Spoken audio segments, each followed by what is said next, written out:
Ladies and gentlemen, welcome to the Circuit of the Americas for the Lone Star 6-hour race.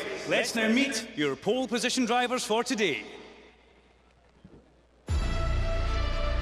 The number 86 Gulf Racing Porsche 911 RSR comes to Texas, fresh from a third-place finish in Bahrain.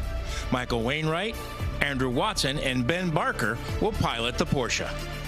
The number 62 Red River Racing Ferrari 488 will be driven by Bonami Grimes, Johnny Molam, and Charlie Hollings, all from England. The number 70 MR Racing with AF Corsa Ferrari comes to Texas looking for a second podium finish after they started the season with a third place at Silverstone. The drivers, Monegasque, Olivier Beretta, and Japanese stars Motoaki Ishikawa and Kai Kozlino. The second Dempsey Proton Porsche 911 RSR is the number 88, piloted here in Texas by Thomas Perning, Brett Curtis, and Adrian Deliner. The AF Corsa number 54 will be piloted by Swiss driver Thomas Floor, Italian superstar Giancarlo Fisichella, and his countryman Francisco Castellici. The number 57 Team Project Porsche 911 RSR comes to Texas with 3 straight podium finishes. Ben Keating from America, Felipe Varga from Brazil, and Dutchman Jerome Bleekemolen hope to make Texas a second win after winning in Bahrain. The number 83 AF Corsa Ferrari comes to Texas tied for the series point lead. A first and second place finish combined with 2 fourth places have Francois Perotto, veteran Emmanuel Collard, and Nicholas Nielsen right in the thick of the championship. The number 77 Dempsey Proton Porsche 911 will have Matt Campbell, Christian Reed, and Ricardo Pera behind the wheel. They are looking for their season's second top 5 finish here in Texas. The number 90 TF Sport AMR Vantage comes to Texas with 2 victories this season at Fuji and Shanghai. Salik Ulick, Charlie Eastwood, and Scotsman Jonathan Adam will be piloting the pretty number 90. The number 98 Aston Martin AMR Vantage comes to Texas in 3rd place in the AM point standings with Canadian veteran Paul Delalena, British veteran Darren Turner, and Russ Gunn behind the wheel. The number 56 Team Project 1 Porsche 911 comes to Texas with 1 top 5 finish this year at Shanghai. Guido Perfetti, Matteo Caroli, and Laurent Hoare hope to improve on that here in Texas.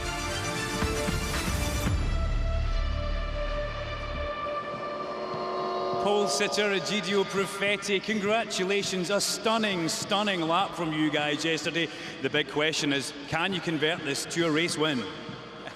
Well, thank you very much. Obviously, we'll give it our best shot. It's only my second day on track here in Austin, so we'll push hard, but we'll have to be conservative at the same time. It's an interesting race, 6 hours. We're definitely going to give a strong choice, a strong attempt, and let's see what it brings it. Egidio, thank you very much. Now let's have a look at the GTE Pro Grid. The number 63 Corvette C8R makes its WEC debut today. The new mid-engine Corvette will be piloted by veteran John Magnussen of Denmark and Germany's Mike Rockenfeller. The AF Corsa Ferrari number 71 comes to Texas fresh from a runner-up finish in Bahrain. Italian Davide Rigon and Spain's Miguel Molina hope for their first win this weekend. The number 91 is one of 2 911 Porsches from the German factory. The winners of the season opener at Silverstone, Richard Leitz and Jimmy Bruni, hope for a second win here in Texas. The Ferrari of AF Corsa comes to the grid after having their win in the GTE Pro class in Shanghai upheld. England's James Collado and Italian Alessandro Perguidi hope for a season's second win in Texas. The number 97 Aston Martin Vantage is piloted by Belgian Maxime Martin and England's Alex Lynn. They come to Texas tied for 3rd in the series points. The number 92 Porsche has 3 runner-up finishes, so France's Kevin Estra and Dane Michael Christensen are hungry for a win. 2 victories have powered the number 95 Aston Martin Vantage to the series point lead for Danish stars Nicky Thiem and Marco Sorensen. They hope to keep the momentum here in Texas and make it 3 out of 5.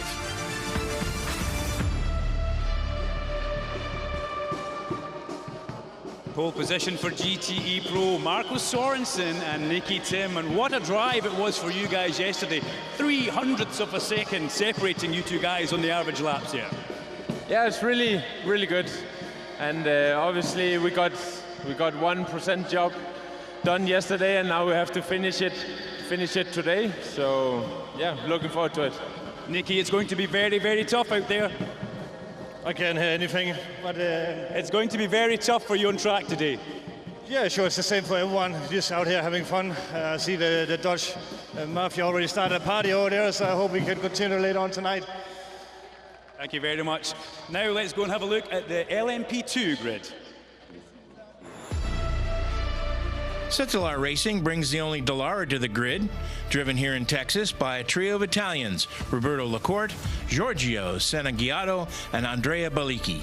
Third in the LMP2 drivers' points are the men from the number 29 Racing Team Netherlands Orica.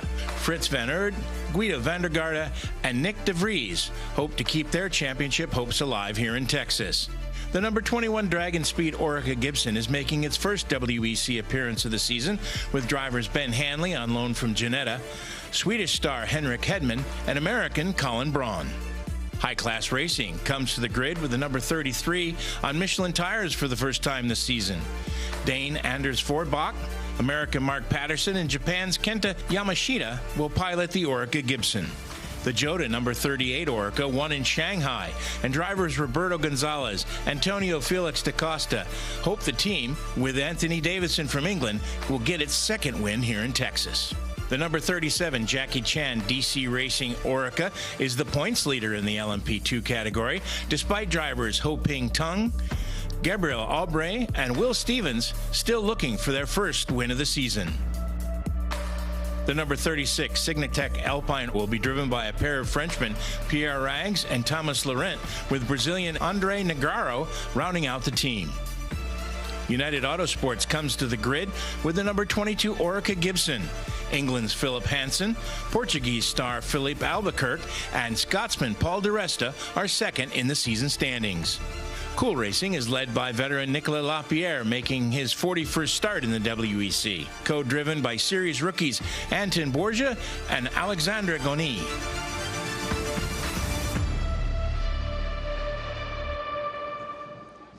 On pole position for LMP2 in this party carnival atmosphere, we have Nicolas Lapierre. First of all, what a sensational qualifying session it was for yesterday. That smile hasn't disappeared all night. No, it was great. It was a hard session with the red flag in the middle, but we did a good job with a good car, of course, but we know that the most important is today, so we focused a lot on the race pace, and we're going to see with this cold condition what the car is like today. Okay, let's now have a look at the grid for the LMP1 class. The number 8 Toyota is second in the point standings with 1 win and 3 runner-up finishes. Brendan Hartley, Sebastian Buemi, and Kazuki Nakajima hope to return to the top step of the podium here in Texas. The number 7 Toyota claimed 2 wins in the first half of the season, and drivers Mike Conway, Josea Maria Lopez, and Kamui Kobayashi come to Texas with the series point lead. The number 1 Rebellion Racing R13 Gibson, driven by Bruno Senna from Brazil, Gustavo Menez from the United States, and Frenchman Norman Nato.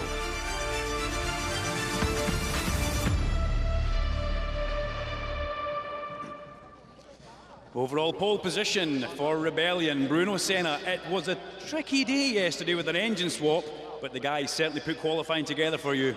Yeah, the team really came through to put a car completely apart and back together in 3 hours was a real amazing feat. So well done for the mechanics and engineers. And then my 2 teammates went very fast, put the car on pole position. So my job is to begin the race and hopefully keep the car there. And then we'll see where we can finish. But we're trying to win the race today. And this track really suits our car. How tough will it be against the Toyotas? Always difficult. Their cars are very consistent, very strong. They don't have any mechanical issues either. So for us, the best thing is to try and pull away as much as possible and try to stay there.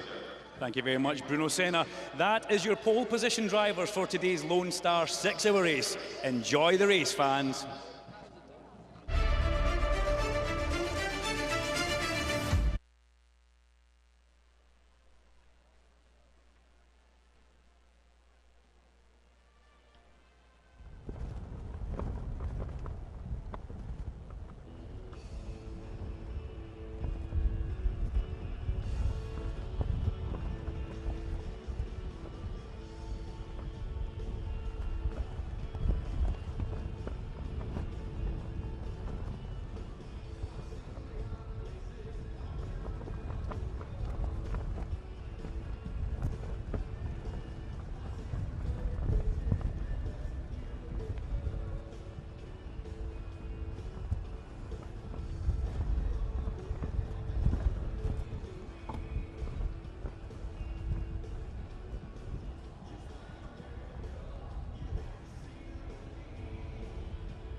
Hello, everyone, and welcome to Austin, Texas, home to Circuit of the Americas, site of the World Endurance Championship Round 5, the Lone Star Le Mans.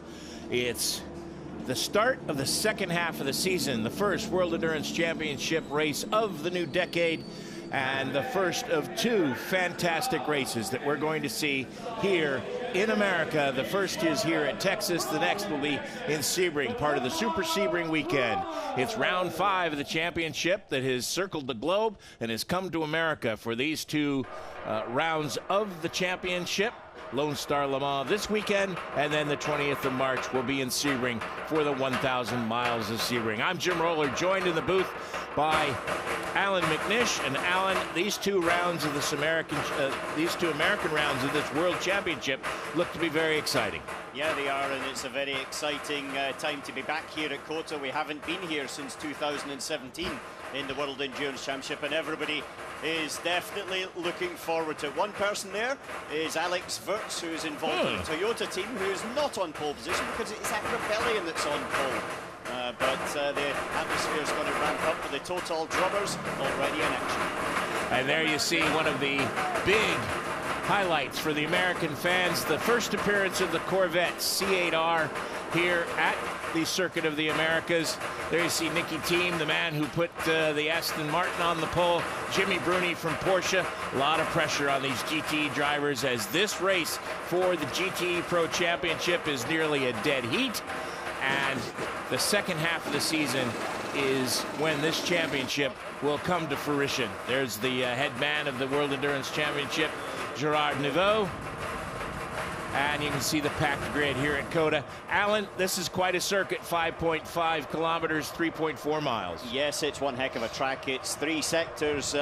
Basically, each one has got its own real character. First sector is a very uphill braking into turn 1. Then the second sector is all about the very fast S's and the long straight. Final one is some slow speed corners and a triple right-hander through 16, 17 and 18 that really puts a lot of load onto that left rear tyre before 290 degrees to end the lap. It's a circuit that everybody enjoys driving, I have to say. Whether you're an amateur driver, professional, doesn't matter. COTA's fantastic. There's our winners from the last time we were here, 2017. A couple very, very familiar names. And, of course, the qualifying race route. Actually, those are the race records. We'll see if any of those tumble. We had the GTM, GT Pro, and LMP2 track records tumble in qualifying. We'll have more about that in a little bit. There's the T-shirt gun. Pole position winner as well, Gustavo Menezes, who is a native of California, and so this is his home race, getting the action pumped up already. I think he's going to rock and roll off the start. The boys excited about it. Spoke to him earlier on, and the team itself has actually really got a lot on their plate today, but they've got everything to take. I don't know who was having more fun, he or the fans that were getting the T-shirts at that point. There is that Corvette that we talked about. Danny Binks there on the left, the longtime crew chief for Corvette. Let's hear it for a fantastic rendition. Jan Magnussen and Mike Rockenfeller will be the pilots, both veteran Corvette drivers. Of course, Jan returning to Corvette after a hiatus. He did all the development on this new car, but is driving here at the Circuit of Americas and at Sebring. So it'll be great to see him in action. There's the Ferrari of Perodo and Collard and Nielsen.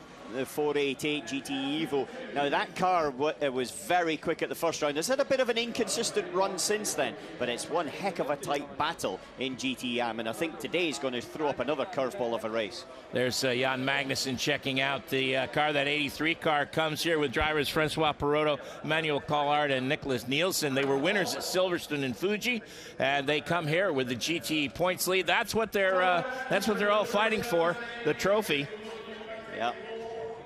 Note for one of the TF Sport guys. And here's the number 77 Dempsey Proton Racing Porsche. They'll start 4th in the GTM category. Matt Campbell, Christian Reed, and Ricardo Pera. They're seeking their first podium finish of the season. These cars have been competitive all year, though. Yeah, they have been, and I think they will be very competitive around here today as well. It's a strong lineup, and they've got consistency about them in that car. Yeah.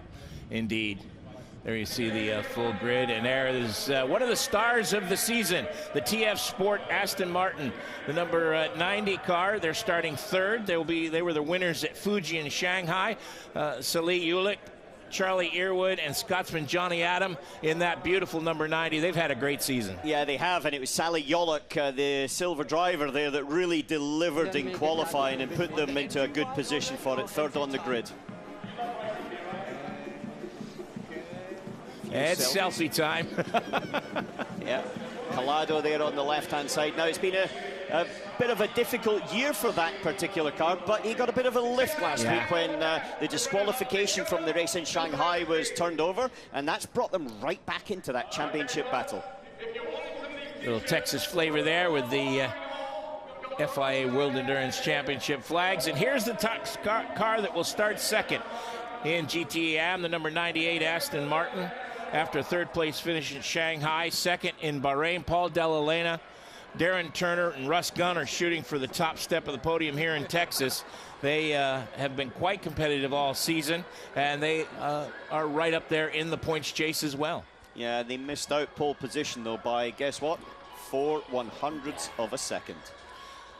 That is about as tight as it's going to get, and we had a lot of that in qualifying here at COTA. Great qualifying yesterday. If you missed it, shame on you. It was absolutely fantastic, and here is our pole sitter in the GTEM category, the number 56 Team Project 1 with a new record. The qualifying drivers in that car were Guido Perfetti and Matteo Chiaroli. Laurent Hoare has joined the team for this event, and their qualifying time, like I said, was a new GTEM record of 2:02.784. Chiaroli, a young gun from Porsche, and delivers every weekend, but it was a Guido Perfetti that I really take my hat off to the performance yesterday, and he was so happy when he got out of the car because it was a job well done. And here's one of the best parts of sports car racing, whether it's the World Endurance Championship around the world or the IMSA Championship in the United States. You see a lot of this interaction with the fans, driver autograph session. It's your chance to meet the drivers. There you go. That's a memory of a lifetime right there. Certainly is, and it's not just the fans as well. There's a lot of international travelers here. In fact, there's a marshal from Scotland who is Scottish Motor Racing Club has represented the United States of America this weekend at the entrance to the pit lane. I would figure you would find the Scotsman.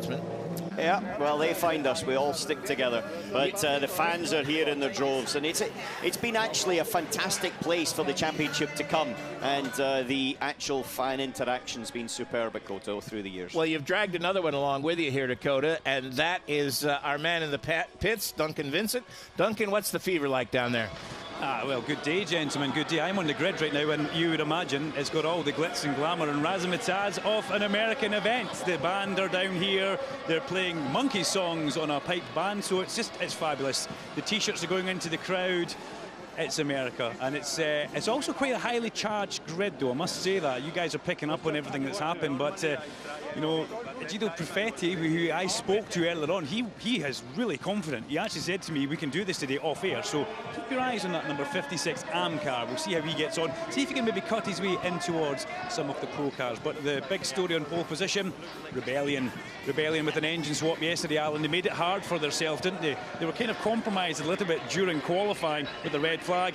But those two drivers, Norman Nato and Gustavo Menezes, pulling out all the stops and getting pole position. Yeah, you're right there, Duncan. They definitely did pull out the stops. There's a few drivers that I think stood out in qualifying yesterday. And now on to GTE Pro, though. This is going to be one heck of a race. The first 6 covered by 0.6 of a second. Oh, it's fantastic. This car will start 4th. That's our Shanghai winners. The AF Corsa number 51 Ferrari. You heard Alan say earlier that they were disqualified. They got that win back. And drivers Alessandro Pergiti and James Collado from England hope that they can improve on their second place in the point standings today. You can throw a blanket over this entire field in GT Pro, both in the point standings and at every race. We used to joke, Alan, that it's almost like these cars are bungee corded together. They don't separate during the race at all. No, they don't, and it's going to be right down to the last stint before you get any sort of feel which way it goes. I think that's going to be a titanic battle like every other one. LMP2, I think, is going to be a really strong one. It's going to be absolutely fantastic.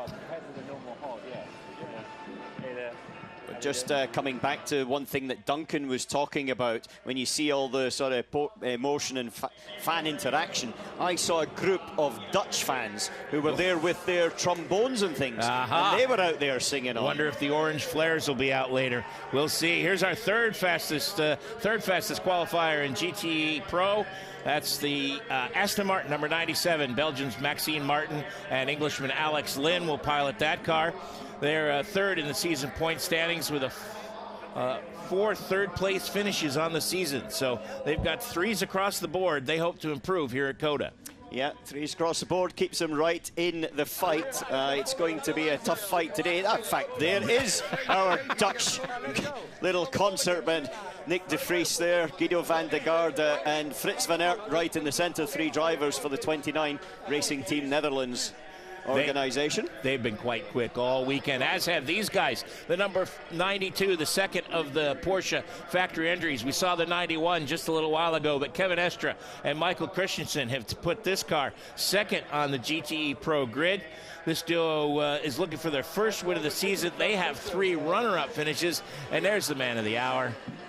Yeah, Eduardo Freitas, race director, that we zoomed in on there, and Eduardo's the one that will be guiding all of these guys to a safe and controlled finish at the end of the 6 hours.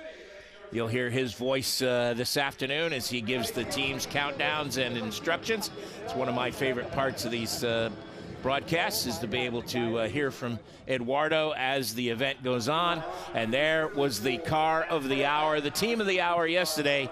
That was the fastest qualifier in GTE Pro with a new track record for the class at 2 minutes, 0.733 seconds. Nicky Thiem and Marco Sorensen, their two times as teammates were only 3/1000ths of a second apart. That's about as easy as it gets. Two victories this season for this team have propelled these two Danes to the top of the point standings, Alan. There's one thing about these two. They're a driver pairing that really have clicked and understood each other. It's a marriage made in heaven inside that cockpit.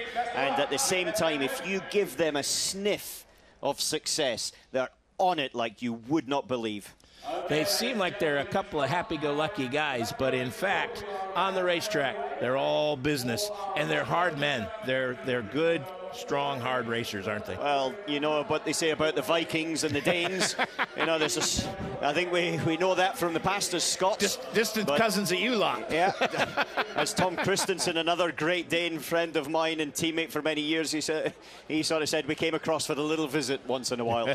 But yeah, certainly they are a strong group, and whoever beats them today are going to have to work very hard for it in GT Pro. Indeed.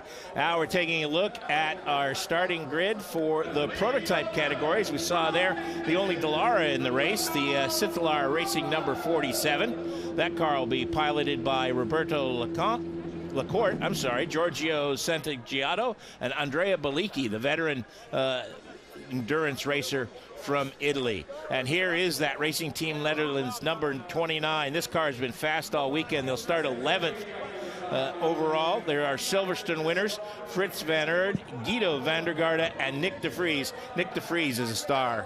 Yeah, a star. In qualifying yesterday, his lap was 0.7 of a second quicker than anybody else in LMP2. Absolutely blinding, put it down there. And I think they'll be fighting through very quickly at the start of the race. American fans, and in fact, many fans around the world will be very familiar with the name of our 10th fastest qualifier, that of the boys from Dragon Speed. Elton Julian's squad features Ben Hanley on loan from Ginetta, Sweden's Henrik Hedman, and American Colin Brown. This car will be racing here. It'll also be racing at Sebring, and they're looking very hard trying to get into the 24 Hours of Le Mans. Yeah, they are also racing in the European Le Mans Series as well, and they know how to win. It is an organization that is bred by racers at heart, and that's something that you see in the way that they go around their events. There you see the grid. Fans have been cleared from the grid. There's Bruno Senna, the affable driver for Rebellion. There's his Toyota competition, Sebastian Buemi. The look and feel of these drivers, you can tell. Brendan Hartley with a little poke to his teammate competitor. Yeah, as everybody's now starting to line up all the teams' information on the grid and also teams' information for the national anthem, which will be coming up soon. Bruno Senna and Kamui Kobayashi there having a little bit of a chat and a laugh. I'm not so sure they're going to be laughing and chatting into the first corner, though. Here's our 9th place starter, 6th in the LMP2 category. That is the high-class racing Orica. Anders Forbach, Mark Patterson from the United States, and Kaneda Yamashita are getting used to Michelin tires this weekend, Alan. The first time they've raced on those, switching from the Goodyears. Yeah, they also had a little problem yesterday and stopped out on track, so it wasn't a clean Saturday for them. They'll be hoping for a clean run on Sunday. Drivers are getting ready. There you see Anthony Davidson will be starting in the number 38 Jota, starting 8th, 5th in class. Roberto Gonzalez and Antonio Felix da Costa are his teammates. They were winners at Shanghai and finished 2nd at Bahrain as the teams are lining up for our national anthem, which should be coming very shortly. Yeah, I think there in the sister car, the 37, Will Stevens starting that one we just seen now. They're going to be dark horses. Yeah, Jackie Chan Racing, they'll start 4th in class, 7th overall. Ho Pin Tung, Gabriel Aubry, and Will Stevens behind the wheel of that car. And interestingly, they're on Goodyear tyres. The rest of the LMP2s are on Michelin, but the 37 and 38 are Goodyear shod. And that's why I think they're going to be the dark horse. They'll come strong at the end of this race. And now, it's time for our national anthem from Jalen Penner.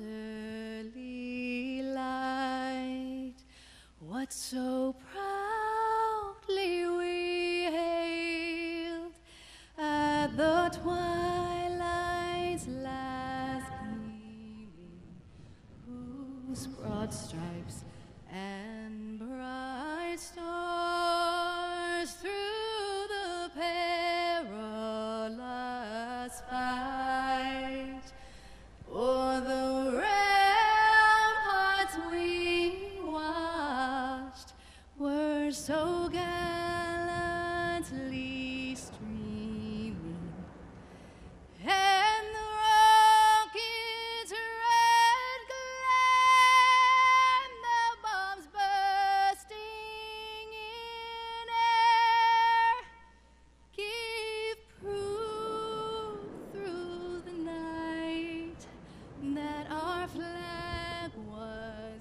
still there. Oh, say does that star-spangled banner yet wave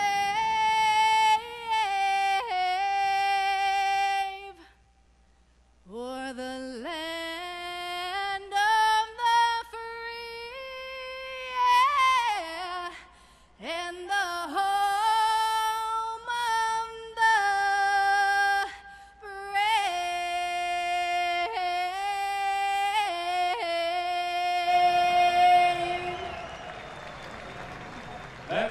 Jalen Penner with our American national anthem, the Star-Spangled Banner. As the festivities go on, we are now less than 10 minutes from the cars rolling off and about 10 minutes from the actual race start. There you see the final thoughts being expressed by the teams. Good luck. And we continue with our grid. Starting 3rd in LMP2, it's the Signatech Alpine with Thomas Laurent. Behind the wheel, Andre Negrão and Pierre Rag. They will hope to return to the podium after a 2nd place finish at Silverstone to begin the season. And here is the number 22 car. This car will start 5th. It is 2nd in the LMP2 category. This is another of the United States entries, United Autosports. And this car is going to be driven by Philippe Albuquerque, Philip Hansen, and Scotland's own Paul di Resta. Yeah, Paul di Resta starting that car. That's a car that's been very, very quick since they switched to the Orica and looking for a good result today. But they were beaten to pole position by this car, and that man right there, Nicolas Lapierre. He will start the number 42 Cool Racing Orica. A fast qualifier at a new record of 149.910. He'll team with Anton Borja and Alexandra Cuny. They're seeking their second win of the season. And then here are our LMP1 competitors. Starting third will be one of the two Toyota T5050 hybrids on the grid, Brendan Hartley. Swiss driver Sebastian Buemi will start the car, and Kazuki Nakajima. They come to Texas second in the series points with a win at Fuji and 3 runner-up finishes on the season. And here's our series point leader on the outside of the front row, starting second. That is the second of the Toyota hybrids. Mike Conway, Jose Maria Lopez, and Kumi Kobayashi. They seek their third win of the season to go along with victories at Shanghai and Bahrain. And then the stars of qualifying yesterday were the Rebellion, starting on the pole with a blistering time of 1 minute, 47.530 seconds. The Rebellion R13 Gibson. I love those drums. And I love that they're using the Total oil cans. And there is Bruno Senna, the man who will start from the pole with his American teammate Gustavo Menez and Frenchman Norman Naito. The last time these three started from the pole, they were victorious at Shanghai. They're hoping they can repeat that. There you see the 3 times. And Alan, they really put down a marker with that 147 combination. Yeah, I think the 147 was also quite a safe lap as well, because they looked to be going to be bettering it the next lap with Gustavo Menezes, but he came into the pits. Norman Nato that delivered the killer punch for the pole position and the points as well. That's right. For that. And they'll be looking to try to have a clean run into that very windy turn 1, because the wind has picked up. You can see the ladies here that's on the drums, and it's blowing down the main straight, so it'll be in the nose of the car as they break into that first corner at the top of the hill. What does that do to the handling when you've spent the entire weekend with no wind, and then under race conditions, full field, lined up nose to tail, heading into turn 1, wind in their face? Yeah, wind in the face into 1's not bad, because it actually helps you in the braking area. However, when you then dip down the hill and go through 3, 4, 5, 6, you get crosswinds, and that will be a problem mainly for the LMP cars more than the GTs. They're much more sideways wind sensitive. Here's a look at our entire starting field. Alan, you've talked about a couple of your dark horses. Who are your favorites? I think Rebellion have got the race, I would have said, in half of their hands. But you can never, ever discount over 6 hours what's going to happen, but also what's going to happen when the competition's like Toyota. In LMP2, I like the look of the Jumbo car, the Racing Team Netherlands. I think they'll be fast, but they're going to have to work hard to take it away from Cool Racing United Autosports. Then this battle for GT Pro. Honestly, I haven't got a clue. It can go any which way, and it's about who makes the least tiny mistakes, as opposed to who actually has got some extra performance in their pocket. And that's reflected a little bit in GT-AM. The one thing I'm interested in is where can that TF Sport car get? Because they were struggling on Saturday. Got it a little bit more together in qualifying, but can they keep that momentum going into the race this afternoon? I think the favorites there have got to be the 2 Aston Martins. I think this number 57 car, they're coming off a recent victory. Ben Keating, Jerome Bleekenmolen, those two are they're constantly together. I think they are in for an absolutely fantastic performance today. The other one I'm going to be keeping an eye on, of course, my heart is with the Corvette guys. I think they're just looking for a good, strong showing. If they could come in with a podium, I would think they would consider that a victory. Well, I would think for that car, because the new Corvette is such a departure from any previous generation. It's the first one with anything but a front-engine machine, so therefore it's now mid-engine, and there's a lot of understanding of where you unlock the performance in it, but they're getting better and better, and I would never discount someone like that. They were very competitive at the 24 Hours of Daytona. They've come here with Jan Magnussen and Mike Rockenfeller to not only test but to see what the World Endurance Championship competition is like, how they stack up against the rest of the GTE competitors. And remember, Alan, as you and I spoke in, I think it was free practice, the other GTE competitors have had a full season of running their equipment. This is only the second race for the Corvette. Yes, it is. And the more mileage you do, considering that everybody else in that GTE Pro Battle is really into the ends of their season's development, not the beginning. And so from that point of view for Corvette, every single mile can only be a benefit. But here we are on the grid with the pole position winner, Nicky Thiem. Let's listen.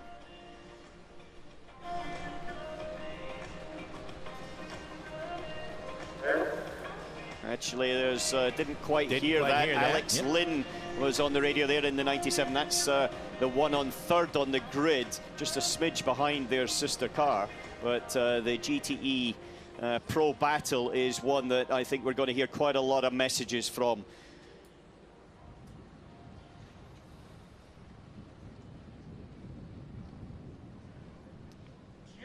One minute board, but let's listen in to Alex Lynn. 95 at 1 minute to 3 minutes. 1 minute to 3 minutes. Confirmed sausage, grid blanking, and car is on the deck. Tire set A. Bit of information there. So sausage, now that's an important one. The sausage is relating to the curbs that are on the inside of the main curb you run, and they're raised up to a higher level, and they damaged one of the Aston Martins yesterday. A little bit of a reminder, guys. Look, you got to be fast, but you got to make it to the end. 30 seconds, and we've got two different types of curbs. We've got the diamond-shaped Abu Dhabi curbs, and we've also got the sausage curbs that are outside the regulation FIA curbing that you see in the red and white there on the driver's right of the racetrack. You'll see those other curbs as yellow signs, and there is the man waving the green flag for today. That is Seth Thompson, 23-year-old from Royce City, Texas. That's near Dallas. What a thrill for him to get these cars underway for the 6-hour Lone Star Le Mans. And Paul di Resta is stuck there on the grid. That's the LMP2, second place on the grid. And the United Autosports haven't been able to get that car moving. That is not the way you want to start your 6-hour race as the rest of the field pulls off. There you see the GT AM cars. The 22 car is still stuck there on the racetrack as the rest of the field circulates. It'll be the formation lap and then the green flag. And now the 22 is underway.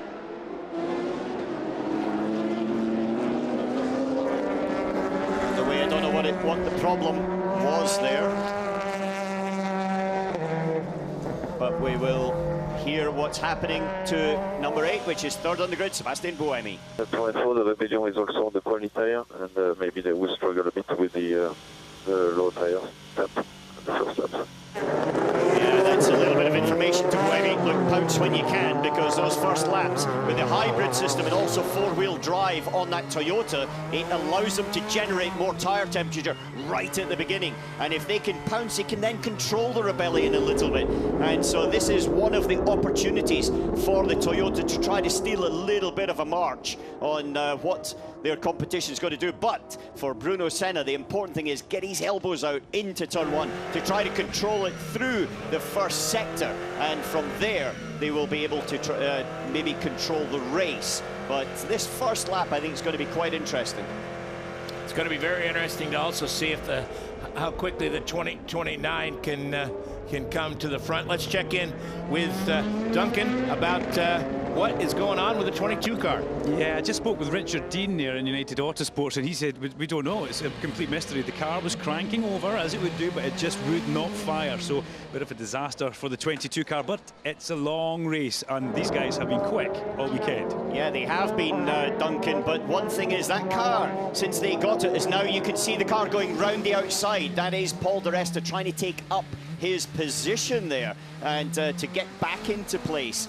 But Paul, the had some issues when they first got this Orica at Silverstone. They were right up there. right. Also in Fuji, running second and stopped on circuit. Looks like there's been a few gremlins, and not necessarily the easiest of transitions and reliability. Certainly no problem in terms of performance and speed. So the cars are going through turns 17 and 18, lining up side by each behind the Porsche pace car, which will become the safety car as soon as he pulls off the racetrack. There you see the past winners the last time we were here in COTA in each of those categories. Pace car pulls off. Field is under the control now of Bruno Senna, who almost did a little feint there as he sped up, slowed down. Now 2 by 2 they come around. Little separation between the prototypes and the GT cars. Nice, and side by side up to the green flag.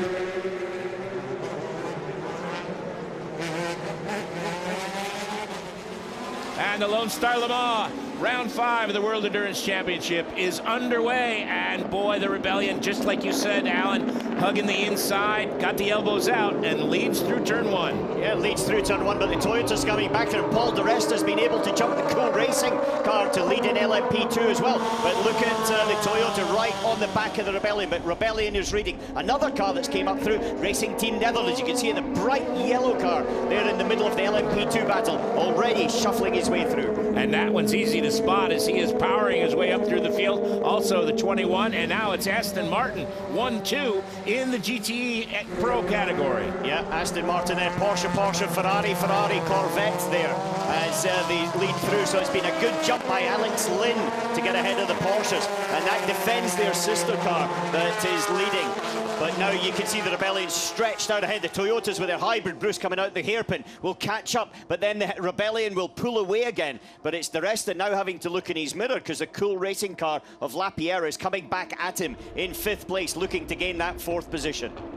How much of a tow can di Resta get from that Toyota on a long straight like that, the slipstream? Well, better than nothing, that's for sure, but he's trying to look. And the thing is, when the Toyota runs out of its hybrid boost, then it's actually a lot slower than the LMP2 cars. And so right now, in this section of circuit, the LMP2s are quicker than the Toyota. They generate more temperature in their tires early on, and then that little bit quicker. And so in reality, this number 7 with Jose Maria Lopez at the wheel, they are the championship leaders. They're the ones that are holding up the LMP2s right now.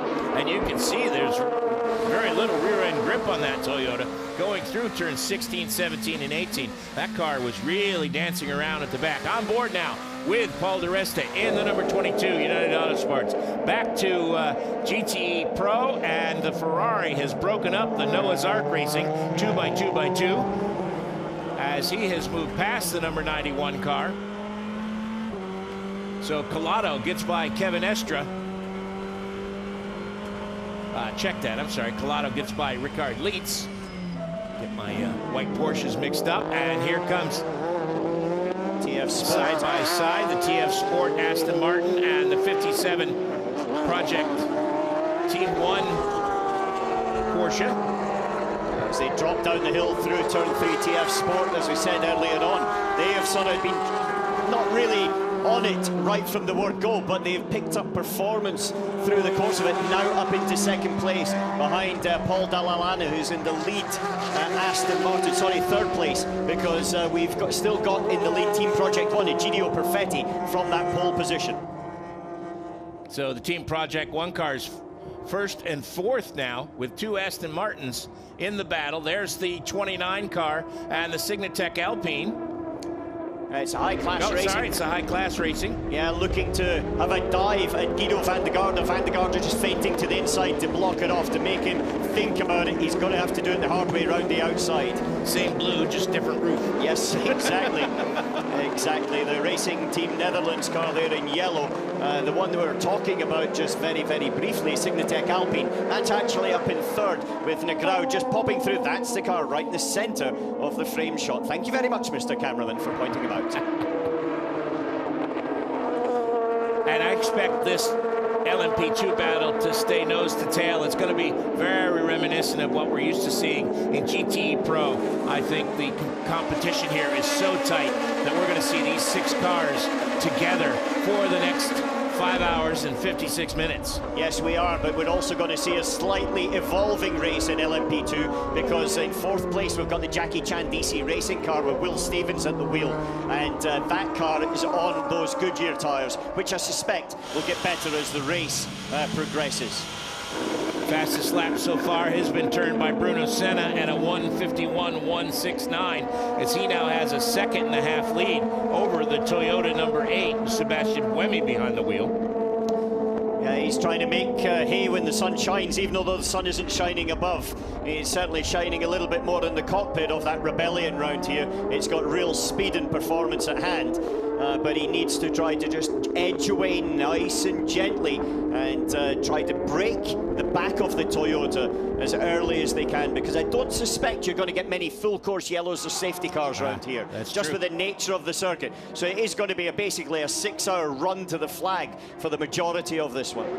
We heard earlier the radio transmission to stay off the sausage, and we saw Paul di Resta get out on driver's right there, and you can see the car bouncing. That's the impact that these sausage curbs have on these cars when they hit them. Yeah, they do. They've got very little suspension travel, and actually most of it is in the tyre itself. The thing is, the car is designed to hit things. It's designed to be driven hard, flat out.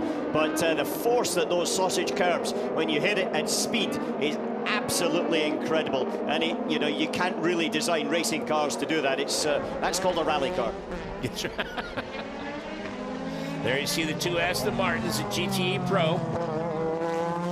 The number 95 and the 97 still leading. The Porsche, the Ferrari, and the Porsche. Another fastest lap by Bruno Senna there. However, it's only 0.5 second quicker than the Toyota on that last one. And so Senna's still edging out. We're only on lap 3 then. We're just now starting lap 4. Here's the S's. Listen to this.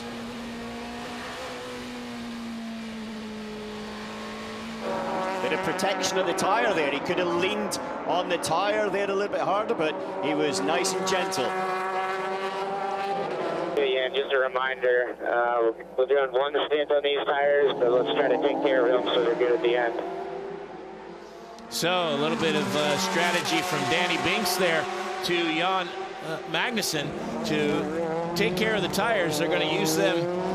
He wants them still good at the end of the stint, or will they reuse those tires at the end of the race? No, they'll reuse them at the end of the race. Basically, most of the teams started on the softer of the compounded tires. In fact, in LMP2, all of them did. And so therefore you have to start the race with them. That's one point. And then from there, you'll maybe want to drop them on at the end, because they only get 4.5 sets of tyres for qualifying and the 6-hour race. So they do have to do double stints on them.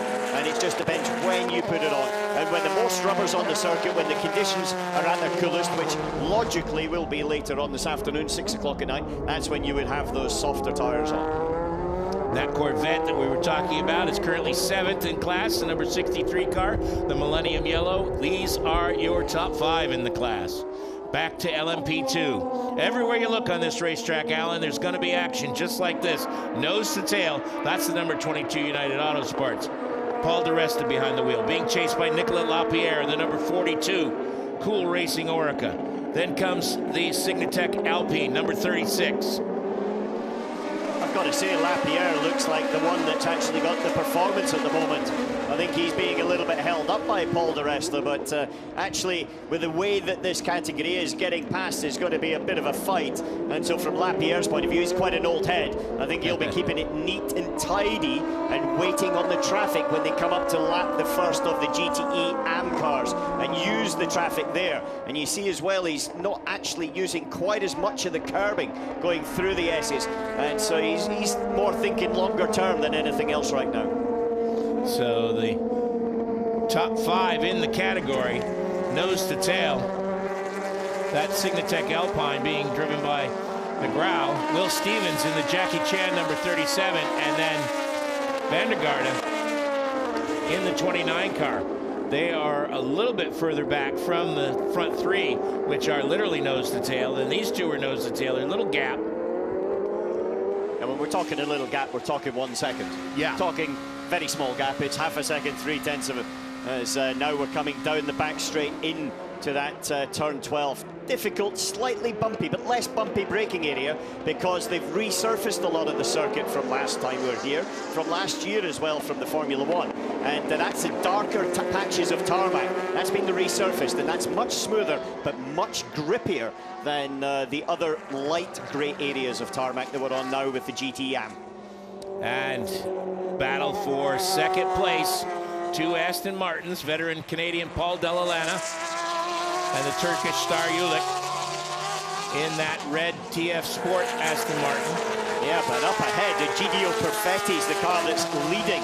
He's disappeared. He is now 6-7 seconds ahead of this battle for second. So for Sally Yolok, he needs to try and get past Paul Dell'Alana because you can see a disappearing Team Project One Porsche up ahead as Bon Grimes looks down the inside of the 88 Dempsey Proton with local hero Mr. Curtis at the wheel. Brett making a one-off in the Dempsey Racing Proton Porsche.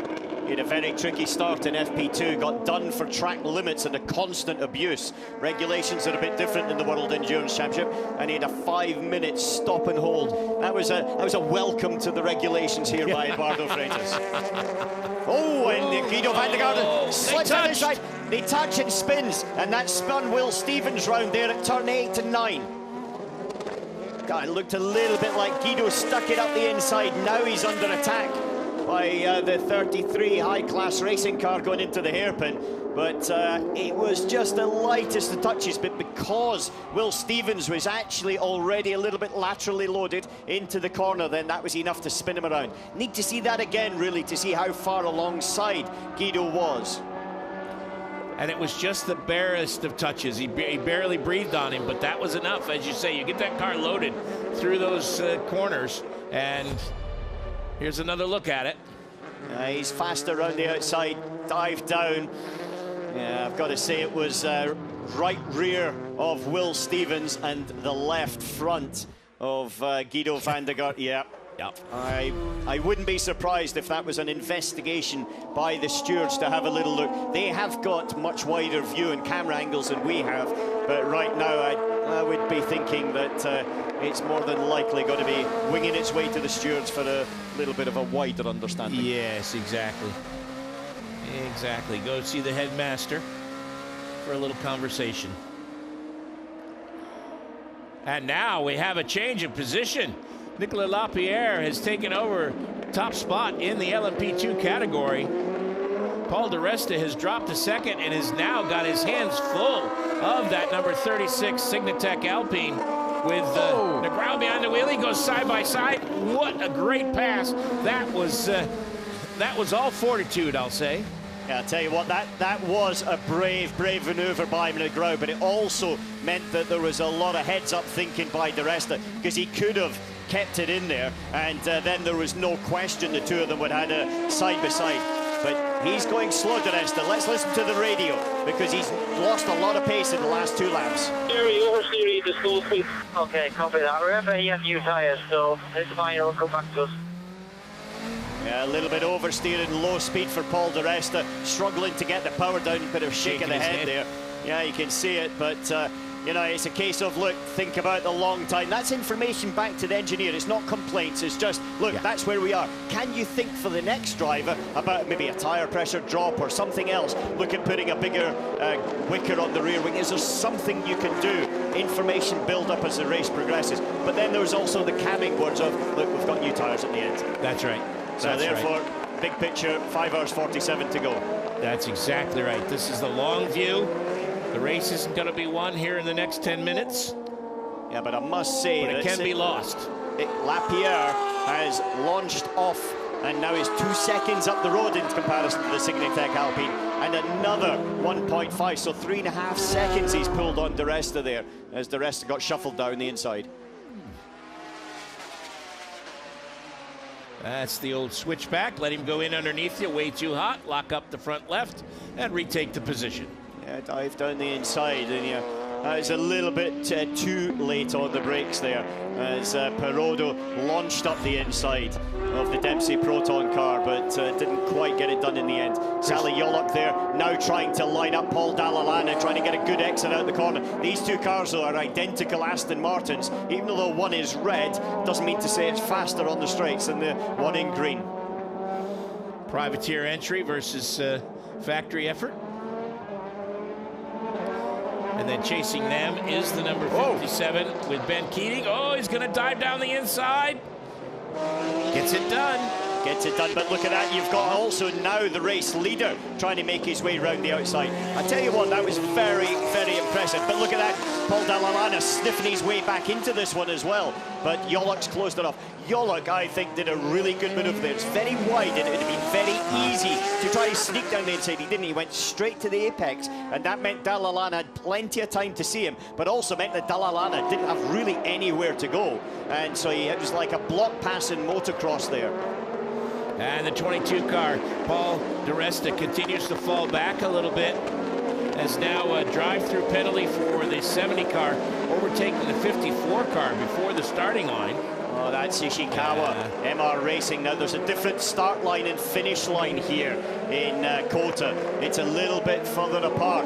And so from that point of view, then I think there's probably a miscommunication, misunderstanding when everybody accelerated. Ishikawa thought that he was past the line, but actually he was only past the finish line, not the start line. We heard earlier from di Resta about his tires. He has now got his hands full of the number 29 car, Guido van der Garde.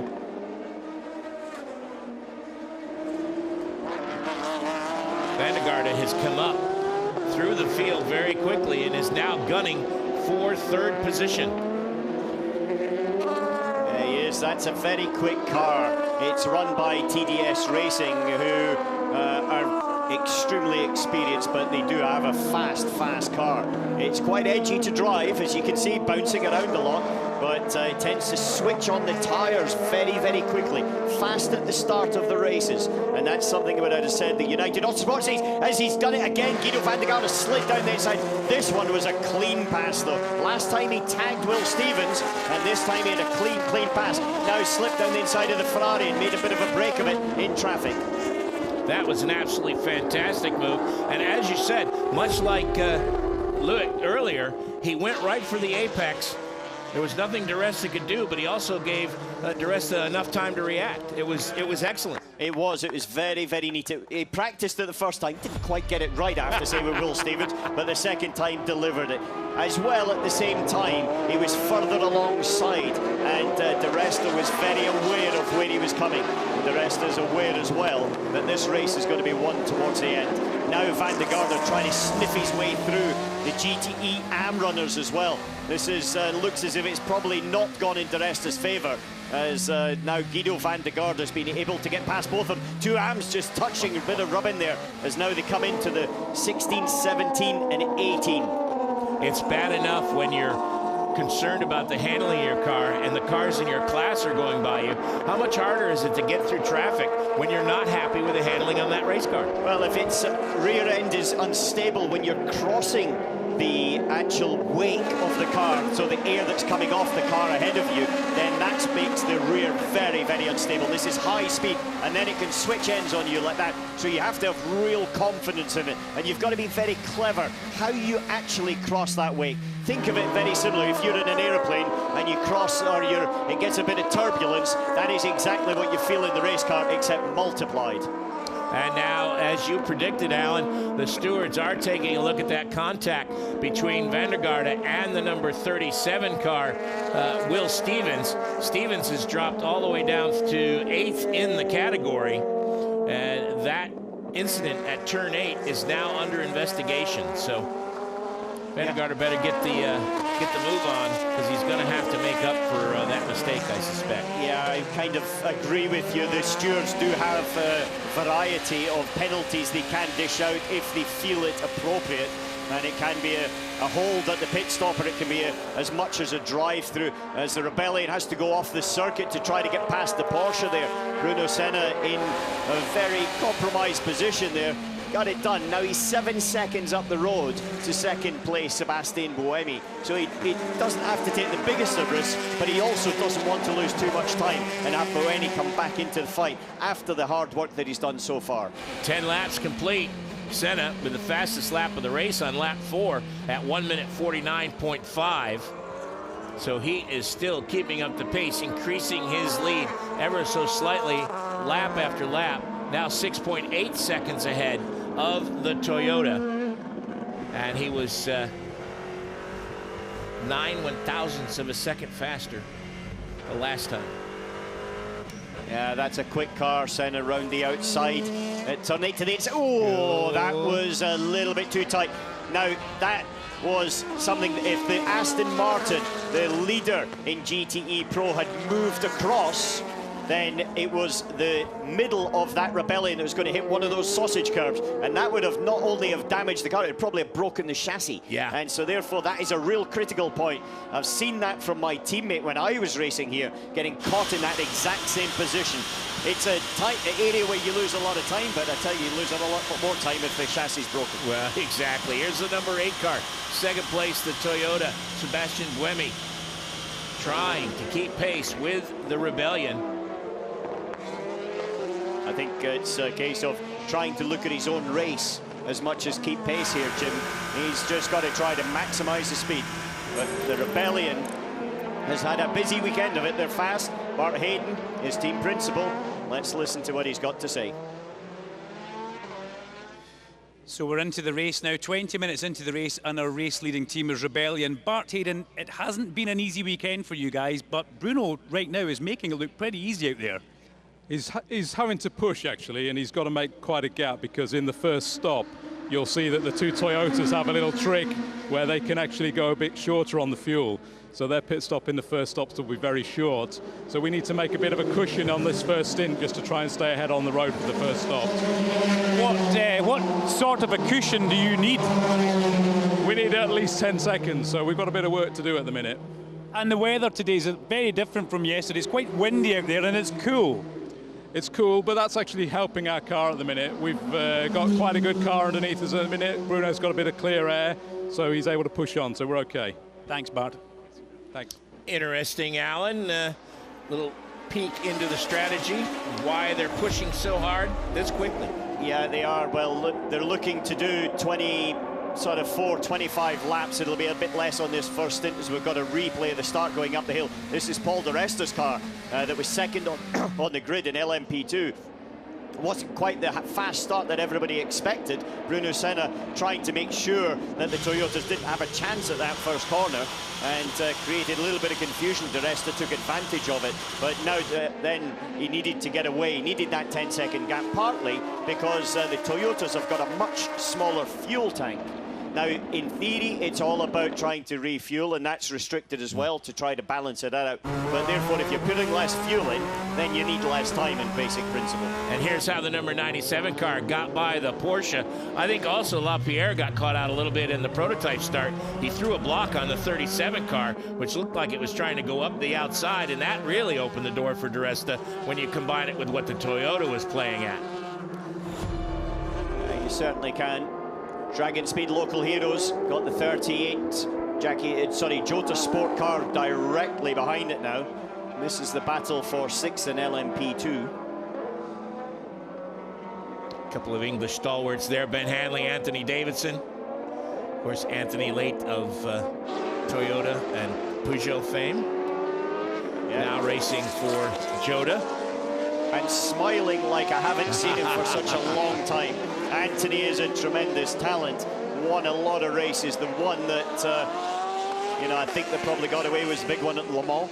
Yeah. But now he's, I think, found his feet within Jota again and is just relishing the team, but also relishing the fact of the competition that's in this LMP2. And this is the type of race that suits him. He's a thinking driver, and he's one that's very delicate on his right foot. He's very delicate in the way he applies the power. And when you're talking about Paul Di Resta, who is a similar style of driver, actually, already thinking rear end stability, traction, low speed, then they'll be looking at how they can keep that going, as opposed to looking for the moment. They're looking for the future. There you see career stats for Anthony Davidson. 12 wins. As Alan said, he's a man who knows how to get it done. He's also a man of average height. Good old 1.65 m, 5'5", like myself. So I like standing next to Anthony in any photograph lineup because you know, we were brothers in arms, as they say. Brothers in shoulder to shoulder. Brothers in shorts. On board now with the Ferrari. David Aragon chasing the Porsche up ahead. Battle for 5th and 6th. Richard Leeds is in that Porsche. Yeah, it's not really spread out. Aston Martin in total have got 8 seconds between Aragon and Nicky Team that's leading. So 8 seconds up the road from this car as the race leader. And that, I think, will probably be about the limitation of what it gets to over the course of the day. But we've still got Jan Magnussen in that Corvette that is in 7th behind David Aragon, but he's dropped off a little bit. Yeah, Corvette much using this as a test session. Richard Leeds, another veteran with great performances under his belt for Porsche, longtime Porsche driver and engineer as well. He is has a doctorate in engineering and is able to really give good feedback. As you said, it's great when race car drivers have engineers who know how to drive the race car. Well, that's the perfect scenario, isn't it? It is, but you've got to be very careful because, as I always kind of tried to tell young drivers, don't engineer the car. You come back with a problem. Drive the car. Unless you're paid by the team to engineer it as well as drive it, don't do the other person's job. Partly because as a driver, you've got a narrow view. And so therefore, as an engineer, you've got the width view of everything that's going on. And at the same time, you've got enough to do in the cockpit itself. Yeah, especially with these current generation GT and especially the LMP cars, it's very, very busy drivers.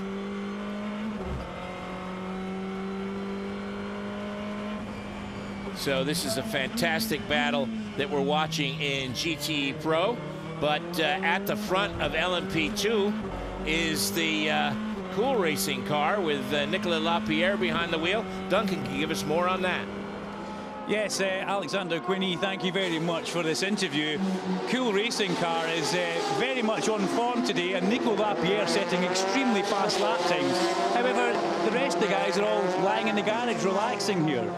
Yeah, well, I mean, I think we worked really hard yesterday on finding out the right balance for this car. And it seems that the tire decision, the tire type decision seems to be the good one for today. And especially with the temperature that we don't really know exactly how the track temperature will go. And yeah, Nico is doing his job fantastically as usual. And yeah, it's still 5.5 hours to go, we know, and I still have my bronze time to do too. So it's just, we'll see how it goes, but yeah, it's going in the right direction. It's a pretty intense battle out there, but you know, everybody's in different strategies. What tyre choice did you go for? Are you on soft? Yes, for the beginning, yeah. Okay.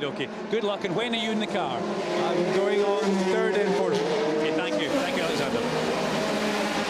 That explains a little bit about the performance at the beginning of this race, but it's certainly one that's going to play out longer and longer, as you said there, Duncan, at the beginning of that interview. However, we're on board with Bruno Senna. He has got that 10-second gap now, yes. Jim. 10.541 over the Toyota of Sebastian Buemi. But that fluctuating over the last lap in traffic.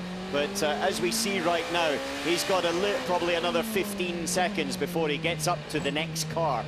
And so right now, he's got sufficient, but I've got to say, when it's just 1 second margin, then it's not quite as much as I would like if I was in his seat.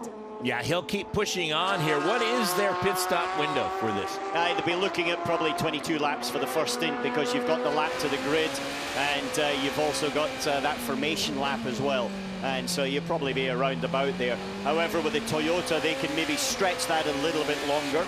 And they'll be definitely, I would think, on one of their cars trying to gain back the lack of performance they have in it, that being the 7 car, by stretching 1 lap longer each time and hoping that they can maybe get rid of a stop. Change position in GT-AM as the number 90.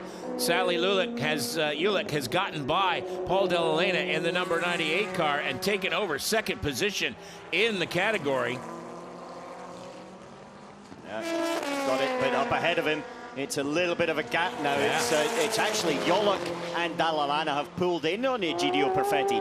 As now Dalla Lana just sniffing down the inside, making Yolok squeeze in it. And that actually has compromised Yolok a little bit as he's got the power down coming out of turn 11 hairpin, down onto the straight towards turn 12, which is another deep braking area.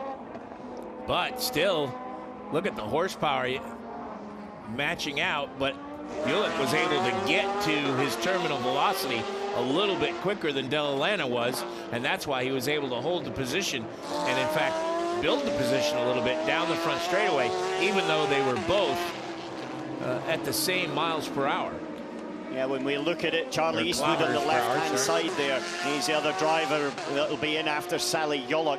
These two cars, I know they've been nose to tail and back and forward, but the average lap time for the 13 laps up till now, the difference between them is actually 4/100ths of a second. Oh, fantastic. Here comes our race leader through this battle, Bruno Senna. Incident between car 37 and 29, no further action. Wow, okay. Yeah, that's between the Jackie Chan DC racing car that was driven by Will Stevens at turn 8 and turn 9, and Guido van der Garde Racing Team Netherlands. Have to say I'm surprised, but it was at the beginning of the race, and they've got maybe a little bit more leniency. And the fact that Van der Garde delivered the same overtake on Paul de Resta maybe actually helped him in a way. Yeah, by exactly. saying, look, it could be done. I was in the same place twice, and I got away with it once. The other guy, you know, it's his fault. That's right. He shut the door on me. Here is that battle again between the AF Corsa number 71, Davide Regon, and Ricard Leitz in the Porsche number 91. As the Dragon Speed LMP2 car comes through that battle. One of the things I love about this genre of racing, Alan, you see the different cars, you see the different methodology, all trying to achieve the same goal, go as fast as you can. Here comes the Toyota, a little bit further back, working his way through the battle for 4th place in the GT AM category. That's Ben Keating in the number 57 Team Project 1, and Francois Perotto in the number 83 car. Then a little bit further back, it's the number 88 and the number 54 Ferrari, the 88 Dempsey Proton Porsche. Yeah, it's Curtis and Floor battling it out there. And this is a good overtaking opportunity. And Floor looks like he's going to have a go down the inside into the hairpin. Big, big, deep break. And runs wide. In fact, it's wider than wide. It's off the circuit. Now he's also picked up a lot of dust and dirt on the tyre, which will take about a lap to try and clean off. And that's given Floor a little bit of breathing space. And so from having a Ferrari on the back door and trying to dive down the inside, he's now got, I would have said, a lap before he's going to have the options of Thomas Floor coming back at him. So Curtis can breathe again. And there's Alex Lynn popping through past GTM. There's the leader of the race, Ben Hanley, also trying to squeeze through, and the Ferrari trying to follow as well. Sorry, the Porsche trying to follow as well past the Ferrari. Back to our LMP2 battle. This is the battle for 3rd place. 2nd place now. Signatech Alpine number 36 being chased by the number 29 Team Netherlands Jumbo entry. And you gotta love a market called Jumbo. At least Americans love a market called Jumbo. Yeah. Well, they've been a very, very good addition to the WEC and sports cars overall. And you know, they've got a lot of energy about it. And it's nice to hear. Back on board with the Toyota number 8. Let's hear what Sebastian Buemi has on his mind. I'm 2 seconds cleaner, slower than before. For sure, I lost a lot of downforce. Nothing visible on the data at the moment, nothing visible on data. Yeah, Sebastian Buemi 2 seconds slower than what he was before. His last lap was a 54.177, which might have been traffic related. but in general he's been 1 second slower than Bruno Senna over the course of the race so far, running wide, saying, I think I've lost a lot of downforce. It could also be the wind. Remember we talked about it at the beginning of the race, and the wind has definitely increased a lot, and it's blustering, gusty, and hitting in certain sides of the circuit. There's our leader in GTE Pro. Let's check in with Duncan. Leading the GTE Pro class just now is a 95 car of Nicky Tim and Marco Sorensen. Marco, has Nicky radioed anything into you about conditions out there? Because a lot of people seem to be struggling a bit with tyres.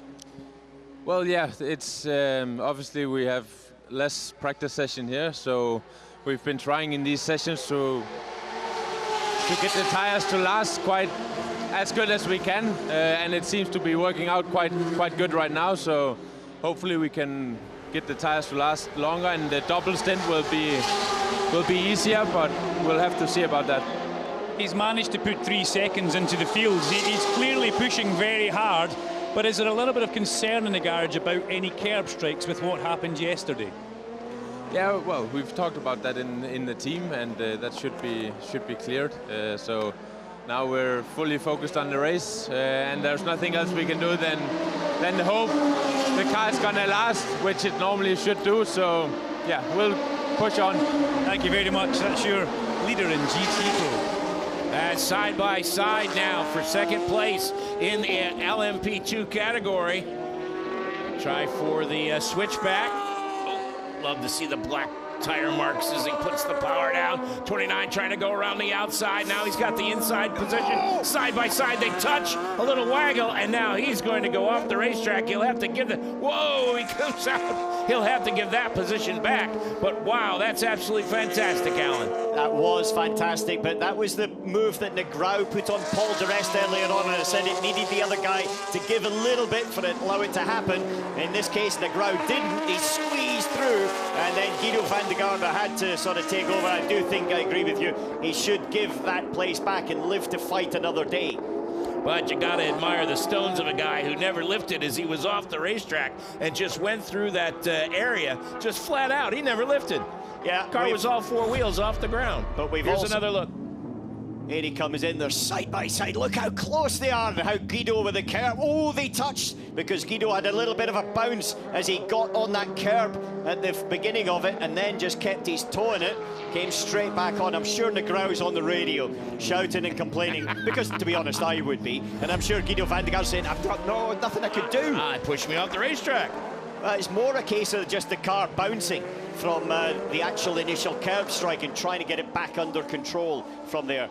But the question is, did he gain a long and lasting advantage by going off the circuit? And I think it's fair to say he probably did. If that wasn't enough for you, here's some more great racing. The number 90 and the 98 in GTE Am. Nose to tail as they've been for the last few minutes, trying to chase down the number 56 car. They're now just a little bit less than 4 seconds behind the 56 Porsche, but these two have been at it hammer and tong for the last 5 laps. Sally Ulick in second position in the red number 90, and the Canadian Paul Della Lena. 29 car has been instructed by race control to give the position back. So he got away with the tag on Will Stevens. He did not get away with that one. Yeah, it's a fair point. I think it is the right thing to do. Just look, switch it back, have a go again, mate. Yeah. Plus, we'll see if you can do it in a more exciting manner. Well, to be honest with you, I don't think it's possible in a more exciting manner. He hasn't quite done it yet. He's still looking to sort of probably do it where he's least penalised. Ooh, oh my, talk about a curb strike. That's exactly what Duncan Vincent was saying to Marcus Sorensen, is these curbs there, that orange one, you heard it. God, the pain that would send through the car is unbelievable. That's one of those diamond-shaped Abu Dhabi curbs that are 125 milliliters. Now, is this, has he given it back and now taking it back, or? I don't know. We only saw one part of it, which looked like defending. And so whichever way, he's up ahead at this moment in time. He's been instructed to give it back. Let's see again. Well, yes, yeah, he was behind him. He's been clever there. What he's done is he's forced Negrau to overtake into the hairpin at 11. Because I looked at our moving map that we've got here in the comms box, and he was still ahead. So he's forced him to be compromised on the inside, which Negrau's went for, and then he's done him on the next straight. That I do like. That is sneaky, but I'm never going to be playing cards with Guido van der Garde ever again. That is called racecraft. That's exactly what that is. Fantastic. Well, for those of you that are of a certain era, Dick Dastardly and Muttley, that was definitely a Dick Dastardly manoeuvre there. But here you see the reason he had to give it back was just that bounce in the car. You know, there's a lot of load and force on it, and it's a lot of speed through there as well. And so he got a bit sideways, had to run over, and then he had to give that position, as we saw. Do you think after he made the pass, he was going... Very Muttley. I would hope so. I would hope so. So van der Garde now into second position. See what he can do. You know, they came back up from the back of the field. They started down at the bottom of the LMP2 grid. They're now up into second place. The gap, though, up to Nicolas Lapierre is 6.8 seconds. So effectively about half of this back straight that van der Garde and the pursuing Alexandre Negrau has just started upon. But then again, that gives you a little bit of a feeling. Next, you've probably got Nick de Vries getting into the car, the short chap there in the middle, and he has been super fast, absolutely super fast all the way through. So this race is definitely one that's on in a bit of a touch there with the 57. I've got to say, that was one that was always going to happen when van der Garde trying to take his line back there. Yeah, van der Garde should go hit the safety car because it's the only car he hasn't hit so far yet. 57 was always turning in early as well, but GT cars don't have the front downforce and grip to be able to position. They've also got more weight, so therefore they have to kind of take where the car takes them, as opposed to the driver can adjust and change line as quickly as he can with LMP2. But van der Garde into the pits on lap 21.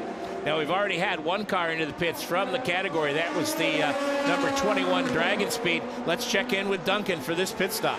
Yeah, Dragon Speed come in for a fuel-only pit stop, and we now have a flurry of P2 cars all coming in that you guys will see on the cameras. And now there's Guido van der Garde going in. Alan is driving this as if it was a touring car race. Well, for him it is a touring car race, but the one car that isn't in, I don't think, Duncan, right now, though, is the Signatec Alpine. It's gone on one lap longer, and so it's most of the cars that are behind second, third, fourth and fifth that have come into the pits. And here comes our race leader into the pits. That is the Rebellion #1, Bruno Senna behind the wheel, coming in with a 17-second advantage. Remember, we heard earlier from Bart Hayden that the team needed a 10-second advantage just because of the pit stop abilities of the Toyota. So this should work out for them. It should work out, but they're very happy as well that the two LMP2s have got out ahead and actually gone on their way. And Guido van der Garde has kept his second position. The one car that's improved there is United Autosport, have closed up the gap quite a lot on the pursuers behind. But when I look at it there, though, the Cool Racing car that was leading is now down into second as well. So it's been a bit of a switch around there in the pit stops. 29 was able to make his pit stop a little bit quicker. 22 has come out, the United Autosports entry, with hopefully fresh tires, and so his handling problems should fix. Yeah, fuel only stop was so the Duncan 22 didn't change tires. Didn't change tires. They went for it. Now remember, they've got 4.5 sets for this 6-hour race, and they've got about 40 minutes on a tank of fuel in LMP2, and so you can quickly do the math. That's not enough for a set of tires each stop. But the Rebellion has, well, he's not in the lead at the moment because the Toyotas have not stopped. But I think he's got enough of a gap, 38 seconds behind the lead Toyota of Sebastian Buemi at the moment. And the only reason that I thought that they might change the tires was because of that communication we heard early on. That's right. But double stinting is the order of the day for sure. As now the Signatec Alpine has come to the pits, as has the number 38. That's the Jota car. So we will have cycled through, and the 29 car will have come out on top, I suspect, once the pit stop cycle completes. I think you're right. The 29 has gone from the back to the front. Guido van der Garde has been running around, and Toyota Buemi is in the pits a little bit earlier than expected, actually, for Sebastian Buemi, but he's in the pits from the lead. That'll give the lead to his teammate Jose Maria Lopez, who's been trying to do one lap longer, but we've got to wait and see. He's 20 seconds behind, so whether he can actually achieve it or not, and then Rebellion will take over that lead. There goes the Signatech Alpine back out onto the racetrack. Here comes the number 7 onto the front straightaway. So, in fact, he should be able to take over the top spot. Yes, he does. Goes through as the number 8 car comes to a stop for what we're expecting also to be a fuel-only stop.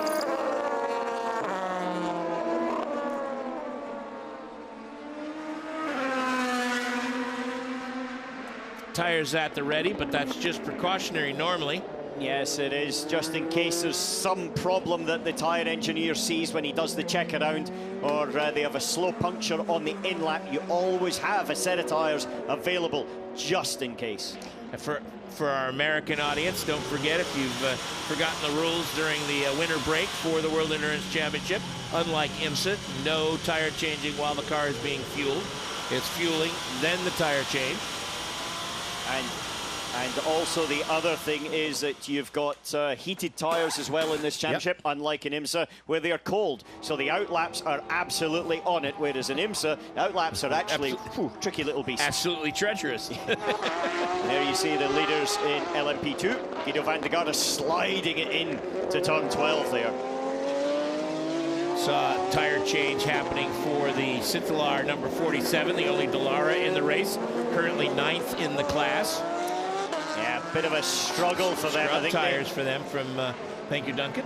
Yeah, they struggle a little bit with performance generally. The car's aerodynamically very sensitive, inconsistent, and ultimately on certain types of circuit like this one is not going to be easy for them. So a tire change can give them a little bit of comfort and something to try to work with.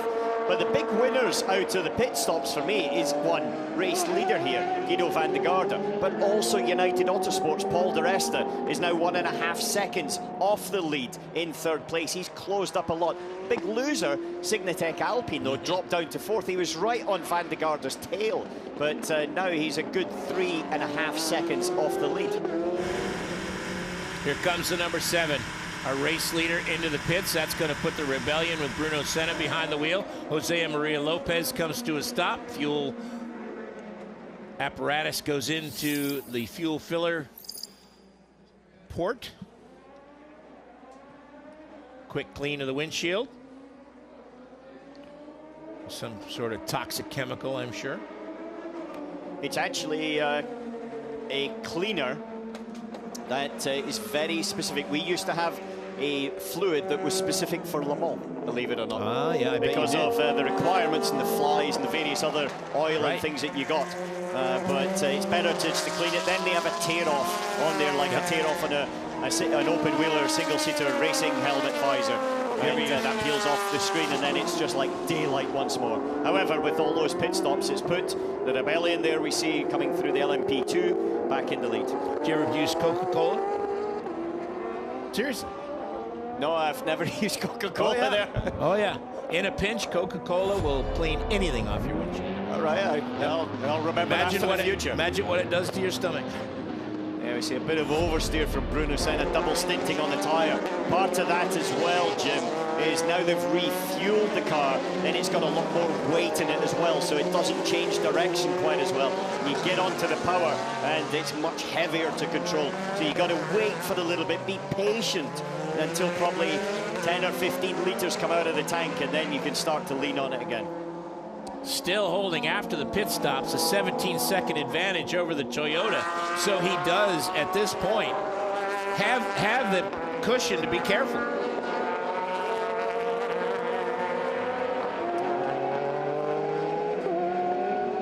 And the 38 getting down the inside of the Dragon Speed car, and that's Anthony Davidson that's managed to get the job done there. So Davidson overtakes Hanley. Hanley overtaking Davidson. Game not finished yet. Nope. Will continue another 5 hours, 12 minutes. You've been quite high on Phil Hansen as well, haven't you? Sorry? You've been quite high on Philip Hansen. Yeah, he's done a very, very good job in that United number 22. Really strong performance this weekend, actually. One of his best ones, I think, so far. His teammate. Spinner. TF Sports spun. Sally Yolok has looped it around and is back on his way. I'm not sure if that was actually a little bit of contact there at turn 13 with Paul Dalla Lana. We're going to find out. Dive underneath. It's at 12 into 13, yes. I bet. Oh, yeah. Bit of a racing incident, I suppose. They were battling for position. It started at the previous corner, in fact, down this straight, and ended up with Sally not getting quite enough alongside, so when there was contact, he was the one that was actually coming off worst. So we were talking earlier about Phil Hansen. His teammate, Philippe Albuquerque, is standing by with Duncan Vincent. Yeah, Philippe, first of all, you guys made up a good bit of time during the pit stop there. Did you short fuel or did you fuel right up? Yeah, we were just looking at it, that we were happy about it. Yeah, we don't know. I think just Paul did a good stopping and a good getaway. That's the only explanation we have for that. Now, we heard on the radio that Paul was complaining about rear-end grip. Has he come back with any other updates on that? No, yeah, he complained a little bit, but now we are dealing with what we have, and we need to go until the end of the stint. And he's picked it up some speed now, so he's doing a great job. So. When do you get behind the wheel of the 22? Sorry? When do you drive? So next is going to be Phil Hansen, and then it's me. Okay, thank you very much. Thank you. Felipe Albuquerque, a driver I know very well because he was a teammate of mine in Audi when he came in as a junior. I have to say we're similar ages, but no, not really. Felipe is a bit of a star, fantastic in that United Autosports team that really gels the driver lineups together. He's the glue in there, and it's important you have someone with that sort of mentality. He's always smiling, even on his darkest days. He always smiles, but he always gives it one when he gets in the car as well. He is for that team, much like you were for him at Audi. He's you were the veteran sage. He's now the veteran sage for that. I prefer the word sage than veteran, but anyway, we'll take it. Hey, veteran doesn't mean you're old. It just means you're experienced. Thank you very much. Then I'm very experienced. I'm 50 years of experience. That's right. That's right. Watch yourself down there. We can keep your mic closed for the rest of the 6 hours. Yeah, Duncan Vincent in the pit lane is suggesting he's being ageist here. But the contact between the 98 Paul Dalla Lana and the TF Sport car of Sally Yolok, who still stayed in third position, even apart from that spin, is being investigated. Get a bit of a feeling that's more than likely going to be a racing incident. But, you know, they've got in the stewards room, they've got multiple different views than we have. Well, the 22 car may have made up a lot of time on its pit stop, but now it is in a hard-fought battle for third place. He wants to hold on to that third place. Paul di Resta being chased by the number 36 Signatech Alpine, which is being chased by the number 33 High Class Racing. Here's the 47, who we saw make a tire change during his pit stop. Off at driver's right, Roberto Lacorte behind the wheel of that car. He's the bronze driver in that car and started the race. It's a quick bit to spin there as well, and he's... Oh, good Lord. So he's actually gone wide onto the sort of safety runoff area, which has got huge bumps into it. We've heard a couple of comments about that. We saw Guido van der Garde sort of flying a little bit in the air as well when he had the situation with Negrão, and that actually caused his spin. But he looks, apart from the fact he's just run the rumble strips again, a little bit out of rhythm, I would have said now, for Lacorte, but he's back on his way anyway. And I'm sure Nicolas Lapierre didn't appreciate where he came back out onto the racetrack, as Lapierre is trying to put him another lap down as he's trying to keep pace with that number 29 car. And now back to the battle for third. It's United Autosports, Signatech Alpine, High Class Racing, as here comes your race leader, Bruno Senna. There's no rest for the weary. It's 6 hours of nonstop action here at the Lone Star Le Mans as we're closing in on 5 hours to go. We're only an hour in, and I'm damn near out of breath. Well, you're going to have to keep your breath because there's going to be a lot of action between now and the checkered flag. But I tell you, Paul di Resta is struggling a little bit. They gained at the pit stop, as we said. Philippe Albuquerque said, well, to be honest, we don't really know why he was actually able to gain so much. But they were 3 seconds quicker than Racing Team Netherlands, but a stonking 11 seconds faster in the pit stop than second place Nicolas Lapierre and Cool Racing, and 6 seconds quicker than the guy that's right on his back door now, Alexander de Grau. But the performance in the pits isn't quite being reflected with the performance on track at this stage of the race. And when you can gain 6 seconds sitting still, that is that you can't pay for that kind of advantage. Well, that is the cheapest performance you'll exactly. So it's Van der Garden, Lapierre first and second, then it's Paul di Resta, Andre de Grau, and Yamashita in the high class, number 33. As here comes the race leader through, both drivers giving each other a lot of room, but now de Grau having a look at Paul di Resta. He's got a run on him, gonna go down the inside, and locks up a little bit left rear, but makes that look easy, Alan. Yeah, he did. Look, he's quicker. At the end of the day, he's quicker, and he was able to get a run, got the car stopped, blocked, and Paul didn't really have too much to fight back with. But at the same time, I don't think Paul is in a position to actually have a real fight back, and it's a matter of time. And you've got to try and work out at one point, which is against the racing driver's natural instincts. It is to always fight for your position right to the end. But you've got to try and work out sometimes, is patience the better way to go? Because if you are fighting, you're actually both losing time relative to the people up ahead. Yeah, and on a fuel-only stop to gain 6 seconds, does that mean they might have short-filled? Well, we'll find out very soon. Yeah, going to come exactly. into the pits, but I doubt it. I very, very much doubt it. I think a little bit of it's the in-lap, it's the positioning. You saw that there was a few cars were backed up against each other if they had to do a pullback to try to get out of their pit stop. Oh, that could be. And so there's quite a few different things there. Ooh, goes wide. The Porsche, looked like that was the number 92 Porsche, Kevin Estra, going wide there. Well, that, to be honest, that wasn't wide. That was very, very wide. Paul's struggling with the rear end of that car. It's snaking as he came into the braking area. He's also taking much wider lines than the people around and about him who are much tidier. And that is usually a suggestion. You're struggling for lateral grip. And so you need to let the car try to keep its momentum. As now they're trying to get by both the... Oh, he got caught on that curve as well. Contact with the GT AM leader. Yeah, this is... this is delicate stuff here, isn't it, Alan?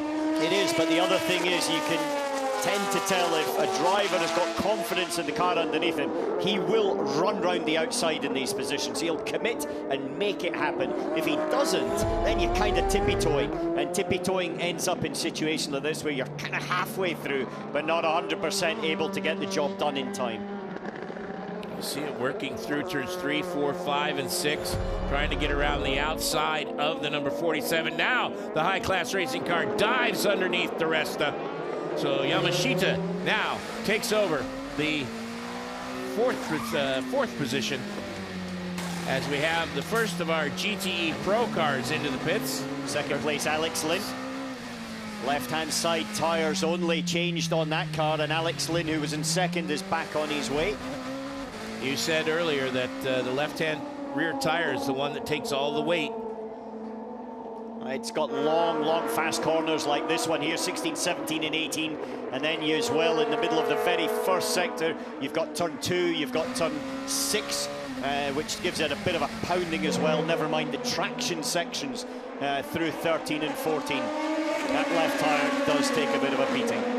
They've not been able to make short work of this number 47 car. This is a full lap now. They've been dancing with him as Yamashita was able to make the pass on di Resta, and now has finally gotten by the 47. Now let's see if di Resta can get past the 47 and put him yet another lap down. He's quick enough to get past him, but it just depends on whether he can actually, or I should say, he's quick enough to overtake and pull away. It just depends if he gets a track position or it's something to help him do it, because you see how quickly Yamashita has disappeared off into the distance. And talking of disappearing off into the distance, up ahead of that battle with Paul di Resta, and we're talking a good old, what, 15, 16 seconds up ahead. You've got the race leader here, Guido van der Garde, being chased by second place Nicolas Lapierre. And the overall race leader, Bruno Senna, still on cruising, working his 31st lap of the race. And he has a 20-second lead over second place Sebastian Buemi. Yeah, but the average is over the first stint. He averaged 9/10 of a second faster than Sebastian Buemi. Admittedly, we've only done 8 laps of this second stint. However, it is now down to 4/10 of a second on this second stint. So the advantage that he had in the first stint is not quite replicated at this moment in time in the second. He still has an advantage, it's just much smaller. Yeah, but that's cut half, really. If that then extrapolates on to the end of the race, then there'll be a crossover point where the Toyota will come back, or at least stabilize.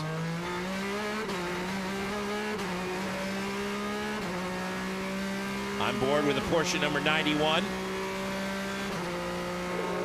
Currently in 4th place in GT Pro. There you see him in the back of your shot. Trying to chase down the AF Corsa number 51. James Collado behind the wheel. Now we're on board with the Porsche number 92, which is in front of Collado. Currently in 2nd place in the class. 5, almost 6 seconds behind Nicky Team in the Aston Martin number 95. So this is the battle for 2nd and 3rd currently in the GT Pro category. It's Aston Martin, Porsche, Ferrari, and then Corvette running 6th. Alex Lynn has come to the pits. He's the first of the GT Pro cars to come to the pits. He's dropped to 7th after making a 2-tire change. Here's the first of our GT-AM competitors to make a call to the pits. That's Paul Dell'Elena. Is the 90 car getting ready as well, Duncan? Yes, Jim, it is that. The guys just come in the garage there now, so they're going to counter this pit stop that the 98 car's doing. They're going to come in as well. Looks like fuel only. No, the Astons are putting the left side tyres on the 98 car as well. In fact, they're going for a full 4-tyre change down there. Are the new tyres, Duncan, that's going on the right-hand side? No, they didn't look new. They've got new ones for the TF Sport car. It didn't look new that went on that Aston Martin, Alan.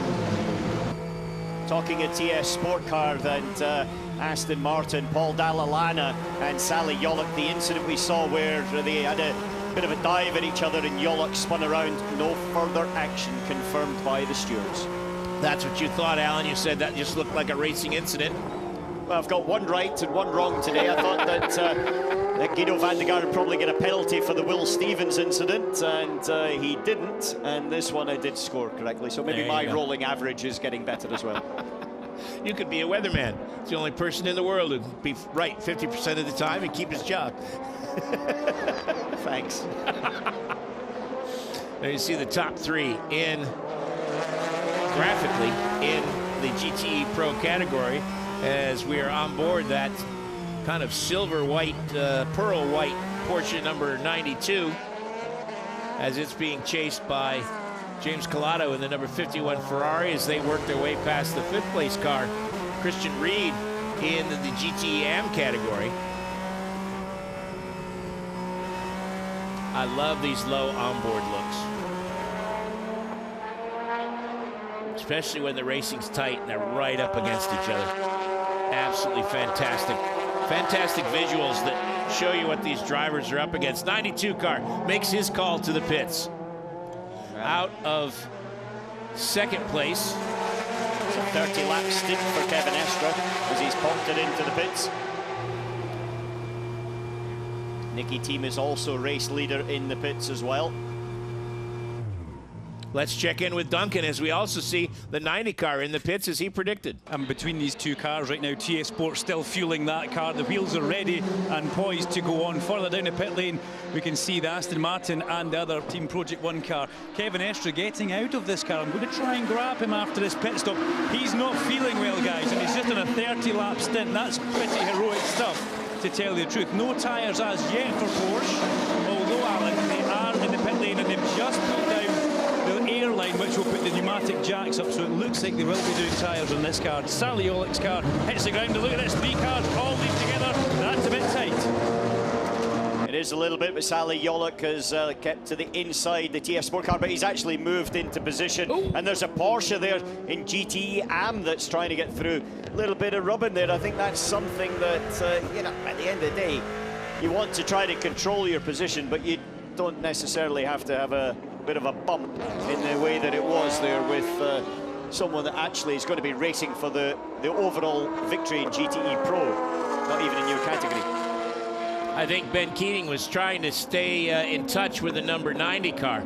Yeah, and so therefore Nicky Thiem has just got out in front of Alex Lynn. So Lynn did a pit stop 1 lap earlier, and that car has really closed up now. And so the 2 Aston Martins, 95 and 97, nose astern. And so the 97 has definitely had a good run through the pits, better run than the 95. And in fact, there you see the 90 being chased by the 57. That is now the battle for 7th. So that's how that shook out after the pit stops. It was interesting. Alex Lynn was the first to pit, and he almost got the overlap. Yeah, very, very close to it. Getting the overlap, not quite done, but it was a really close one. Up at the front, though, just to give you a little note, Bruno Senna's on the push, 27 seconds ahead, and he's just done the fastest first sector of anybody. Kevin Estre, I heard he wasn't feeling very well, and he's just got out of the car after 30 laps. He's with Duncan Vincent. Kevin Estre has just stepped out the number 92 car. First of all, how are you feeling today? Because you weren't very good yesterday. Yeah, it's still not great. My voice is still quite low. And, but I haven't been to China lately, so it should be okay. But yeah, not great, but should be okay to do the race. I think Michael will drive a little more than me and we'll be fine. Why do you guys change drivers so early in the Porsche? No, I think that was our strategy. You know, in the end we have 4.5 sets. You can manage this however you want, and you can do your double stint whenever you want. And for us, I like to do a single to start with, and then we're quite competitive like this, so we kept this for this race. Thank you very much. Go and get some fluid. We'll catch up later on. Yeah, it's been one of the things, the hallmarks actually, that Porsche have single stinted their driving. They get into a rhythm, you get into a routine, and it also then works back through all your practice sessions and your testing as well. And so that works for them. It's a little bit different for others. I also prefer generally to do longer stints, and then you held the flow of the circuit, but it's a little bit preference, and it can be individual car preference, not necessarily overall team preference either. Well, Jimmy Bruni did get into the 91 car, so they had the similar strategy. We saw that in the box while we were talking to Kevin Estre. We could see the driver change. There's Kevin Magnussen, 46-year-old Danish star, quite popular here in the United States. All the Corvette fans are glad to see him back, as there's a battle continuing in LMP2. We were seeing Magnussen there briefly because of the pit stops. The Corvette has climbed to the top spot in the GT Pro category, if only temporarily till he makes his pit stop, as we saw a change of position there as Ben Hanley was able to get by Paul di Resta for 5th position in LMP2. Get past and sort of disappear a little bit. Again, very quick pit stop by the United Autosports, but drop back from 2nd place down to 6th now in category.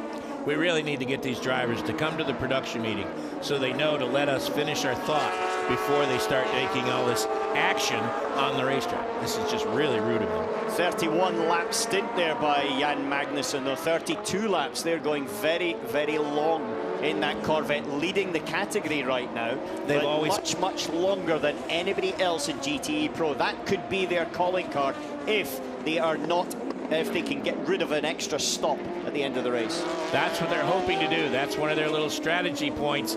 They have always gotten great mileage, even with the front engine cars. They have always gotten great fuel mileage out of those Chevy engines. Yeah, the biggest issue is the lap time drop-off is quite dramatic. Yes. And so therefore they're going to have to get really good mileage to be able to do it. Number 77, Dempsey Proton. Christian Reed comes into the pits.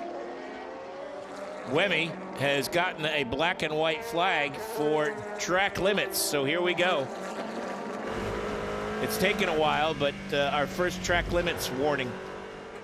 Yeah, there's plenty of them in practice just to get everybody in the mood. And this is the first one in the race, as now Jan Magnussen has popped into the pits for that first stop. For them, 32 laps. Their average time, though, as we're talking about the time drop-off, relative to Nicky Thiem, for example, who's leading in GTE Pro, is 1.481 seconds per lap slower.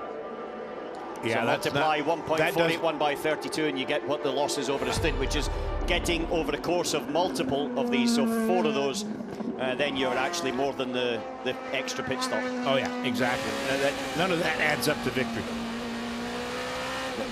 As you said, though, at the beginning of this race, then for them, a victory kind of is anywhere near the podium in this particular situation. Well, we have 4 hours and 51 minutes to go. We're 1 hour and 8 minutes complete. Let's take a look at how we've gotten to this point in the Lone Star Le Mans, round 5 of the World Endurance Championship. It was a great scene before the race. Everybody happy to see the Corvette on the grid. Drivers enjoying themselves with the fans and with fellow competitors. But when it was time to start racing, the fans were ready, and things got underway with the Rebellion going to the front and the number 22 of Paul di Resta going to the front in the LMP2 category. Kind of got the best of Nicolas Lapierre on the start and was able to take over the top spot, while at the front it was the Rebellion and the 2 Toyotas. In GTE Pro, it was the number 97 Aston Martin that was able to get past the Porsche number 92, as you saw one of the AF Corsa cars go wide. And this is the way it has been throughout the whole first hour with the GTE Pro battle. Then the 29 car. He was the star of the first hour. First, he had contact with the number 37. And then up front, a little bit further, the Cool Racing Nicolas Lapierre was able to get by Paul di Resta. Then the Signatech Alpine got by di Resta because di Resta had tire issues, was struggling with rear grip, and the cars continued to struggle. Then the 29 car, the Racing Team Netherlands with Van der Garde behind the wheel, was climbing through the field, still on a charge. There he takes over 3rd position from the Signatech. Then we had our first round of pit stops. The 2 cars came in together. The number 29 and the number 42 of Cool Racing. And the 29 was able to take over the lead in the pit stops. Then in GTE Pro, this battle for the lead between the battle for second between the number 98 and the 90 ended in contretemps for Sally Ulick. No further action taken on that. And that was a rough opportunity. Here's di Resta, still struggling even after the pit stop, Alan. A yeoman effort. He's given it everything he's got, but he just doesn't have the handling to stay competitive. Not at this moment in the race, he doesn't have that, but as we heard earlier on, then they're going to have fresher tyres towards the end of this race, looking to sort of focus on that part of it, as opposed to necessarily the glory part at the beginning. However, it's going to be, I think, a tough afternoon for them right now. Here's our current classification. Our leader, the Rebellion, with Bruno Senna behind the wheels, completed 37 laps. Has a surprising 34-second lead over the Toyota. There you see the leader in the GT Pro category, the number 95 Aston Martin. It's Aston Martin 1 and 2, chased by Ferrari, and then the 2 Porsches. And just about 7 seconds separating the field. And then in GTE AM, it's the number 56 Team Project 1 Porsche with Matteo Chiaroli behind the wheel. Then Paul Dell'Elena, Hewlett, and Ben Keating in the number 57 Wins car as we check in with that battle right now, which has been joined by the number 83 Ferrari as well, with Emmanuel Collard, the veteran, the French veteran, many-time Le Mans competitor and one of the greats of endurance racing, has joined that battle. They've been separated by the 2 Porsches now, but this is the battle for 3rd place in the class. The red Aston Martin number 90, that's the TF Sport with Sally Ulick behind the wheel. Then that's Ben Keating in the beautifully turned out purple Wins Porsche. That's another of the Team Project 1 entries. Trying to get by Ulick and try and stay out of the way of the Porsches and keep the door shut on the number 83 car. The other of the AF Corsa GTEM cars. As here come not only the GT Pro Porsches, but here comes our race leader joining the party. This is endurance racing at its best, Alan. You've got 3 of the 4 categories all represented there in one knot of cars. A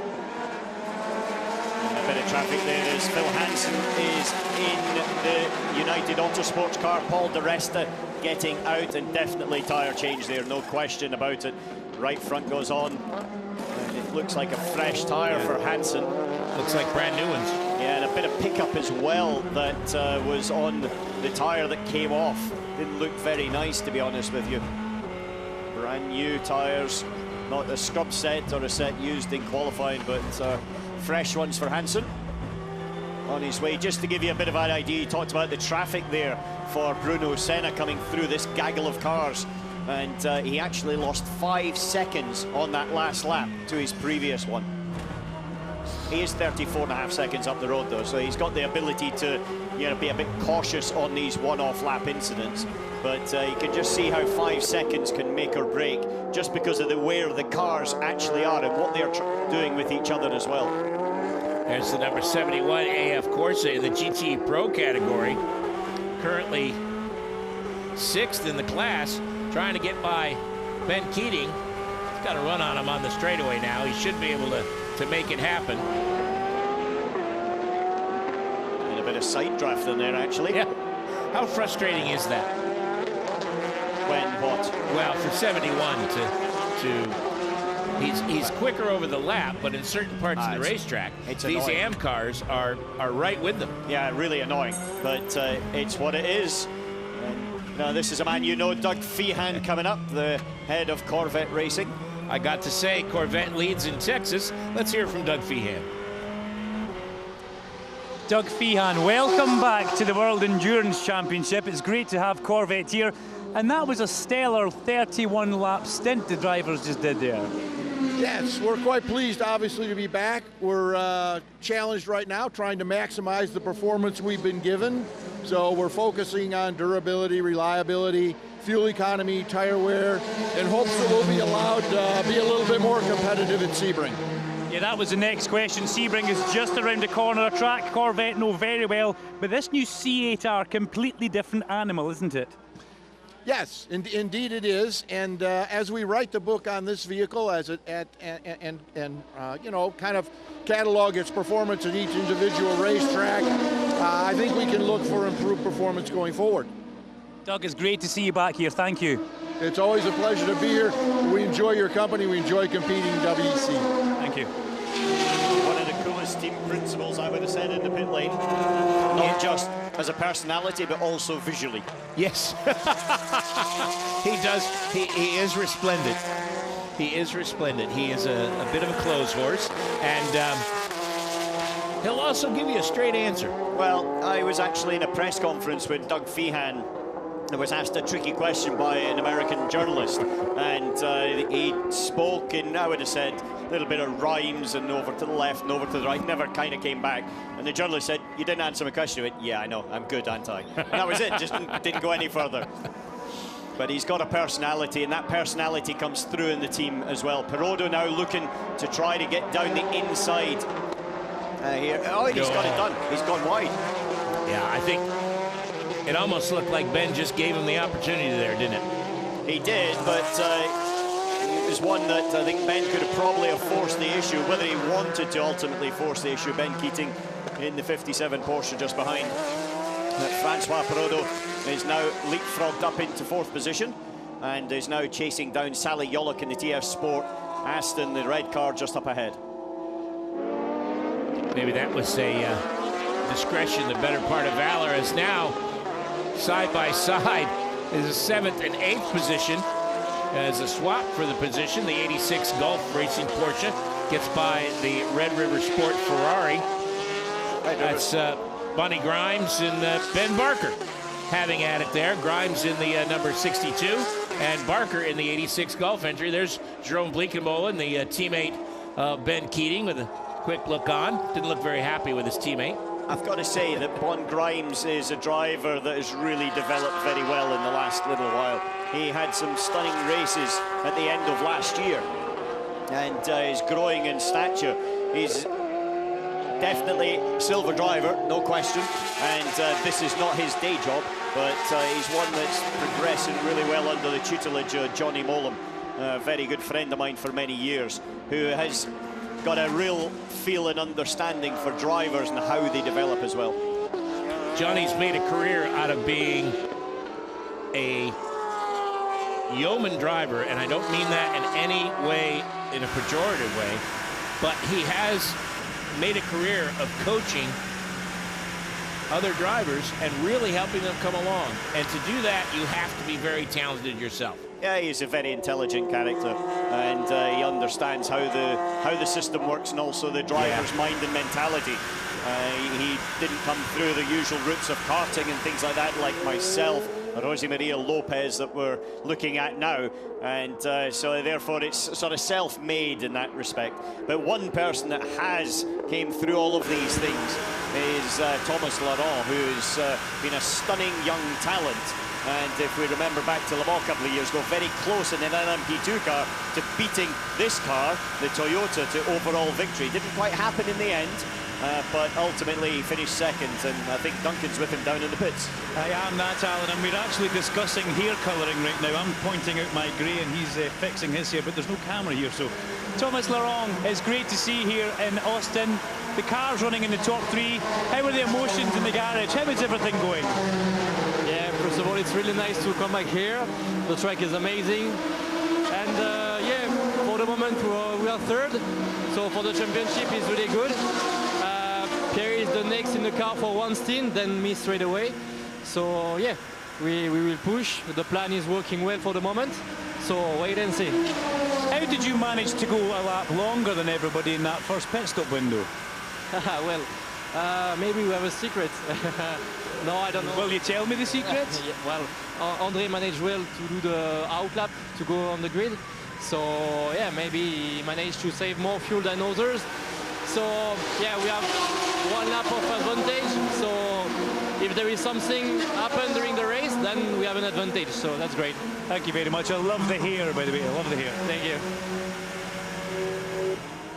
Talking about that, the lap to the grid is from the pre-grid round, and that is, sorry, that's from the pits round to the grid, and there is a bit of a skill set in being able to conserve fuel, because you can't refuel from that point on, and there's downhill sections here, so you know it's not inconceivable. You could pull in the clutch and coast down those hills. It's not inconceivable. Coming out of turn 9, you can run down towards the hairpin. Or be very, very gentle in how you apply the throttle. As we used to call it, grid like grandma. That's right. Yeah, because there's no minimum time that you have to hit. No, there's no minimum time at all. There's just the one minimum is the minimum amount of fuel used. That's right. That's right. As long as you've left the pits before the pits close, you can take your time. One person not on grid like grandma duty at the moment is Rebellions Racing Bruno Senna, another fastest overall first sector of anybody. 43 seconds up the road to Sebastian Buemi in second. He has he put the pedal to the firewall at the drop of the green flag and has only lifted it when he's in the pits. As now we're seeing a great battle for second place in the the LMP2 category. Yeah, we are just quickly coming back to the Bruno Senna lap time. You know, I said at the beginning after 8 laps he was only 0.4 of a second on average quicker than Buemi in that second stint. That is now after 20 laps extended, so he is now 1.3 seconds on average. So he's really maximised it. Last lap was 3 seconds quicker. Now Buemi's probably had a bit of traffic, but then again we saw that Senna had as well, and that is really going to be, I would say, 1.5 seconds when they come into the pits for the second pit stop. Lone Star Le Mans is the 50th 6-hour race in the history of the World Endurance Championship. And you may have noticed on the graphic there, Nicolas Lapierre making his 50th start in the World Endurance Championship. So the KG veteran is having a great run so far.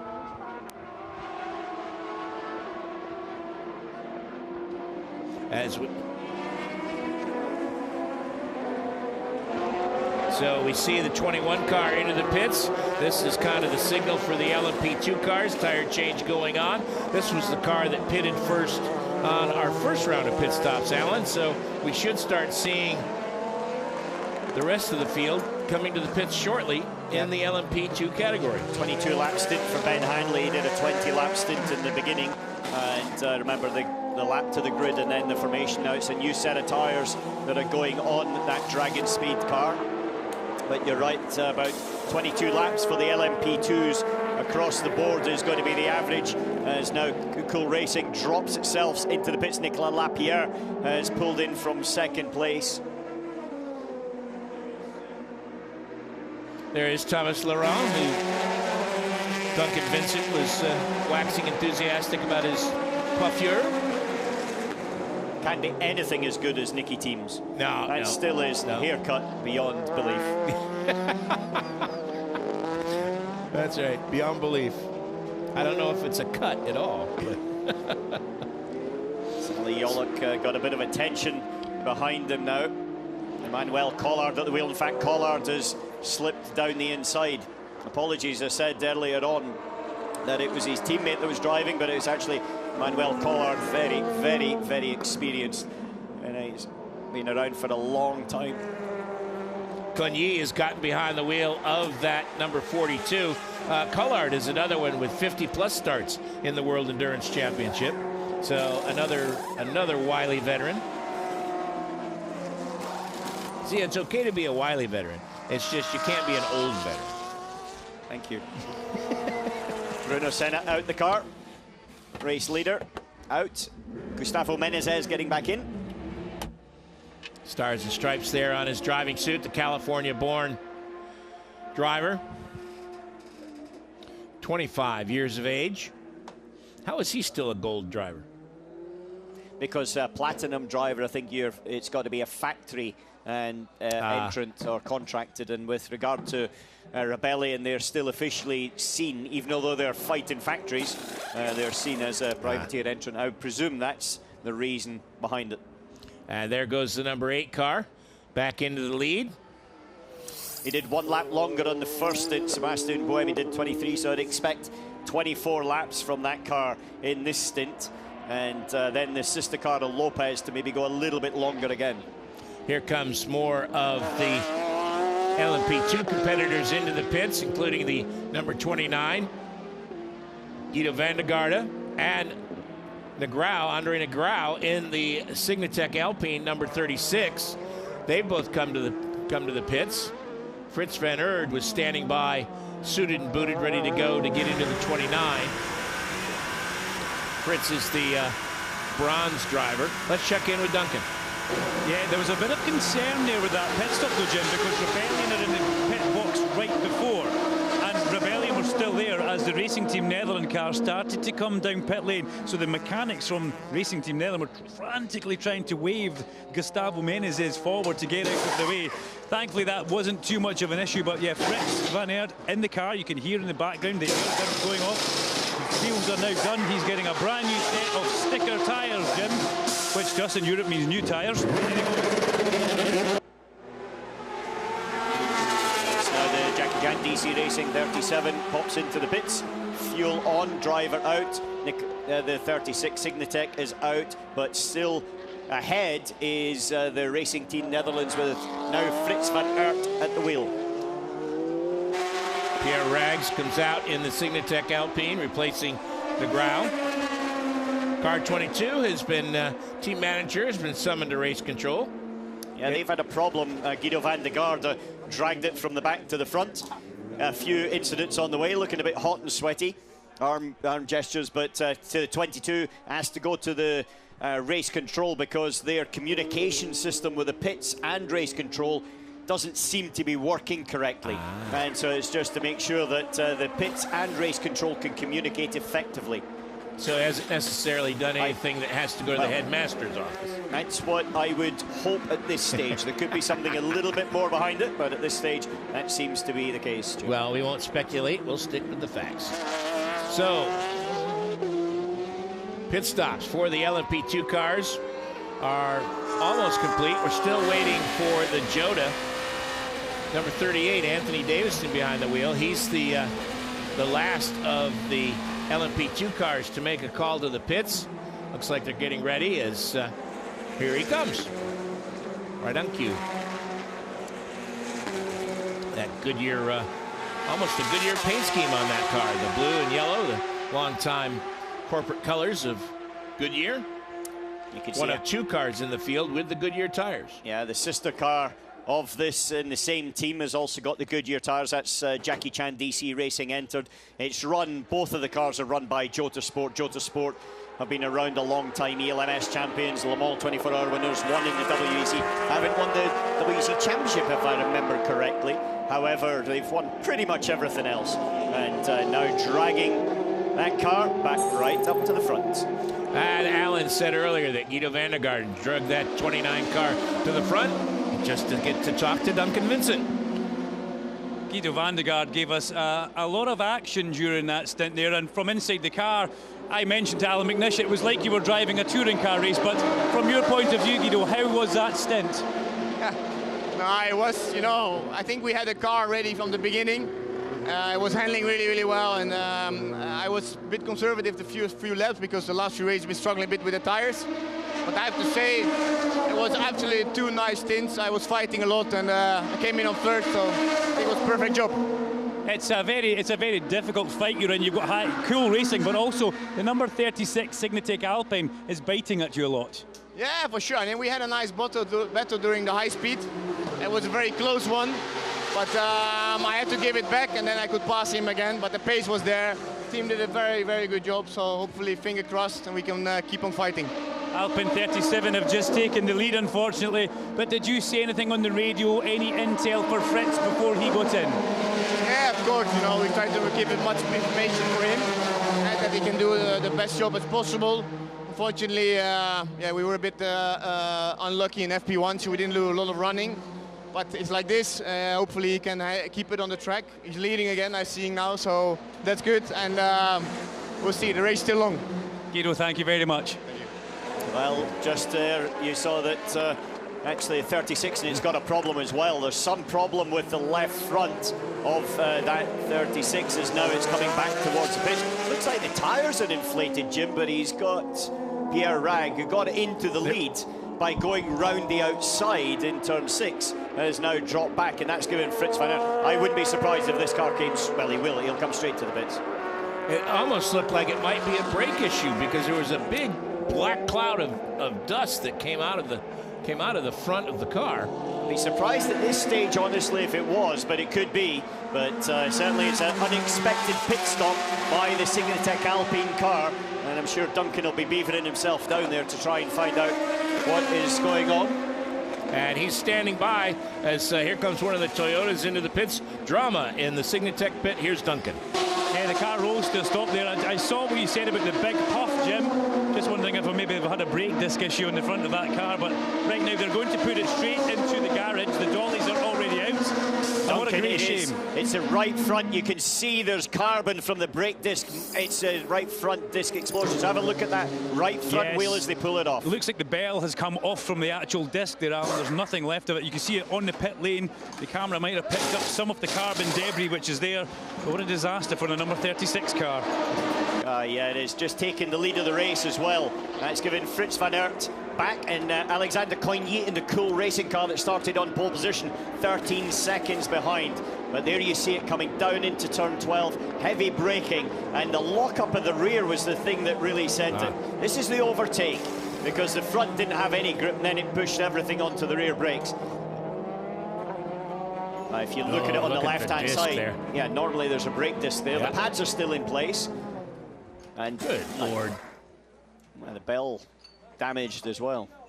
Yeah, that was a comprehensive brake failure right there. You got to go back to the situation of now changing probably the quarter suspension. I think it's maybe one of the quicker ways to do that. They'll also check the others as well, left front and the rears, just to see and try and understand what on earth is going on. You know, we're 1.5 hours into a race here. Here's not the worst for braking energy. It is for temperatures in other areas, but not for brakes. Gustavo Menezes, not much temperature in that car. Take care of your left front tire, especially turn 3, 6, and 17 obviously. Take care, left front tire. 3 is basically a long right-hander. It's actually turn 2 on most track maps. 6 is the fast S's in the middle of there, and then the big, long triple 16, 17, and 18. Just a little reminder to the driver. Just keep him in line with it all. Interesting, because we've been talking about the left rear, but it's also the left front that they need to keep track. Big puff of smoke there from the Cittilar, number 47. He's come to the pits. Is that a tire lockup? 22 and 24 laps for Laporte. So I think it's that as 7 comes in. Jose Maria Lopez, they're going much, much longer. They have done 24 laps and 25. And if you think Bruno Senna, 22 and 23. And so this car is able to extend its fuel mileage. Running with a hybrid system gives it that sort of abilities and an advantage. But in pure lap time, it's nowhere near as now the sister car of Buemi. It's actually, sorry, apologies, it's Brendan Hartley that's in that car. Now in 8, has just popped back into second place. Looks like new skins going on the Toyota. I think new driver as well. Yep. It's that time in the race. Second pit stops for just a little bit less than 4.5 hours remaining in the Lone Star Le Mans. Mike Conway. I love to hear that leaving on the hybrid drive. Yep, it's the fastest way to get to the speed lane limiter, 60 kilometers per hour, and then after you're there, then they fire up the internal combustion engine and then propel it from there with both parts of power.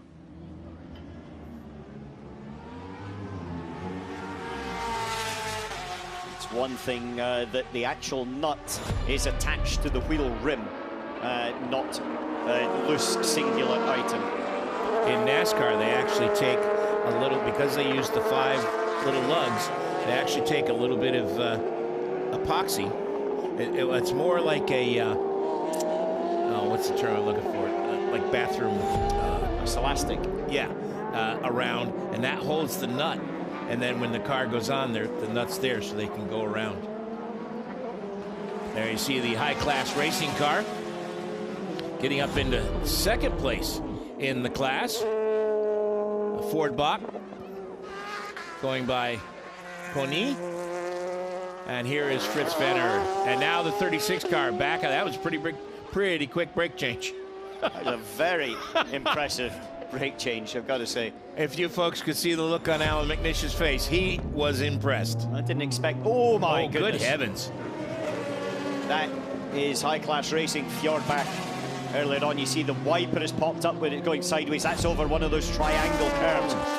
And that's, I'm sure, done a bit of damage underneath that car. That had to do damage to the floor. If not, at least tweak the suspension a little bit. I think it's more the chassis and the floor and things that probably get the damage there, Jim. But he just got up into second place and dropped himself back down into fourth now, because Phil Hansen has made his way up into second. 19 seconds off Fritz Van Aert. So the United Autosport, Phil Hansen is up into second. And it's been a bit of a rough ride here for the LMP2. Here we see it again. He's not alongside the Corvette, and the Corvette has squeezed in towards apex because the Corvette kind of has to. He's got nowhere else to go. And sideways over the one of those is not the way. Well, you don't want to go over it anyway, but sideways is definitely not a good way. Seems to be back up to speed, though, as he's now closed back in on the 42, goes underneath Cogny. He's not frightened of the attack mode, is he?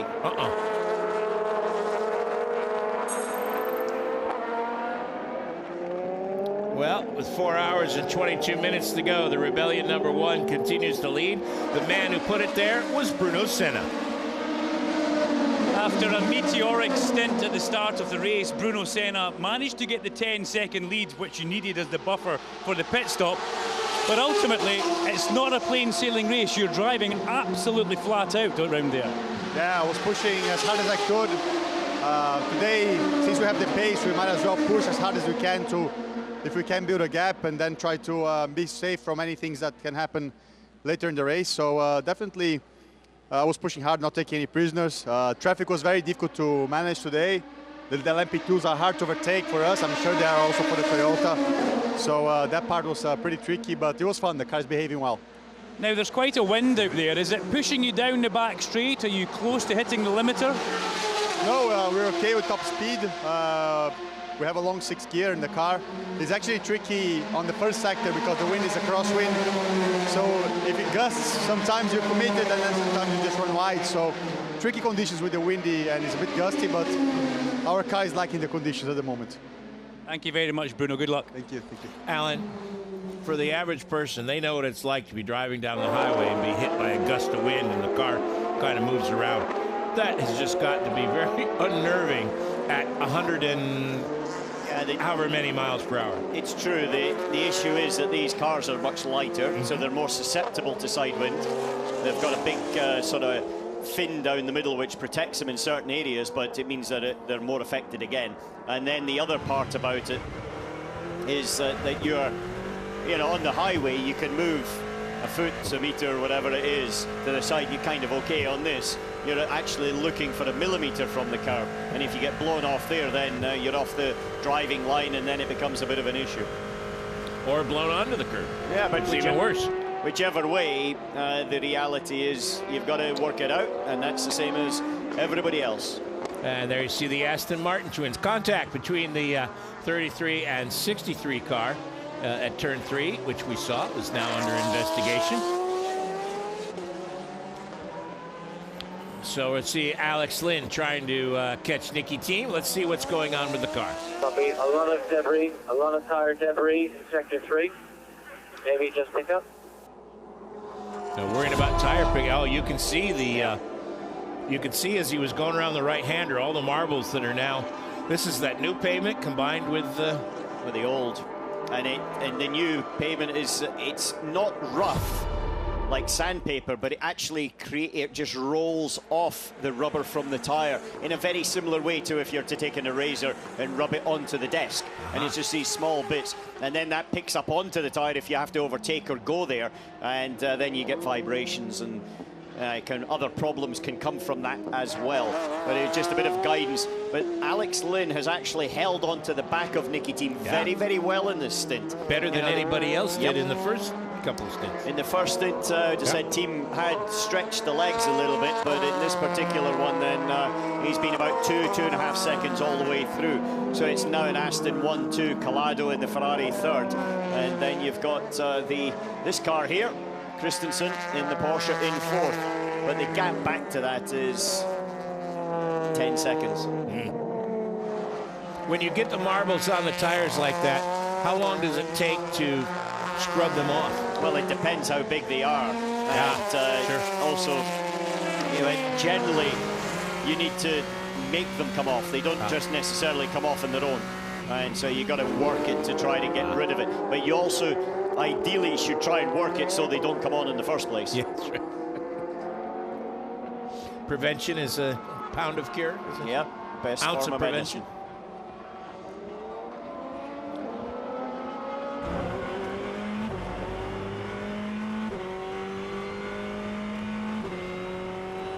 You've got the 71 on board. That's in 6th place, Davide Rigon. They're kind of a bit lonely, actually, this particular car. He's 11 seconds behind the next car up ahead, which is Jimmy Bruni. the board. That's very unusual in GTE for anybody to be lonely. Yeah. Normally there's at least one other car that's ready to race. Normally very, very friendly. Jan Magnussen, currently 7th. Does look good, that car, I've got Sure to say. does. It's got a presence and a visual look, looks a bit mean and aggressive. And I'm pretty sure it'll be mean and aggressive when they get it to Le Mans. Oh, yeah. Be a fan favorite, different fan favorite to the old Corvettes. Yep. I'm still a bit of a fan of the old one, but it'll be a fan favorite nonetheless. Yeah, you were saying earlier, you're still partial to the front engine, that big banging V8. Yeah, I like a big banging V8. Traditionalist in that respect. Yep. Very Australian of you. And here you see another great battle on the racetrack for the GTE AM category. That's long drives 8th, 9th, and 10th. I did not get my numbers messed up. Paul Delalena trying to make some room for the 29 car, and then hits Fritz van Aert. And then hits Fritz van Aert when Van Aert got on the brakes a little bit harder than probably what they're used to with Guido van der Garde. Yeah, a little bit earlier on the brakes, Sally Jolok behind. Jolok's done a pretty long stint. He does like to do this. Well, both drivers have been in from the start, but we saw that before, that Jolok likes to get in and run his time. Sometimes the others switch one stint, but Sally's in there pushing. Well, he can get the job done, so why not? Yeah, very true. Very, very true. And Paul Delalena is another of those gentleman drivers who has really come a long, long way in his career. He started out, he was competent. Well, now he's gone beyond competent. He's competitive. Yes. And that's a big step for a person who this is as you said earlier, it's not his day job. No, definitely not his day job. There's her driver lineups. Charlie Eastwood getting ready, but I think we're probably going to see a change in another category for the lead, because now Phil Hansen, that we're on board with as he was coming through the traffic, is less than 4.5 seconds behind Fritz van Aert, the Racing Team Netherlands race leader in the P2 category. So I would say in another couple of laps, it's going to be the option for Phil Hansen to try to sneak the lead. And props to Paul Di Resta and the pit crew, because that car was struggling earlier, and Paul never panicked. He didn't make any mistakes that compounded the situation. He just suffered through it, stayed competitive, and now, with a fresh set of tires, Phil Hansen's been able to put that car right into the pointy end of the field again. Yep, right into the thick of it all. Circuit, I think, generally has got a little bit slower if I look across the board of lap times to what it was at the beginning of the race. But it's all relative to everybody else. As now, Delalena has pulled out a sizable margin as a couple of the prototypes have gone through that battle. One of the Toyota and the high-class racing. The high-class racing LMP2 car trying to dive down the inside on the Toyota. Wow, that was ambitious, to say the least. Gustavo Menez continues to control things at the front of the field in the Rebellion #1. The 25-year-old Angelino has been very impressive as a member of this Rebellion crew. Bit of oversteer there. Yeah. Nice to see them working a little bit in the cockpit. Trying to work his way past the car that is in 4th position in GTE Pro. That's the Porsche, driven by Michael Christensen. Now he goes around James Colato in the Ferrari and heads off for our AM leader. That would be Matteo Caroli.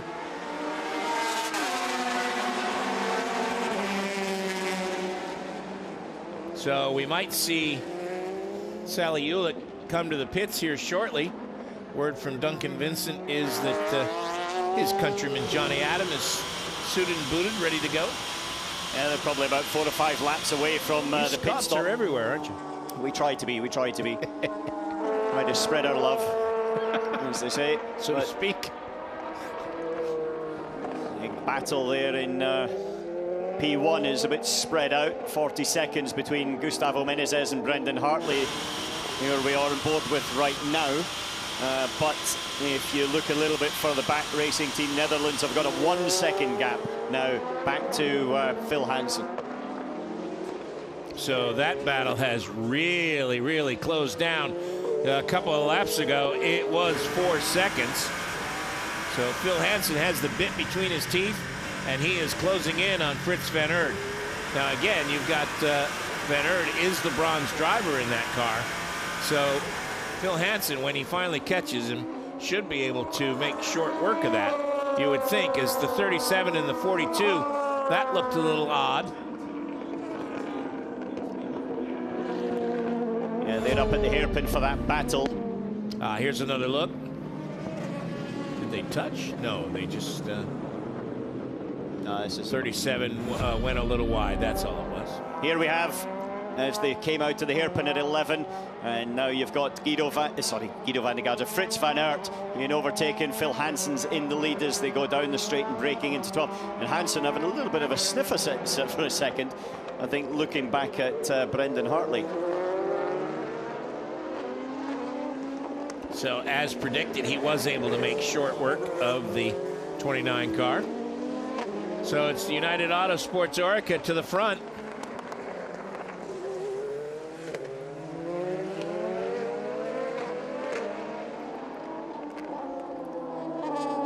And we were talking earlier about the situation at the TF Sport number 90. It's going into the S's currently, going through turn 2, turn 3. Sally Hewlett behind the wheel of that car. It looked like Charlie Eastwood might be, or Johnny Adam might be getting behind the wheel. And so Duncan Vincent is caught up with Charlie Eastwood. I have caught up with Charlie Eastwood. Just, Jim, you're correct. Johnny Adam has taken over, but Charlie Eastwood was helping on that pit stop. You were actually involved in what is going on here. You're dressed like a mechanic, and you were working on the car. Yeah, so unfortunately one of our mechanics, Jason, got really sick when he came here for the last couple of days. So Ben, who normally helps us with the driver change and things, had to go onto the wheel gun. So I arrived this morning and got told I've got the big call up to be part of the pit crew. So yeah, probably more nervous for that than I was for the actual driving itself. Yeah, pressure cooker when you're driving, but when you're actually servicing the car in the pit lane, there was a lot of eyes on you there. Yeah, exactly, and I have little princess hands, so I don't really know what they're capable of, but no, it all went really smooth, so it was, yeah, it was good to be involved. Thank you very much, Charlie. A very good pit stop by TF Sport there, guys. Johnny was in and away quickly, but amazed to see the driver adorning the mechanic suit and helping out. Yeah. It's not very often that happens. Did in the old days when you didn't have driver helpers, but you know, it's a case of the situation. If you remember the start of the race, TF Sport actually had a little paper up to say "get well," and that's clearly what it's for. So we do wish the whole team well, and the mechanic that he gets back online and is with us for the next race in Sebring. And earlier we saw contact between the high-class racing number 33 and the Corvette. No further action from the race stewards. Lots of, always the GTE Pro category is where you see the most overtakes. They're always the leaders in the overtake category. 14 overtakes for the 91, 12 overtakes for the AF Corsa Ferrari, and 11 overtakes for the Porsche. Aston Martin has just been leading, so they have 10 overtakes. Collado and Davide Rigon in the 2 AF Corsa Ferraris as well. Lots of position swapping.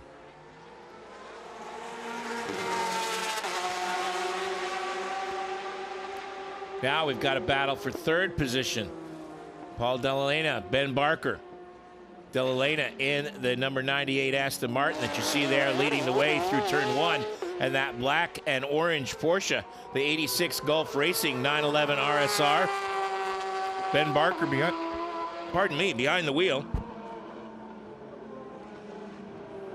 Barker has quietly taken that car in this stint and put it back into contention, hasn't he?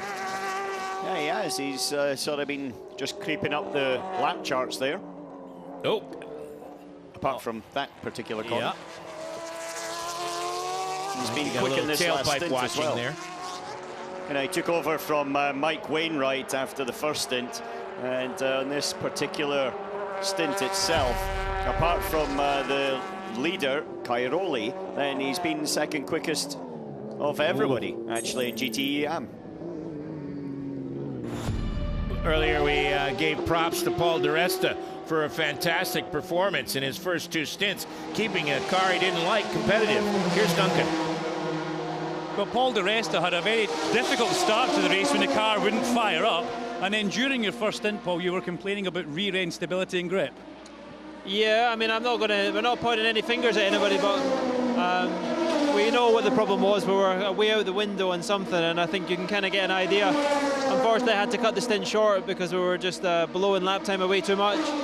We're out of sync. We're kind of in the mix. We have a very good race to the end, but a yellow flag or a safety car could help some other people and maybe dent our race a bit more. But we're just going to keep our head down and keep going. But it's a shame because we put ourselves in a good position. But it just shows you if you're out the window slightly, you know, you can really blow lap time away, and that's what's happened. How far out this kind of window are you then? What, I mean, are you having to adjust the strategy as you go along?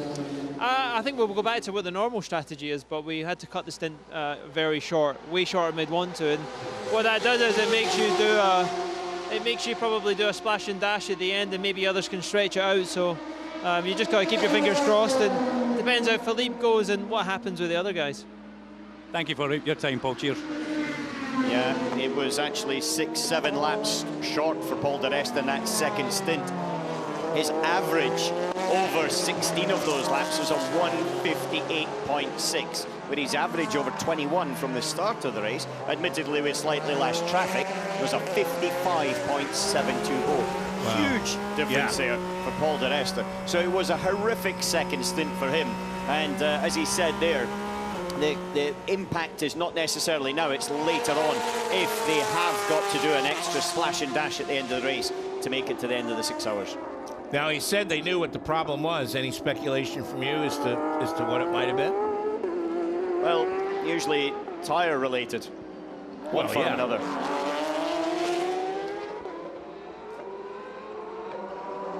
Beyond that, it could be a multi. Beyond what the tire issue was, yeah, exactly. There's the two Dempsey Proton Racing entries, as now Ben Barker does get by Paul Della Lana to take over third position.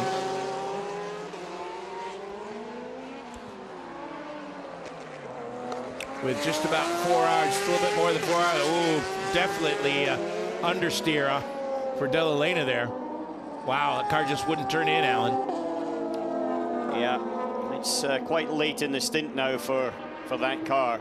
And so, you know, Dalla Lana, he's been in it right from the beginning. He's done 25 laps of it, and he's into the pits now. He's had enough. He's just pulled it a little bit short because normally he should be able to do about 30 laps. So they've cut it short 5 laps from the end of the stint. Here's a look at the overtake. He was always coming at one point or another. Yeah, it sure was. Barker down the inside. Now watch. And here's the two Dempsey Proton Porsches. You saw the Toyota just in the background sort of weaving a little bit, and there was a bit of pickup flew off. Looked like a black blob coming out of the wheel area. That was the rubber pickup. It was disappearing. That's what you said earlier. You have to make it go away. It just doesn't go away by itself.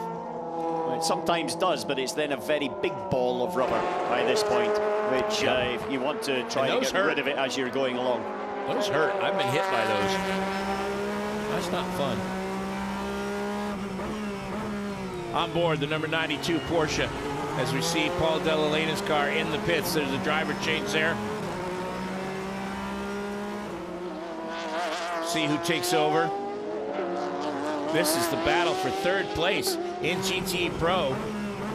It's AF Corsa Ferrari with James Colato and Michael Christensen in the Porsche, number 92. And another battle for the lead in LMP2.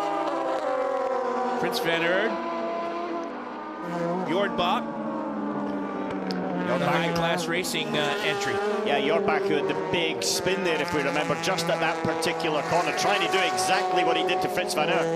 And this is the battle for the lead because the United Autosports car of Phil Hansen is actually in the pits due to that offset strategy that Paul Di Resta was talking about earlier on. These two cars closing in on the GTM leader, while these two GT Pro cars have made a sandwich out of the TF Sport Aston Martin with Johnny Adam behind the wheel, currently 8th in GTM. There you see the second of the factory Porsches there in the back of your screen. Now this is a battle with the Jackie Chan Jota prepared number 37 and the number 38. So teammate cars having at it here. Ho Ping Tung and Roberto Gonzalez behind the wheel.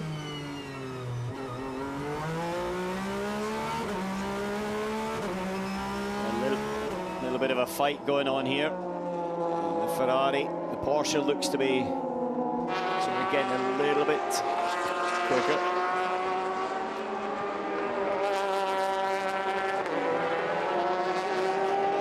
So Paul Dalla Lana got out of the car, and while we watch this battle, Duncan Vincent can talk to him about his first stint. First of all, Paul, how are you physically after that stint? Wow, you know, listen, it's despite my injury, doubling in Coda is hard work. So I got to tell you, I'm exhausted. But you know, I got through the first stint, and the guys asked me, "Can you do it?" And I was comfortable, so I said, let's push. And I got to say, about 3/4 into that second stint, my left leg started to cramp really badly, and I was just hanging on there. So, you know, thankfully it came, we got it done, and, you know, listen, the guys have been really supportive, lots of physio, lots of help this week, so made it, just.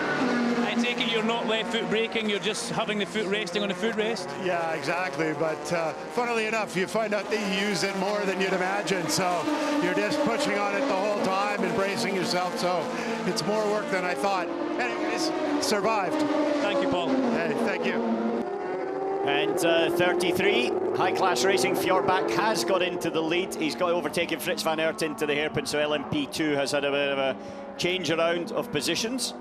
And that 2-car battle has now become a 3-car battle, as here comes the Jackie Chan DC racing car into the fight. And then in the back of your screen, you can see the number 38 car also going to be joining the party very soon. We could have a 4- or 5-way battle for the lead in LMP2 very shortly. Certainly could, but we could also have a lot of incidents here because there's a lot of traffic to try to get through. And it's certainly by no means done as Jackie Chan DC Racing goes round the outside. Ho Ping Tung tries to get it done, doesn't quite get it done. As Fjordbach, oh, there he touches the Ferraris. He tries to cut down the outside of one and into the other. And that was very, very lucky. And Ho Ping Tung does go down the outside of Van Aert, does it off the circuit, pretty much. But actually is now through. So, Ho Ping Tung,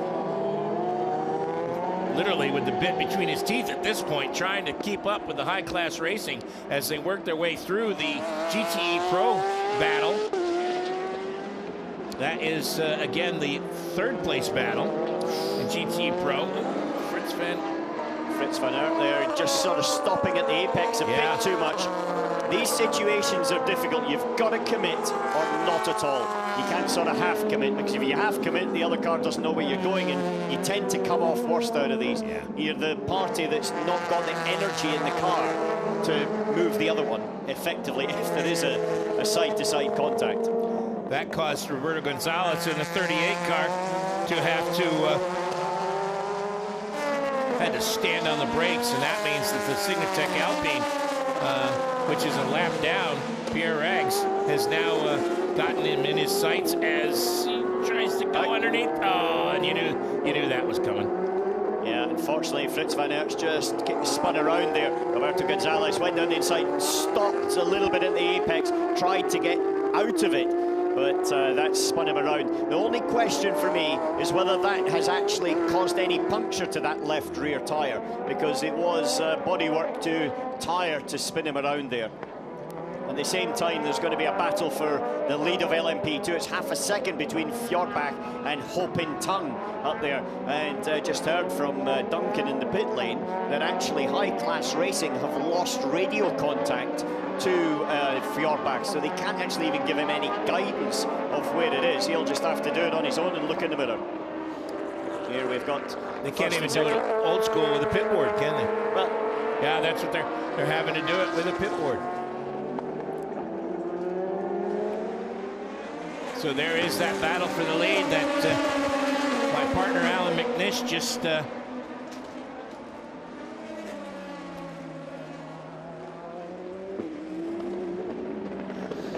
alluded to. The High Class Racing with no radio and the Jackie Chan DC Racing.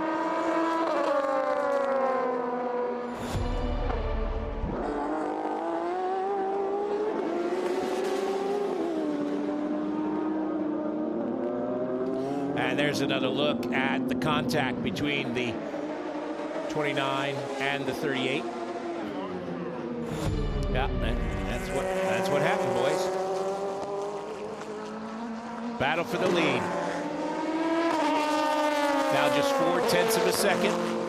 You see by the graphic on the left side of your screen. There's one of the Aston Martins into the pits. That's the number 97 car. As now it is time for these cars to be making their second pit stop. Second round of pit stops for the GTE cars. Trying to go around. Oh, there's contact between the 37 and the 33. Wow, he tried to... oh. Forbach tried to go down the middle of the racetrack. Yeah, and Ho Pin Tung said, no, not having any of that. And went side to side with him, moved him over a little bit more, and then took the position. And the Gonzalez and Fritz van Aert contact is going to be under investigation. The one that happened up at the hairpin that spun Fritz van Aert around.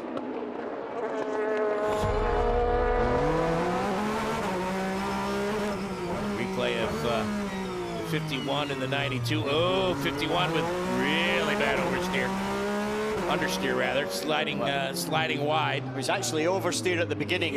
Saw it and then pushed towards understeer. Lack of grip, I think, is the best way we can probably say that for James Collado, who's done 28 laps in that car on this stint, but 31 in the first one. So he's been in there for 50 laps. Yeah, 59 laps. Yep. You know you're really bad when you're tight in and loose off. Yeah. Or vice versa, as the case was there. It starts to walk like that, you've just got to try to get it sorted out and live to fight another day. Talking of living to fight another day, there's a United Autosports car as well of Phil Hansen on his second stint. They're a little bit out of sync because of, as we heard earlier on, Paul Di Resta having to cut short by 6-7 laps, his second stint. So it'll be important to see this, how their tyres evolve and how their performance evolves in the second one. Because in the first one, they were kind of okay, but the second one's not good at all. There you see the old school pit board being prepared for the High Class Racing Anders Fjordbach. Yeah, it's something that actually teams have got away from, but I always like to have a pit board, even if I use radio as my main communication tool, but to know where the pit board is, and also for the people to know how to use it. Sounds very simple, but each driver does like certain information in a certain time, and it goes out at a certain point. So we used to have it automated that it would move out when it was allowed to have a moving automated pit board. We'd have it moved out at a certain point on the circuit, and then that was something that just allowed you an extra bit of comfort if there was a technical problem, which in this case there has been for the 33. Eduardo Freitas letting them race today, no further action. on the 38 and 29.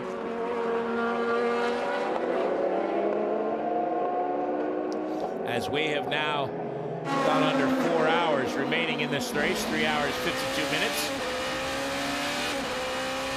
And we saw an Aston. Third of the race is complete. Saw an Aston drop into the pits. It was actually the race leader in GT Pro. It was Nicky Team, the 95, now coming to a stop after his second stint from the lead. They've led from the start from pole position through a 31-lap stint there for Nicky Team. And Sorensen, part of the Dane train, getting in to second. Let's go down to Duncan.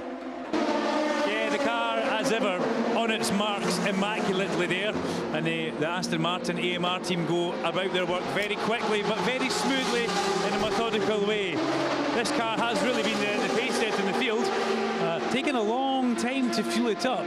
Taking a very long time with brand new sticker tyres on the floor. Here goes the compressed air jacks underneath that. A lot of brake dust from each corner as the wheels come off. Having a look at the tyres, generally they don't look like there's any tear marks or anything in them, Alan. They look very nice. A tasty little pit stop for the 95 car. Yeah, it is. And then you've got the 92 sitting behind the Porsche. A very quick one there, left-hand side. It looked like only for me there, but it's an Aston. It's out in the lead, and the Porsche is right behind it. We'll see when they pop out of the pit lane the actual pit timing coming up. Yep. And it was 6-7 seconds quicker for the Porsche than the Aston, which usually means they've changed 2 less tyres. Yep. Now, interesting, on the first stop, Aston Martin changed left side tyres. On this stop, they changed all 4. Predictive that next time they'll just change 2.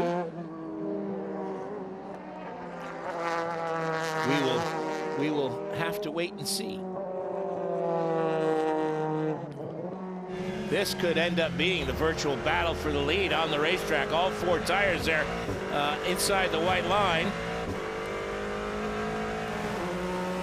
on the apex.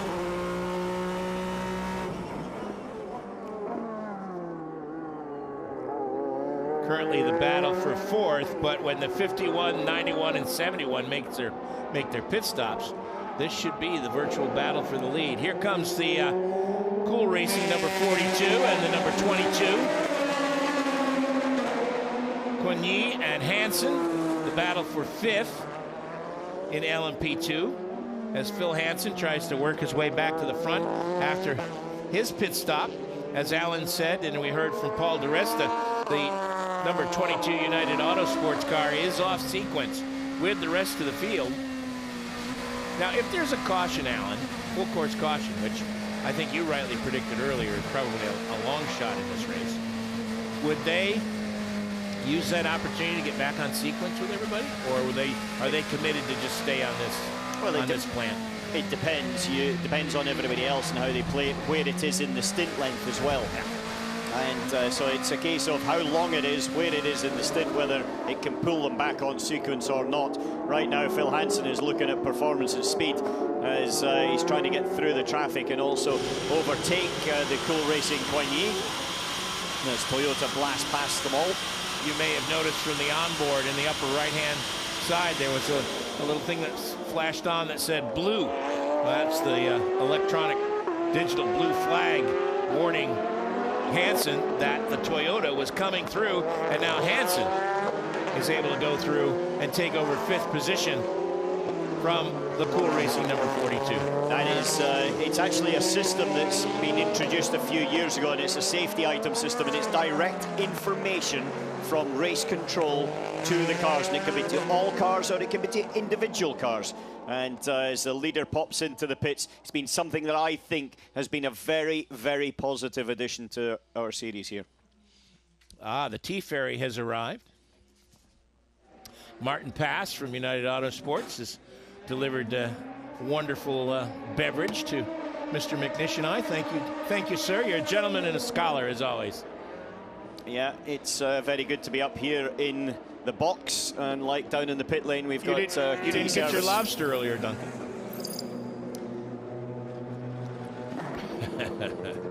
Rebellion dropped into second place. Now Brendan Hartley has moved into the lead, but that will be returned in a little while. Here's the 51 Corsa Ferrari. Collado into the pits. Driver change there.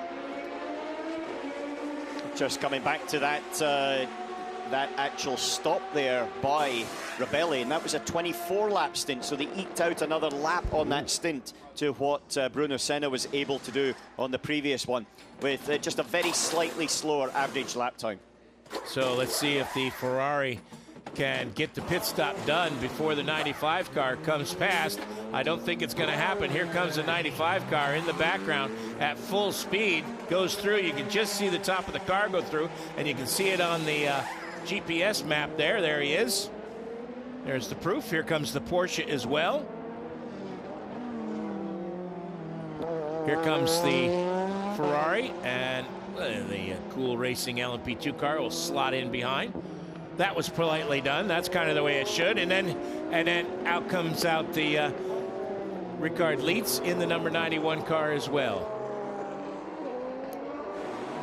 There goes the 71 AF Corsa Ferrari, Davide Rigon.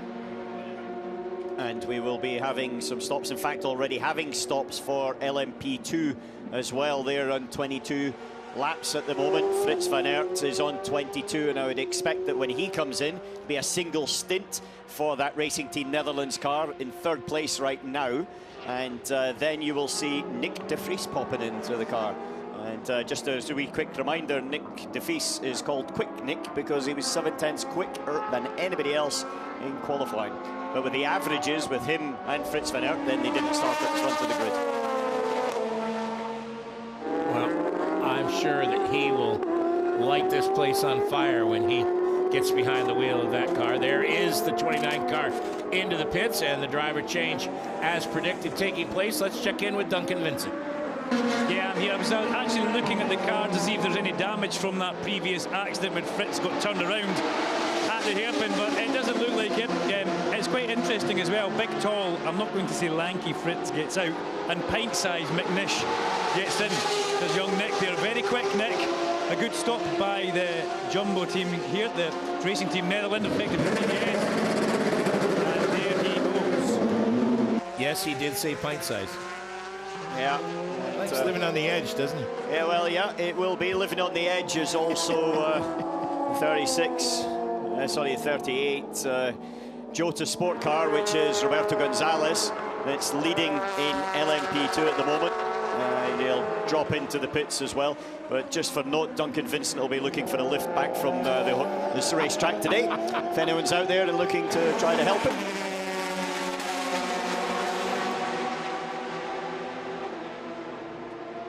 Coming into Here comes Gonzalez into the pits. It's too late to apologize now.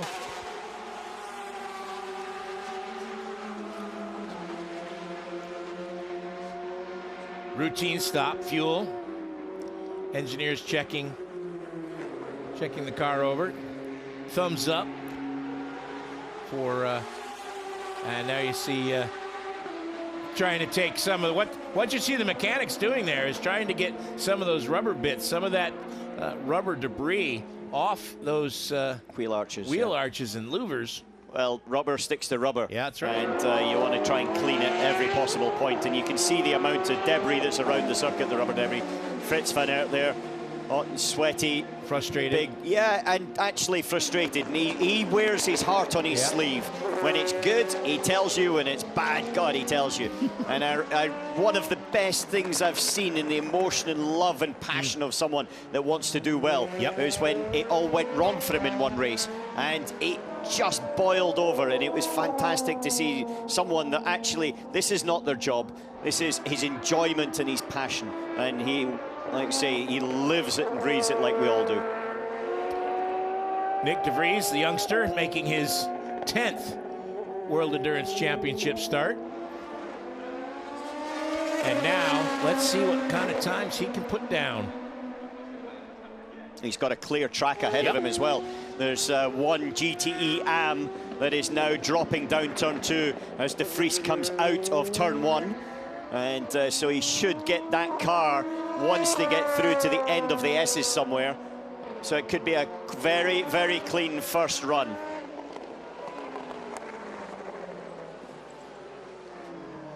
let's check back in with Duncan. Yeah, thank you very much, Jim. Rob Loypin joins me from Toyota here. It looks like we're almost getting ready for pit stops down here, Rob. But can you give us an overview of how the 7 and 8 are currently performing? I think they are performing as we expect. We say in the next couple of laps, they will come for pit stop.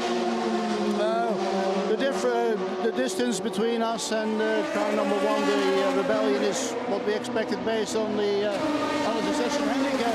Car 7 is fighting hard to stay with a bit within distance. From our point of view is, yeah, we'll try to make some pressure towards Rebellion, but if they don't make any mistakes, I think it's a done deal. Are both of your cars on the exact same stint, or is one going longer, one shorter? Due to the succession handicap, there is a bit of difference. So normally car number 8 should be able to go a bit longer. Listen, Rob, thank you very much. We'll come back and catch up with you later on. Okay. Thank you.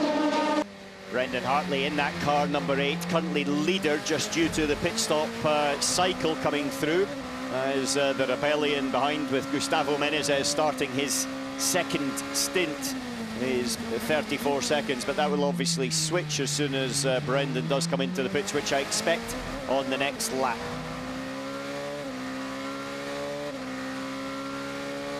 Just a little bit of enjoyment of the noise of the 22 United Autosports car.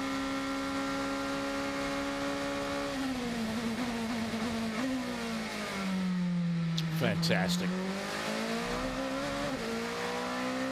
Back on the power.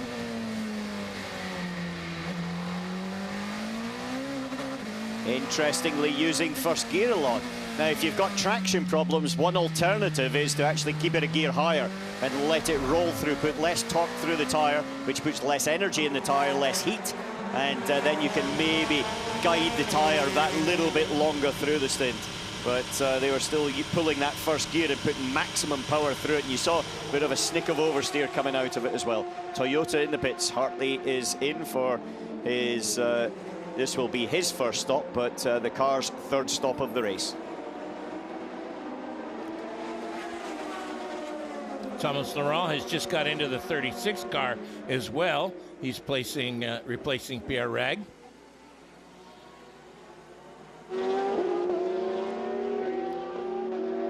Through the pit stops, that puts Hansen back out front in the number 22 as the pit stop rotation completes. So it's the number 22 United Autosports with Phil Hansen behind the wheel. Then the Jackie Chan DC Racing, Ho Pin Tung. Then the other Jota prepared car, the number 38 car, Roberto Gonzalez behind the wheel of that car. Then comes the number 33 High Class Racing, Anders Bjordbach.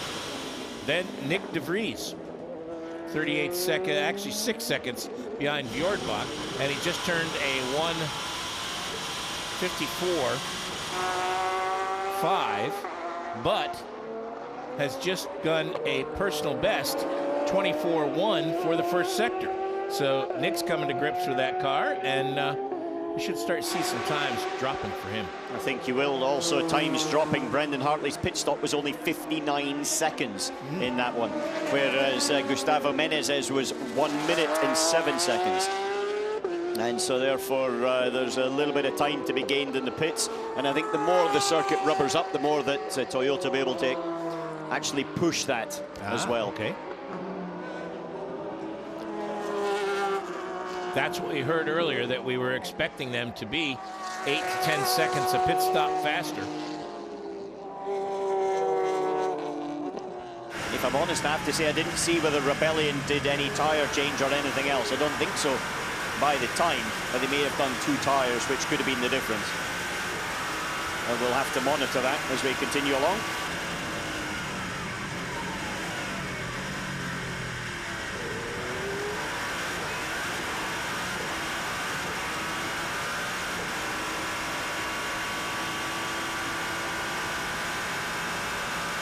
On board with the 7.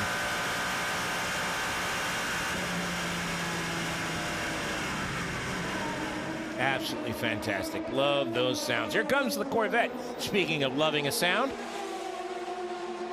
Mike Rockenfeller will replace Jan Magnussen. I think Duncan is on hand for the pit stop. Certainly, Magnussen steps out and strolls away. Rookie Rocky gets strapped into the car. Brand new sticker Michelin tyres about to go in this car. And a new development for Corvette, as you said. Doesn't quite sound the same as the last one, Jim, but it's still pretty tidy as they strap Rocky into the car. One thing I did notice about this car, it's a very small entrance for the driver to get in, so anybody that's quite tall will have a bit of an issue. Fuel going in. Danny Binks and the team down here looking at the stopwatches as the tyres now roll round the cars.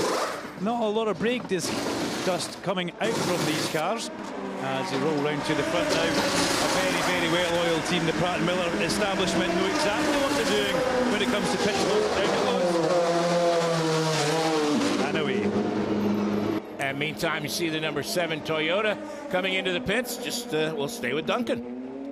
Yeah, I'm right there exactly. The last Toyota that was in, really big smell of oil, and there's some smoke coming out from the exhaust in this one as well, so it's quite strange. Don't know if you can see it on the camera just now, but a little bit of work going in there and quite a heavy smell of oil. Alan, do these cars drink a bit of oil through the race? Do they have enough on board in case that is an issue? Duncan, normally not, but what you can do is you can inject it in. Basically, it's like a huge drinks bottle that goes into the side of the car and then forces it in. But that would normally only be the case really in the 24 hours of Le Mans, not necessarily 3:36 or 3 hours into a 6-hour race here in COTA. So a little bit surprised to hear that actually, and it'd be worthwhile maybe in 20-odd laps time standing round about Toyota and sort of smelling the next one.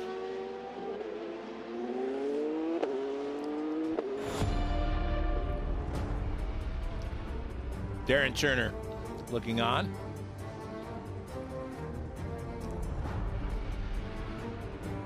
The drama and the human element that is the World Endurance Championship, coming to you from Circuit of the Americas, round 5 of the championship.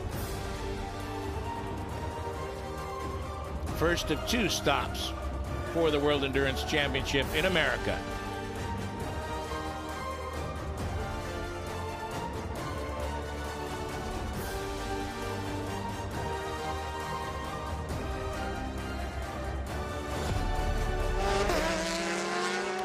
Moments ago, we saw Jan Magnussen get out of the Corvette number 63.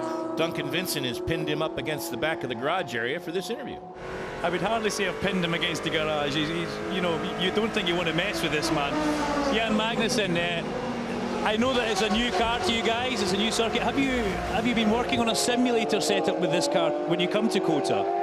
Yeah, so there's been a lot of work in the simulator, not just for this track. Obviously, we did some in preparation for this race, but the simulator plays a super important part in the development of the car and how we approach every race weekend. Was there any information given to Rocky as he got in the car? No, because the car is actually pretty well balanced. We're just too slow. The speed will come though. The speed is there. It's very early days, isn't it?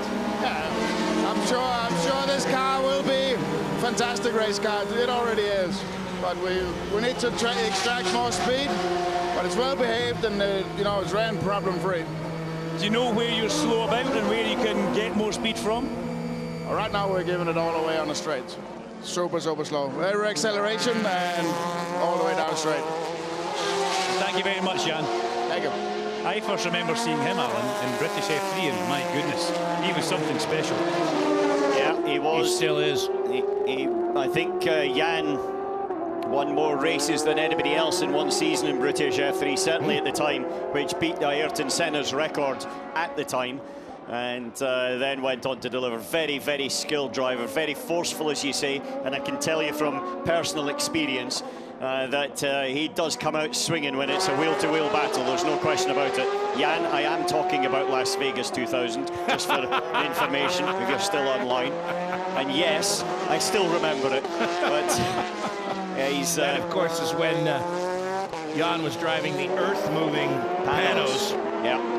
You better believe it. Yeah. Better believe it. But we had some fantastic races together. Very, very hard fighter. And he's right, this speed will come, but it's frustrating from a driver's point of view if you're good, except on those big, long straight bits, because there's very little you can do. If you're pressing full throttle and you're getting full throttle, that's full throttle. That's all you got. The other thing I always loved about Jan was, again, another guy who'll give you a straight answer. And he has talked frankly, quite frankly, Alan, about his time in Formula One when he said he just didn't take it seriously enough. He had such success in in those smaller formula that he thought he could just roll his helmet out there and be competitive. And he didn't train enough. He wasn't physically fit enough. And he learned from that and has had an absolutely outstanding career. But I was always impressed about how he was willing to put his hand up and go, yeah, that was my fault.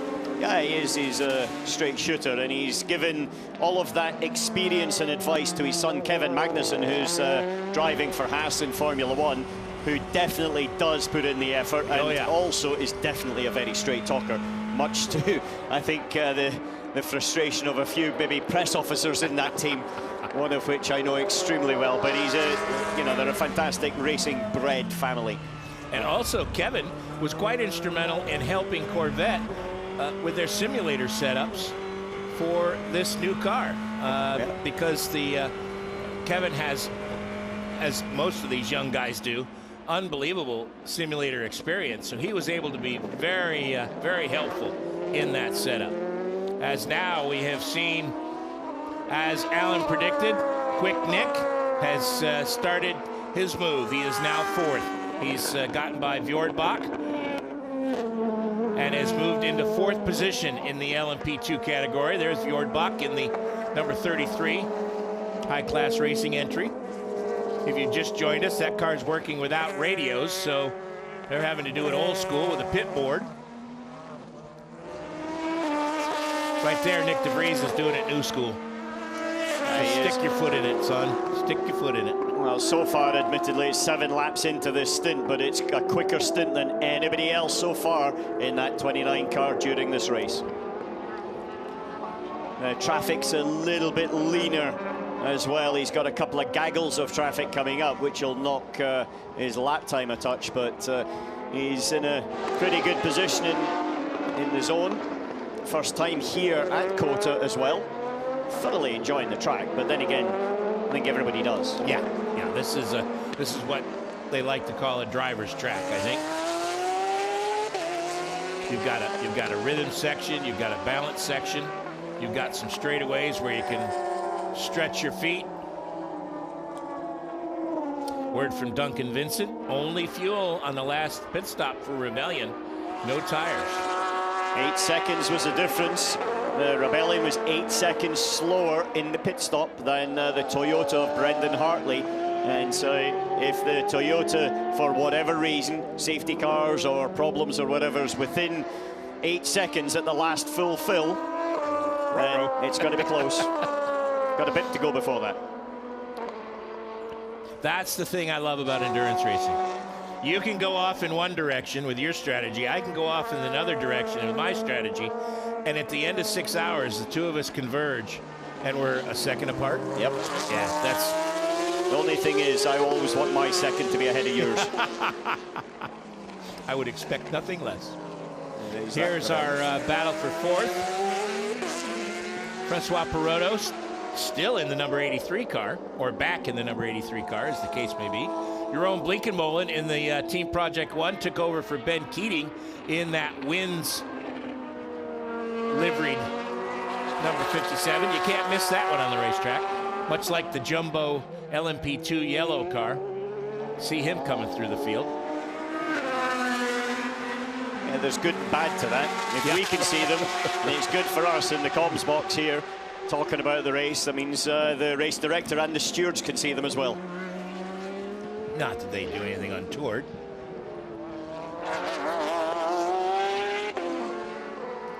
So 2.5 hours complete now. Closing in on the halfway of the Lone Star Le Mans. Just a 1.1 second gap now between Bleekenmolen and Perotto.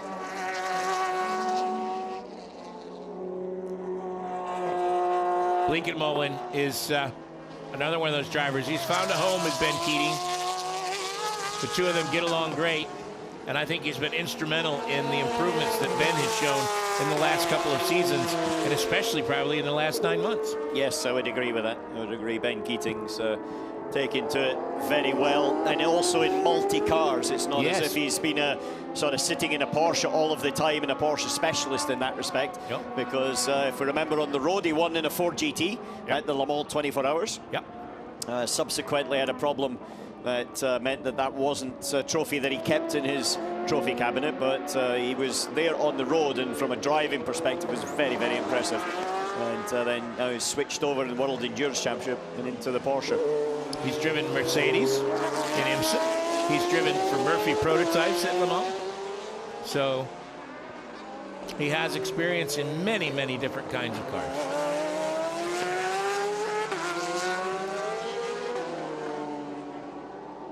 He's got to get his experience to good use. And, you know, with him and his teammates try to get this Porsche a little bit further up the field.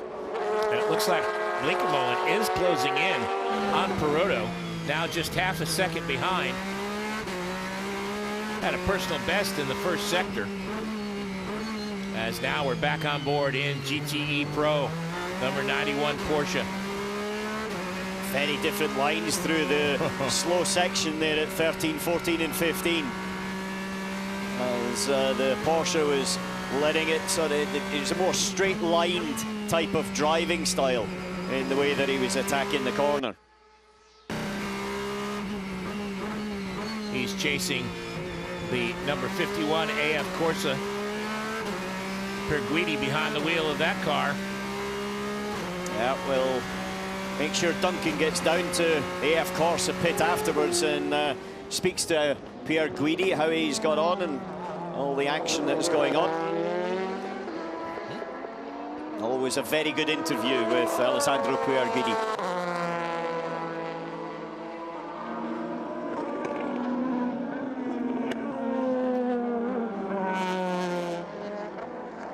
What I was calling the rhythm section of the racetrack earlier. Turns 3, 4, 5, 6, 7, 8, and 9. Very reminiscent of the Porsche curves at Le Mans. Part of the reason that Corvette is here is because there are elements of this racetrack that do, in many ways, almost, not quite, but almost replicate some of what you see at Le Mans. I think there's a few reasons that Corvette's in this particular battle and came here. One of them is more mileage. The other one is, exactly as you say, the speed profile of some of the corners, and the requirements here have got similarities.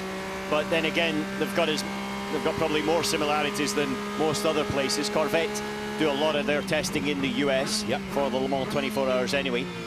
Not necessarily on tracks that most people have heard of, except obviously Sebring, which is more of a reliability as well as a performance one. The other thing is, it's always good to know what the competition have got. Right. And, you know, you can only really find that out, your strengths and weaknesses, as well as something that we discussed yesterday, Jim, was all the regulations that are different between here and the IMSA Championship that normally they will run in. And there's a different Michelin tire. Yep. The Michelin tire that is of WEC spec is different than the Michelin tire that they run in IMSA. So this is invaluable testing for that, because that's not a tire that they're normally going to see with their testing and work that they do with their two cars in the IMSA Championship. So that's all the more reason to run here and then run the 1,000 miles of Sebring as part of Super Sebring, which is a weekend I'm really looking forward to. We're going to have not only great racing, but, Alan, we should be hearing some great news about convergence between the IMSA top category and the top category for the WEC moving forward in 2021. Yeah, very true. And the Friday at Sebring at the 12 hours and the double header with the 1,000 miles, then they're going to ACO, FIA stroke IMSA are going to all have put their heads together by then how they create that convergence so that you have this fantastic opportunity to race cars all around the world in the same basic regulation package. As the Rebellion just runs wide there at turn 12, Gustavo Menezes locks up and slides wide. But this is something that I remember, and you remember, Jim, from the late 90s, where it was all separated across the board. And then there was a gentleman called Don Panos, and he came to racing without actually having very much experience, and just asked the question, why do we have different regulations across the world? This doesn't make any sense, he said to himself. And then pulled it together and then replicated what happened in Le Mans across in the US. Hence the American Le Mans series was started, hence Petit Le Mans was started. And I'm thankful to say that I raced in the first ever Petit Le Mans. I'm thankful to say that I raced in the first ever season of the American Le Mans series. And that was one of the greatest boosts that sports car racing worldwide has had. And the ACO, the WEC and IMSA have actually all put their heads together to replicate that going forward. And so I'm very much looking forward to, as I'm very sure you are, and a lot of the teams and definitely the fans, about the convergence that is going to be an important and a very important part of the future of sports cars in the next 5-10 years. Out on the racetrack, battle continues. There's Nick De Vries diving under the number 38 Jota, Roberto Gonzalez, to take over third place. Yeah, Fritz looked a little happier with that one, isn't he? Applause from the crew. Fritz van Aert, the man behind the Jumbo Markets, the man behind this successful race team. Now back to GTE Pro, the 91 Porsche, still hunting down the number 51 car. Let's find out from Ricard Leitz what's going on with that Porsche. All good, under 20 laps to go. The wear on the tires of Richard, of Jimmy, was much better than yours. Now I think he said a full double sprint, it can be interesting to save time. Keep going, then we decide, because to change the rear rider, we lose 8 seconds. 20 laps, go. Was that a Porsche engineer with an Italian accent? I just heard. Yep. Very unusual. Clearly he should have been Jimmy Bruni's engineer. Yes. Just he's in the wrong radio channel. But the interesting thing for me was they're talking about Jimmy's tyres and how they're looking better. And this section of circuit is where the Porsche is able to sort of get a bit of time onto the Ferrari. Only thing is, it's a difficult part of the track to overtake on.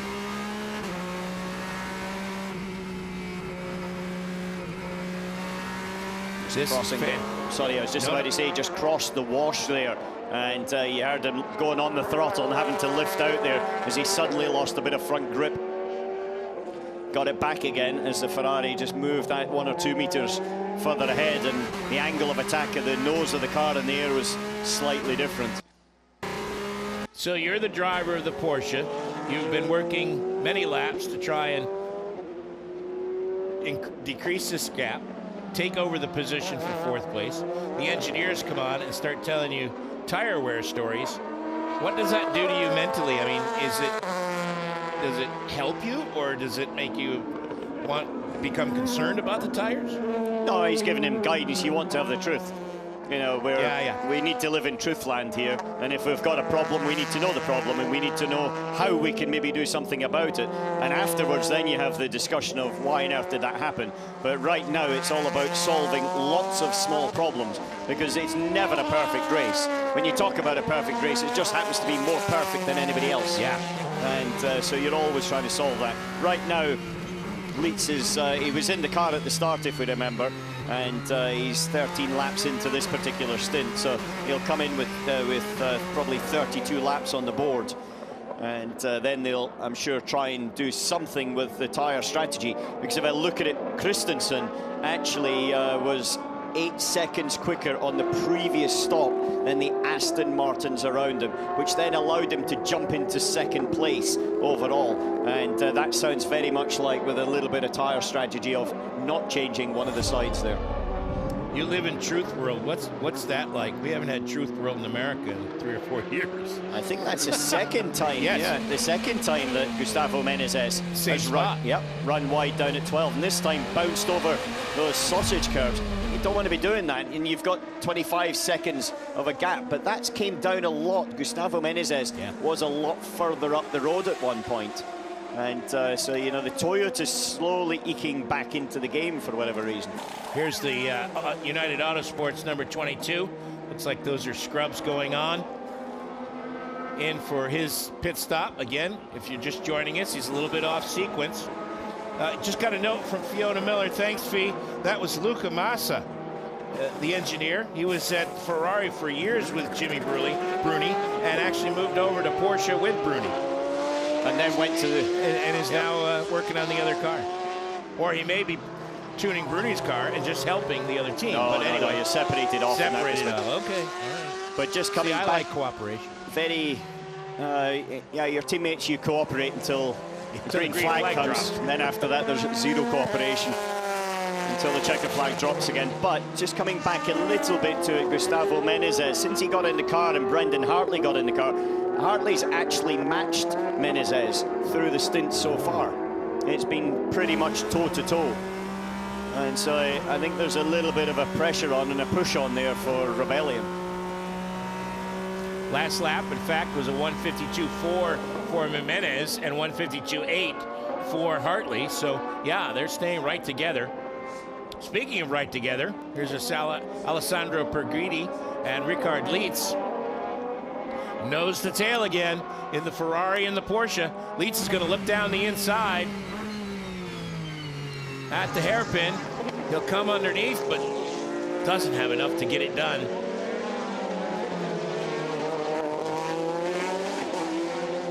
Ooh, over the curb. Boy, he's giving him everything he's got. He'll try for the undercut here, goes a little bit wide. Perguidi is better off the corner as they now go through 15, 16, 17, and 18. That was a nice bit of driving by Alessandro Perguidi, just keeping his car in the exact right spot on the racetrack to not block, but there was no room for Lietz to gain any sort of advantage. And now this looks like a battle for the lead. Nope. Nope, battle for second spot, 92. And 97. Michael Christensen, Maxime Martin. Porsche versus Aston Martin, and Christensen gets the job done and moves into second place. So Porsches are on the move, Alan. Yeah, coming good towards the end of the race. Well, we're not at the end of the race, we're not even halfway through. We're starting to pick up the pace. Here, have another raspberry. You're fading, you need some more sugar. Actually, just had another one, thank you very much. Getting my vitamin C content up. On board now with Christensen. Here's the 22 and the 21. Battle for ninth in LMP2. The 22 car, the United Auto Sports car. Philippe Albuquerque behind the wheel of that car now.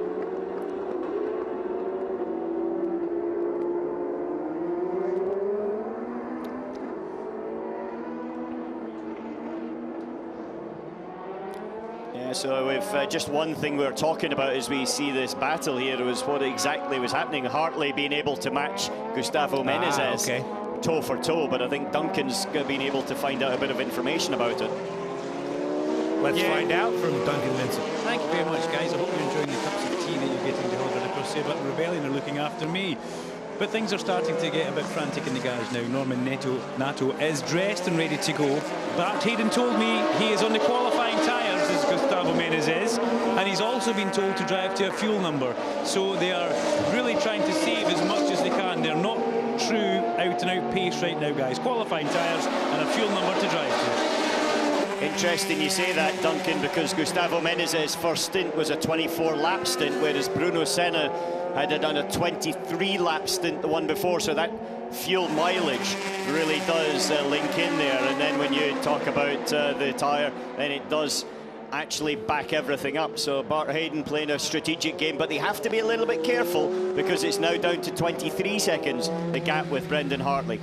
And you can't be making mistakes. It's one thing to be put out on a set of tires and be told to run to a fuel strategy, but then to go off the racetrack twice, that's not helpful. Yeah, but the issue is at the end of the straight there as well, you're lifting off to save fuel as we look at Felipe Albuquerque going around the outside here, and he's got it done using the other cars in front, the traffic, to actually get it done. Colin Brown, and actually quite an unceremoniously, look, it's my position, but Albuquerque has now overtaken and is up into 6th place in LMP2. and disposed of the Dragon Speed Colin Brown, who's down to 7th in LMP2. And those two drivers have had a lot of experience racing against each other in IMSA. So, yeah. I said earlier on that Felipe Albuquerque was always smiling. That is his face, even on a bad day. That's right. Never mind when he's just done what is quite a nice overtaking maneuver as well. Yeah. I love the articulated headshots with it. Yeah, I got it done. 97 and 92 on board the Porsche. Michael Christensen, Maxime Martin. They've been going at it for the last couple laps.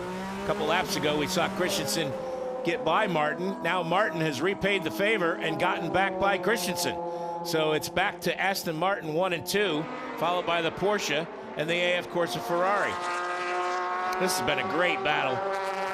Raged on for almost 3 hours between these two Aston Martins, two Porsches, two Ferraris, and the Corvette.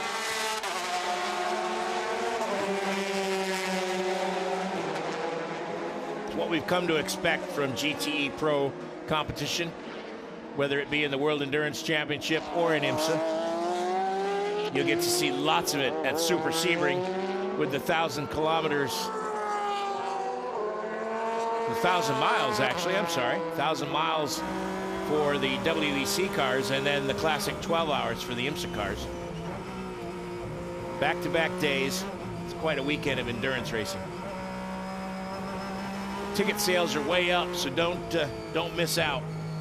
It's a fantastic weekend, I have to say, and great circuit. You know, you hear the term old school. Yes. But it's used too often in some respects, but when I say old school, if you look back, there's some videos of Sebring when Stirling Moss was there. Oh, yeah. And you'll see a lot of similarities. One of them is the general layout of the track. Second one is the actual surface that you're driving on as well. There are parts of that actual surface that do go back to when it was a World War II bomber base. Start finish, turn 1 being a couple of examples. Turn 17, the last corner. Fantastic event. Yeah. My first Sebring was 1983. I can remember tales, Bob Aiken, talking about having a piece of the concrete come right up through the floorboard of the car. Yeah. Yep. Toyota's there running line astern now. Running. Now a gap of a lap between the two of them. Conway just being overtaken by Hartley. And, that puts a lap in between them. It's going to be a tough, long 3 hours, 10 minutes to the end for Conway and the guys who are leading the championship in the 7. But ultimately for them, it's a case of they knew that when they were coming into this race, and it was a survival to make sure they didn't drop unnecessary points. The success handicap has really handcuffed them at this event, hasn't it? Yeah, it has, but it keeps everything alive. And that was the design purpose of it, and they understood that when everybody signed on the dotted line to enter into the championship. Few black and white flags popping up for abuse of track limits. We've had one for Olivier Beretta in MR Racing Ferrari earlier on, and we've just now got a new one that's popped up for the Gulf Racing of Mike Wainwright as well. Wainwright took over from Ben Barker, who had put that 86 car up near the pointy end of the field. They've dropped back to 7th now in the GTEM category. Still the team at the top. We haven't talked about them much. Team Project 1, number 56, had a great qualifying performance. They were quite confident on the grid beforehand, and you even said it was kind of theirs to win or lose. And so far, Alan, they've performed quite well. Now with a 20-second lead over second place TF Sport, the Aston Martin, the red Aston Martin that we talked about earlier. Johnny Adam, the Scotsman behind the wheel, trying to chase down Laurent Hoare, who is new to the Team Project 1 team this weekend. And we should see him there again at Sebring. Yeah, he's a new driver into that program. We haven't seen him in the championship, but he's a very late addition as well. So the preparation time for Hoare has been minimal, to say the least. So, you know, by the time going into Sebring, knowing that he's also going to be with the team for that race, that'll help enormously. Replacing David Hannemeyer Hansen, who apparently is out for the next few races for some reason. We look forward to seeing him back in the championship. And he's Mr. Stato, Mr. Hadimar Hansen.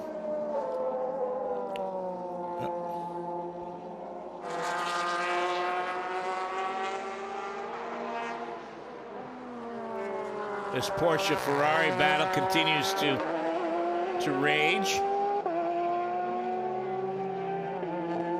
Ricard Leitz, Alessandro Perguidi.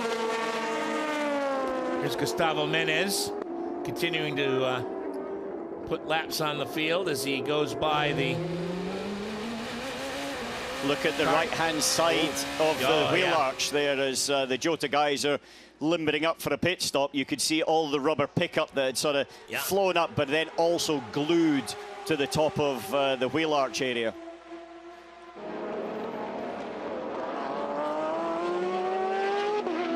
Gustavo's been in the car now for nearly a double stint. He's got about another 3 laps to go in this one. There you see it on the right-hand side, the jagged edge. Yep. That is rubber pickup. And what's lovely is if we stay on board here, you can see the tyre inside the wheel arch as the load is moving up and down in the bumps. And what you want is that contact patch with the bottom of the tyre and the track to stay as flat as possible all the time to maximise the amount of rubber that's actually on the ground. These boys are going to try and send the physio out for beverages or something. She's wearing them out.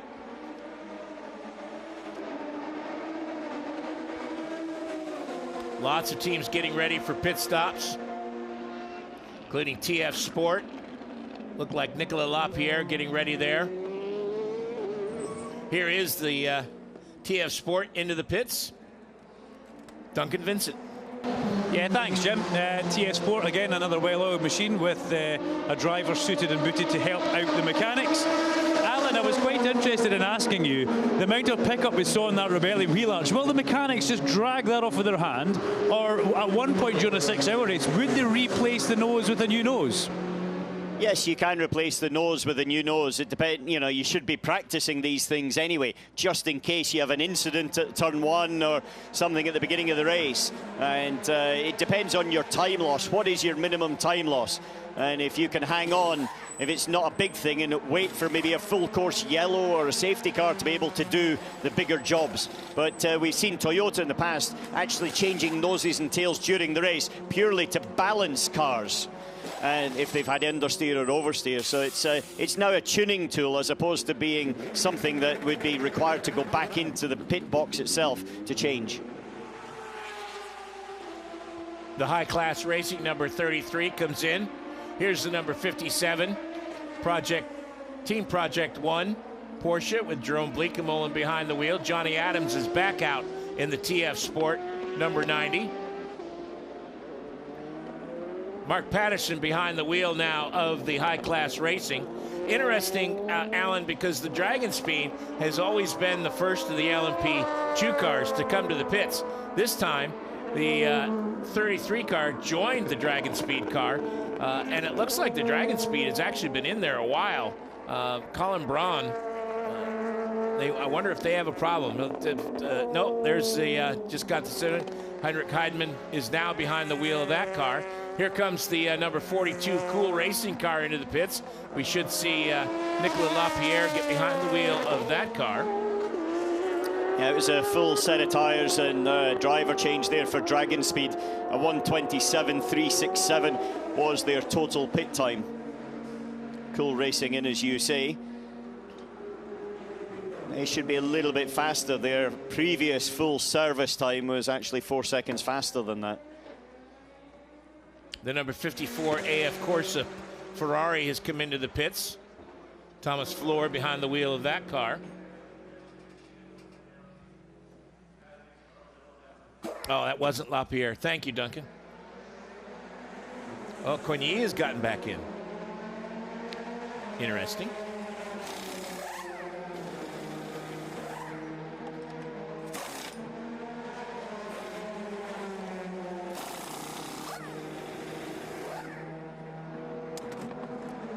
As you can see, use scrub tires. They don't have that typical Michelin sheen that a new tire has because of the silver line molds. Yes, Duncan. Ah, interesting. Normally, it's actually the rear tyre that you would want to have the most life, but clearly they've been juggling sets all the way through. Talking of juggling, now we've got Gustavo Menezes into the pits. He did the fastest first sector of anybody of the race so far on that in-lap. And with fuel weight coming off, it allowed the acceleration, breaking into one and the acceleration out of one down through 2 and 3. And so now into the pits for his second stop. And Duncan Vincent is there. I am that brand new tyre sitting on the floor as Menezes slithers out with those snake hips and goes away. In goes Norman as the tear-off comes off the front window, and they're just checking the intakes here. You can see they're moving the rubber. They're not changing the nose as I maybe thought they would have. They've just grabbed the rubber, Alan, and removed it with their hands. Kaleem Bahudra from Rebellion here, filming on as he always does, looking pretty intense with this. And here we go. The fuel takes a time, doesn't it, Alan? It's always a bit that takes a time. And here we go with the pit stop now, up in the air, and the tyres go round the far side. This Rebellion crew, predominantly Orica people now, and a really well-oiled machine. The way they're operating today, you've got to think they must be in with a chance of the victory. Well, definitely in with a chance of the victory. Their car's on its way, but it's going to be on its way in second place because Brendan Hartley has gone past and taken the lead. New tyres on this car right now as it now pops out of the pits. And Norman Nato's at the wheel. But we'll see that reverse in a second when Brendan Hartley comes in for his stop. It's been all Rebellion so far as we're closing in on the halfway point of the Lone Star Le Mans. Round 5 of the World Endurance Championship. Great prototype racing. We've seen the number 29 car put on a very impressive performance, but everybody in GTE Pro is chasing the Aston Martin number 25. And of course in GTE AM, it's been the 56 that has dominated, leading from the start.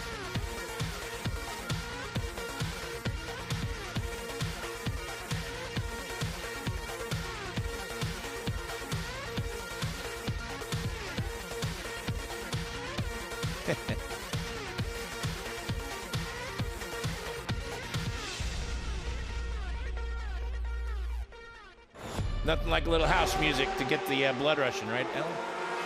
You got it. We're boogieing around in here, as well as the boogieing around in the circuit. So, the number 29 into the pits along with the 37. That's second and third place in the LMP2 category. Let's see who can get out first. 37 is moving first. They will get out first. Goes by the number 29. It's very slow to start. Him. Very, very slow to start the Racing Team Netherlands 29 car, and also the left rear tire the nut didn't come off. He was on the gun for a long, long time, and so not an ideal stop for those guys. 37 got it done a little bit quicker. It was a 1:20 that they did, whereas the Racing Team Netherlands was, well, it was only 7/10ths slower. But 7/10ths that De Vries will have to work to try to get it back. That's right. Here's the number 98 Aston Martin Racing. Russ Gunn brings the Aston Martin into the pits out of second place in GTE AM. Fuel and tires. Looks like new tires going on the front and the back.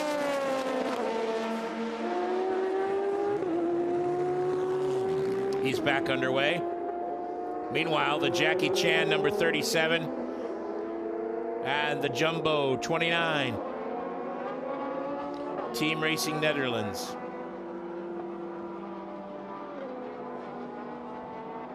Now, and I'm not mispronouncing that, folks. It's not Team Racing Netherlands. It's Team Racing Netherlands. It is a D. Took me a long time to get used to that, Alan. Yep. I reckon that now De Vries is just trying to line it up for turn one. He's trying to keep himself in the position where he's close enough, moving outside of the air shots, so that he can keep some downforce onto the nose of that car and then line it for an overtake at the first corner. Gabriel Aubry trying to keep him at bay. Meantime, as we've crossed the Rubicon of 3 hours. We're past halfway, Alan. 2 hours and 57 minutes, 56 seconds to go. And here is that battle for 29 car goes underneath at turn 1, as you predicted. Ooh, but on the undercut, he gets him back. Wow, that was pretty. Yeah, I didn't predict the second part, but the first part, I think we're spot on. 50-50 here so far. You nailed that first one. Now they've got to deal with some traffic through the S's. Gabriel Aubry.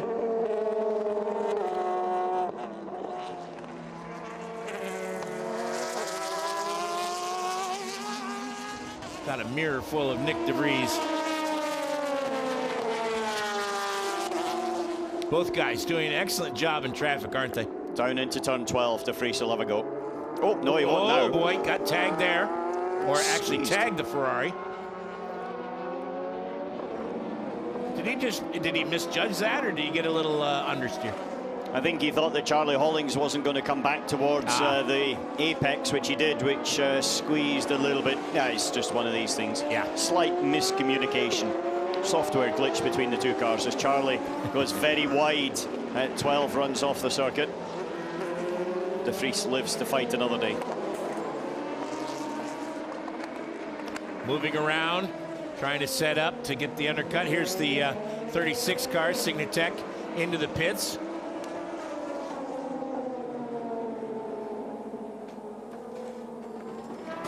Now, they got a lap back, I thought, earlier, but I'm not sure with this pit stop if they're going to lose a lap again. You have the fancy computer that can tell you that. Yeah, I think they probably will. Yeah, because here it is right here. They come past. Yeah. Another go at turn 1. No, doesn't look like it. Not close enough this time. Oh, maybe he is. My brakes are bigger than yours. Here we go. And this time, Quick Nick makes it stick. Waiting all day to say that.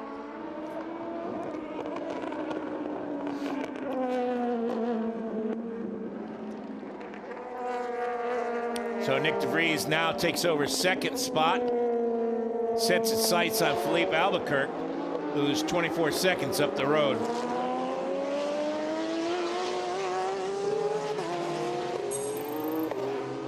We saw Russ Gunn get out of the 98 car, which is still leading the 90. He's now with Duncan.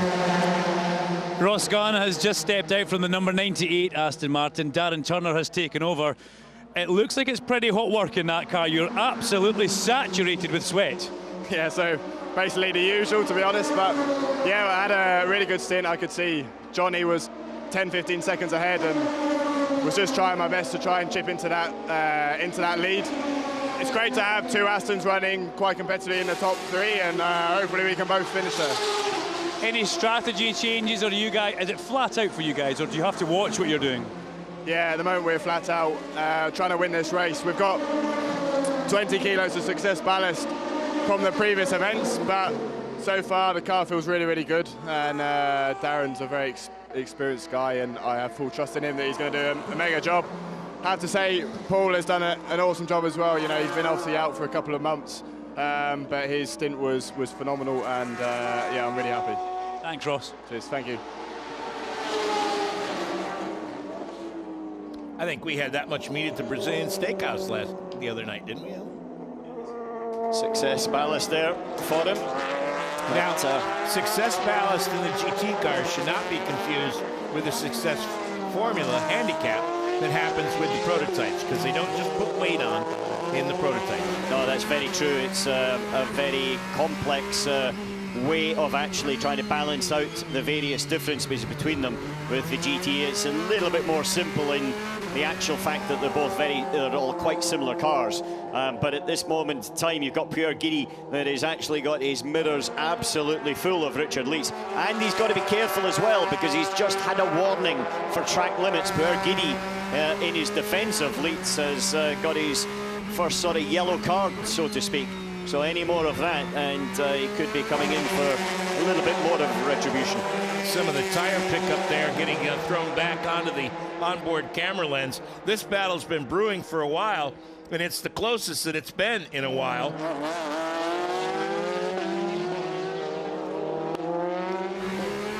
Let's hear what Rickard Leitz has to say about this battle. Yeah, Richard, we are on the video, we are writing. Be focused, keep pushing and overtaking. Yeah, I try my best, really.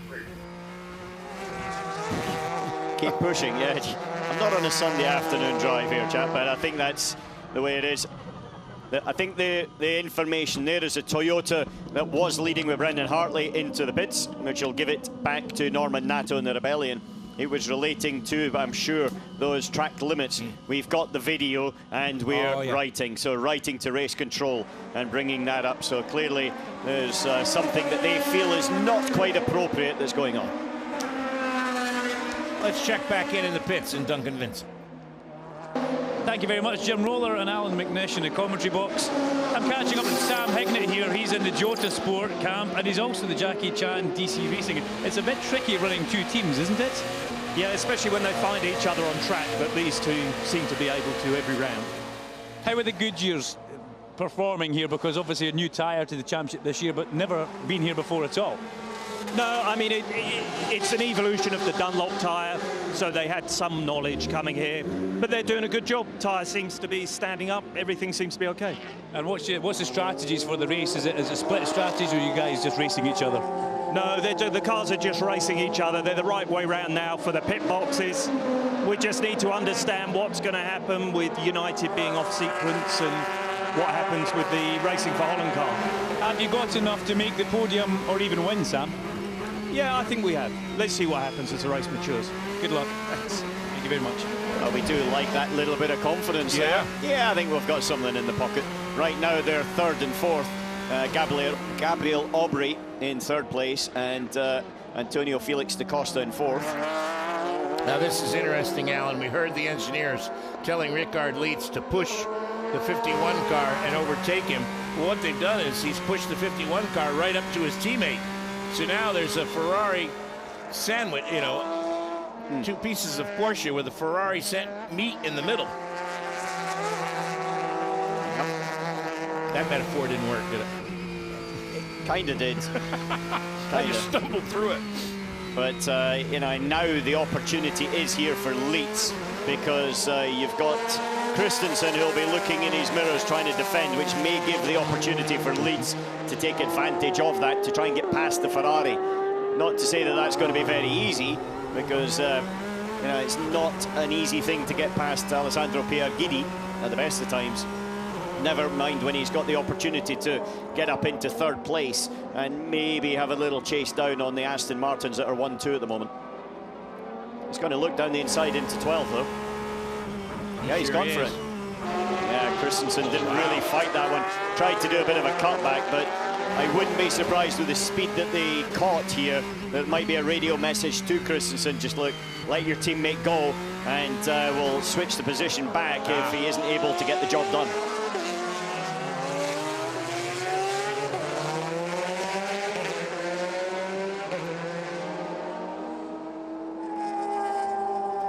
Well, now Rickard Leitz has got to get by Christensen through this very delicate part of the racetrack. Pierguidi is starting to get away. Getting away a little bit. Christensen isn't on the same tyre strategy, I think. And very visual there from Brendan Hartley in his descriptions. He's race engineer on the right-hand side with facing us, and Pascal Vasselon, technical director of Toyota, there on the left with his back to us at the time. And there we have it. There, the 91 car has gotten by the 92, as into the pits comes the number 97 Aston Martin. Maxime Martin behind the wheel of that car. So this signals that we should start to see the rest of the GTE Pro competitors start to make their calls to the pits. Here comes the number 7 Toyota into the pits. Mike Conway behind the wheel of that car. He'll get out, and Kamui Kobayashi will get in. First time we've seen Kobayashi in this race. 2 hours and 48 minutes remaining. A double stint for Kobayashi.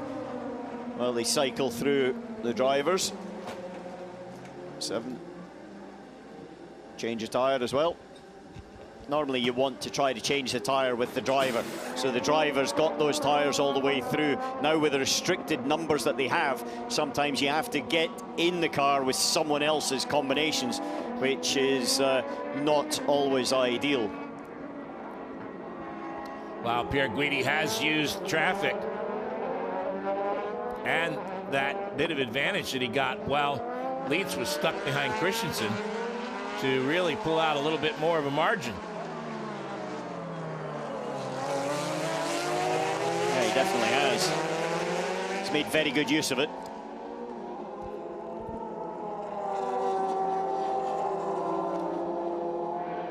His lap times have been basically there or thereabouts with Leitz all the way through the stint, though.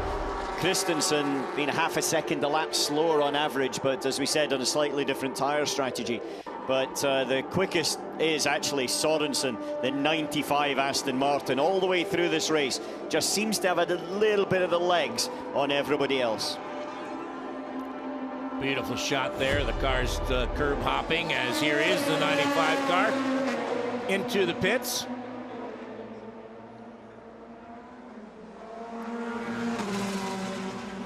Looks like Sorensen's going to stay in. Meanwhile, over at Porsche, there is a driver change on the 92 car as Christensen gets out. Sorensen, left side's only for 95 as he heads back out onto the racetrack. Yeah, to combat the long right-handers at turn 2, turn 6, and 16, 17, and 18, and also a little bit at 13 and 14 as well.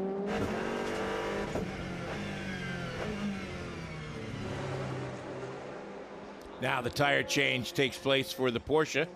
A little bit of sparks coming off the gun and the nut there. New boots going on. Not scrubs. Little wheel spin there as he left the pits. Got to be careful because in this championship that's actually illegal. You're not allowed to spin the wheels, and that's under safety grounds, predominantly based around about Le Mans when it's a very full pit lane. And I don't just mean necessarily from number of cars, but also the media, television cameras, etc. that it was brought in a rule and regulation. And very, very different, I have to say, for what it is in America, where I think you actually get a penalty if you don't spin the wheels.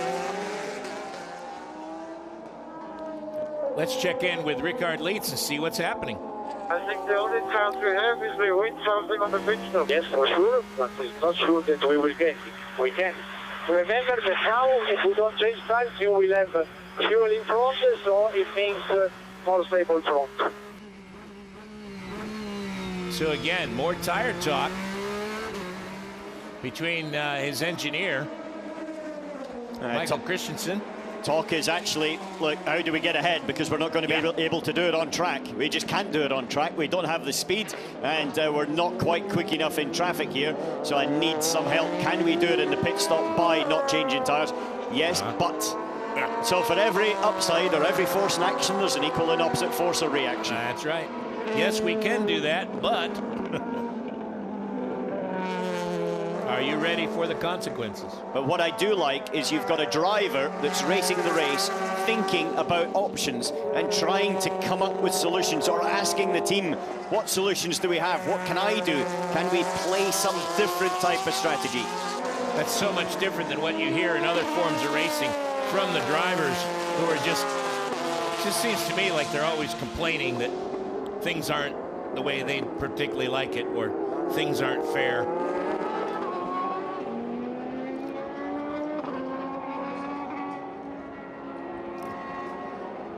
No, I'm not talking about sports cars. I'm talking about an open wheel. Here's your class leaders. I better move on. Norman Nato in the Rebellion. Philippe Albuquerque in the number 22. And of course, Pierre Guidi is now in the lead because of the Aston Martin pit stop.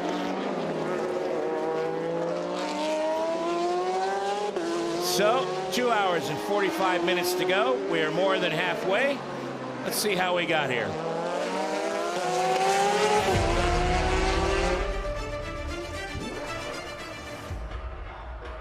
So, total drum team at the beginning. Everybody excited about Corvette being on hand here. It was great atmosphere here at the Lone Star Le Mans. All the drivers excited, getting ready for the action. Bit of bonhomie on the start line, and then it was time to get down to the brass tacks. Rebellion to the front from the pole at the green flag. The last time they were on the pole, they won in Shanghai. Can they do it again? They started out well, and so far the first 3 hours have gone very well for them. Aston Martin asserted its control of the race very early as well, as the number 51 car was pushed wide. The 97 car moved into second place past the Porsche. It's been a tussle ever since. LMP2 has had a lot of action, a lot of it starring the number 29 Orica from Team Racing Netherlands. Nicolas Lapierre was the star at the beginning of the race as he controlled the action.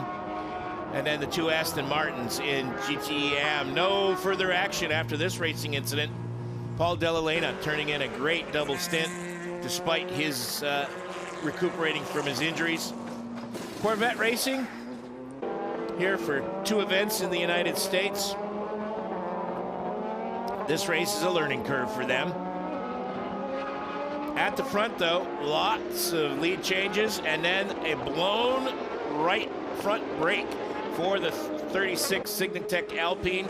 That has dashed their hopes. They're gonna in a comeback drive at this point.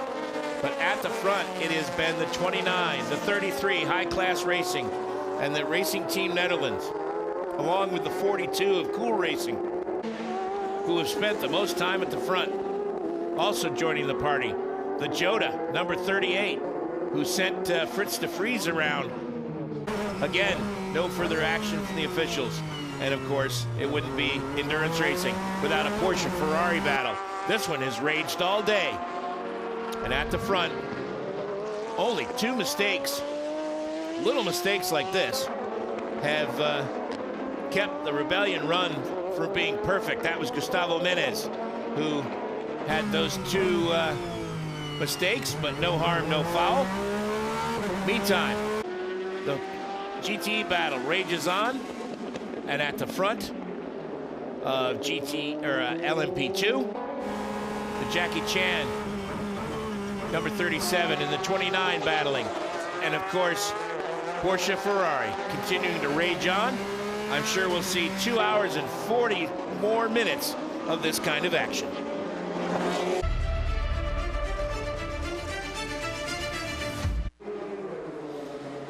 Into the pits comes the number 91. Ricard Leitz behind the wheel.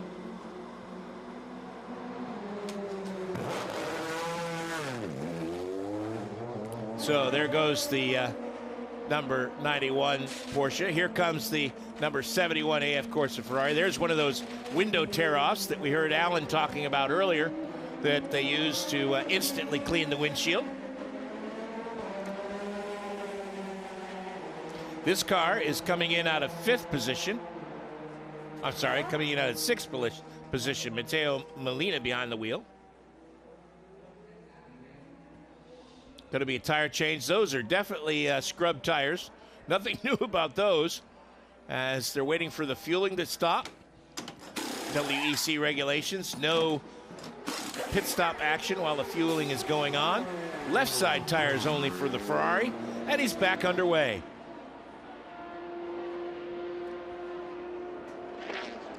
Ricard Leitz has stayed in the Porsche number 91,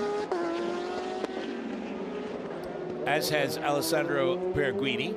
Kevin Estra is now in the 92. Kevin feeling a little bit like, feeling a little second hand here because of a cold. Here's a look at our, the crud. Here's a look at our leaders, the classification 1 through 10. Here's 11 through 20, where you find the leading GT Pro and GT-AM car. 56 Team Project 1 Porsche. Guido Ferretti behind the wheel of that car has now led the entire race in the AM category. Been great racing behind him between the 90, the 98, the 57, and the 83 at times, and even the 86 has come up and joined the party a couple times, but everybody has been chasing Guido Perfetti and his two teammates, Matteo Caroli and Laurent Hoare, in the number 56 Porsche. Here's your GTE Pro leader, the number 95, Michael Sorensen. Pretty much where they have been all day at the front of the field. Everyone's been chasing them. They've had their mirrors full a couple times, but nobody has been really able to supplant them at the top of the scoring charts.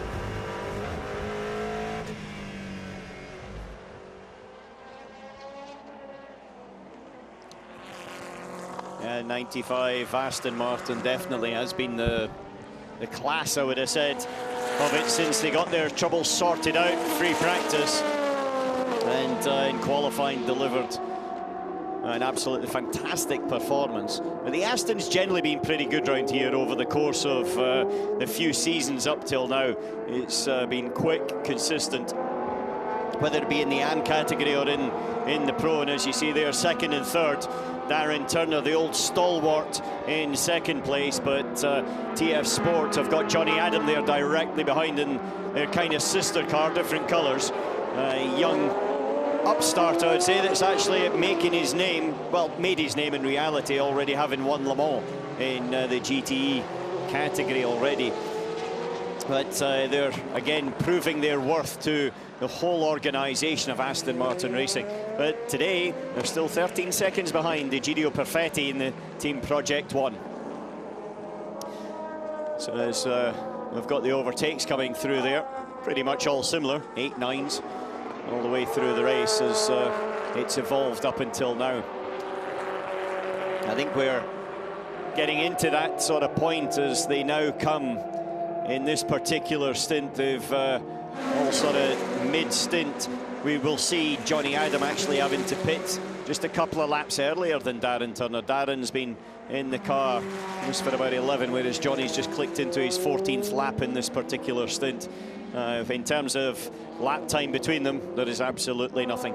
And as you see, distance between them, 0.2 of a second as they drop down the hill through to this beautiful section of circuit through turn 4, 5, 6, 7, 8, and then 9, leading down towards the hairpin, where every corner leads into the other, where a GT car will take a fantastically different line through some of them to an LMP2 or an LMP1 due to the weight, due to the downforce, and just trying to make it the best way possible over the overall lap time. And there you see a difference in pit time, actually, where it's been about 8 seconds slower for the TF Sport car, as you see Darren Turner just locking up the rears a little bit, not quite getting onto the power as early as he would have ideally wanted to get down the straight.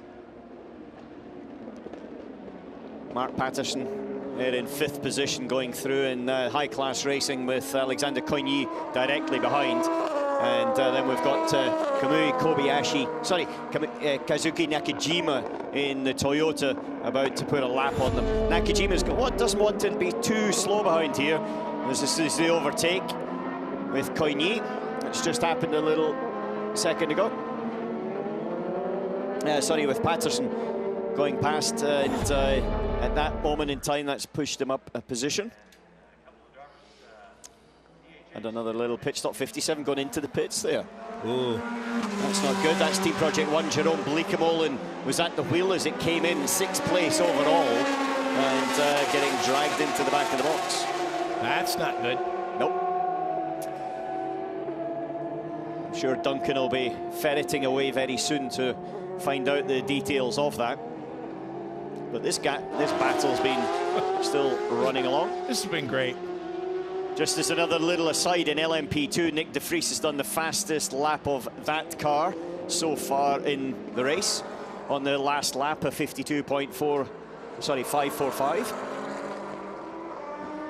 You know, when you do the coverage of these races, Alan, it's just wonderful to be able to just, it's like plug and play.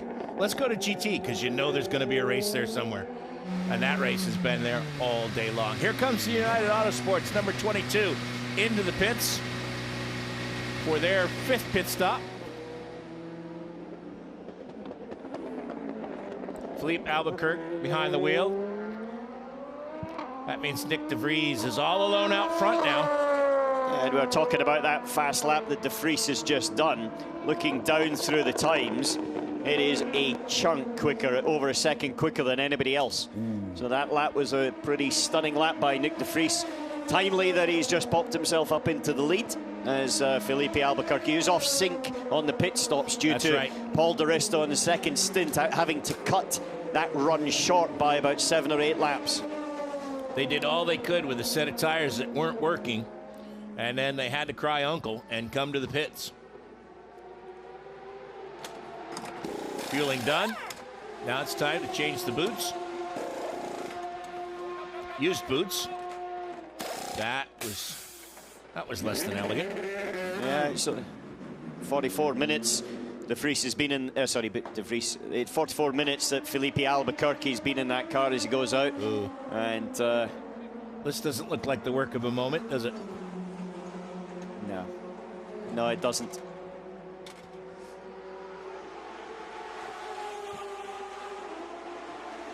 Up and underneath there, looks like sort of gearbox diff issues of some sort or another. Definitely not work at the moment. That's dropped them down. Actually, they're in last place overall, 30th now, with every single car still officially running. And in fact, that's, I think, only the second car that's actually gone into the box itself. Yep. So we've done 3.5 hours with, I'd say, a pretty faultless race. A few little rubs and spins and things, but nothing too serious.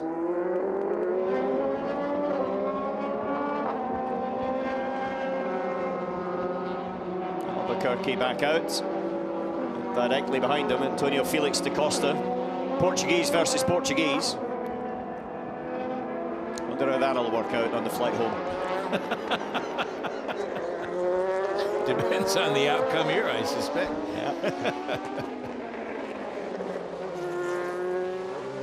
Pit stop for car number 92 is under investigation. That could not be good for Kevin Estre and his teammate, Michael Christensen.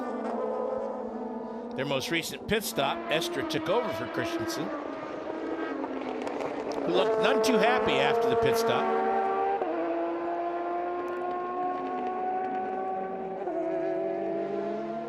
Despite being off sequence, and the 22 car has found somebody to race with all day long. They aren't racing for the lead because of the pit stop sequence. They're racing for somebody for 3rd place. Now it's the 38 Jota entry. Pulled out a little bit of an edge here. Yeah, he just came out the pits, remember, after that stop, and I think they changed tyres. Yep. Which then would give him a little bit of an edge of grip. And they only changed left sides. Yeah. Left side's a tyre that you probably takes a bit more of a caning round here. Yep. Let's check in with Duncan. Thank you very much, Jim Roller. Yes, and Alan McNish. We were speaking earlier on about Anthony Davidson, and I've managed to catch up with him. Anthony, first of all, how is the race unfolding for you guys on the Goodyear tyre? It's going okay. I mean, it's not our strongest race ever, but we're fighting the balance of the car quite a lot. I started a bit tentatively, just feeding my way in, just seeing how the tyre degradation would be. We saw some teams struggle a bit more than others towards the end of the second stint, and we were definitely stronger in the second stint than we were in the first stint, but still couldn't claw back what we lost in that first stint. Yeah, what is wrong with the car? What is wrong with the balance? Well, I think we've just struggled really with the limited running it had. It's the same for everyone, but every time we seemed to touch the car, we made it a little bit more difficult to drive. We were suffering with a lot of touching early on in FP1, and we had to raise the car quite a lot, and that really affected our balance, and we lost quite a lot of grip from doing that. So, yeah, I mean, plank wear is an issue on this track, so bumpy still, despite the new surface. So we'll see at the end of the race how everyone's plank wear has been as well. I've seen a lot of drivers running over the curbs and abusing track limits, so that doesn't help the plank wear as well. So we've been keeping it quite careful on exits and corners, so sacrificing a bit of lap time in that way as well. I asked Sam Hignett if you guys can win. He said, maybe yes. Can you win? He's probably a little bit more optimistic than I am, but you never know. There's still a long way to go. I'll jump back in the car after Antonio, give it everything I got. It is a very, very difficult car to drive today. It's up there with some of the most difficult balance cars I've ever driven in my life, so we'll keep pushing though. Thank you, Anthony, thank you. But his glass is maybe only half full. I think you could say. I think very funny, very funny. I think it's less than half full with that last comment. One of the most difficult thing is around here with high-speed corners, Jim. If it is imbalanced at all and the rear is unstable, and especially if you've got vertical squish, which sounds like it is when they had to raise their ride heights, as we see the overtake that happened there with eventually Johnny Adam getting past Darren Turner. Now, that's been a battle that's raged for a little while. Here also see Nick de Vries going down the inside of Darren Turner and getting squeezed up over the curb there. Now, he kind of had to go somewhere and down the inside, but I think neither one of them expected the other one to actually move in the directions they did. But it sounds like it's a learning part of this type of circuit for the Goodyear tyre, which will be also a little bit applicable when they come towards Le Mans. Yeah, that's for sure. Even though it is a carry-on evolution of the Dunlap tyre. Yeah, but if they've changed the construction, exactly right, then you get quite a different dynamic, especially in that vertical movement. Evolution doesn't mean it's the same. Here's Norman Nato, Rebellion Racing. One win on the season. It was the last time they were on the pole in Shanghai. Can they duplicate that here? We'll find out in 2 hours and 26 minutes. Onto the front straightaway one more time. Yeah, got about 6 laps to go before his next pit stop. Completes lap 112.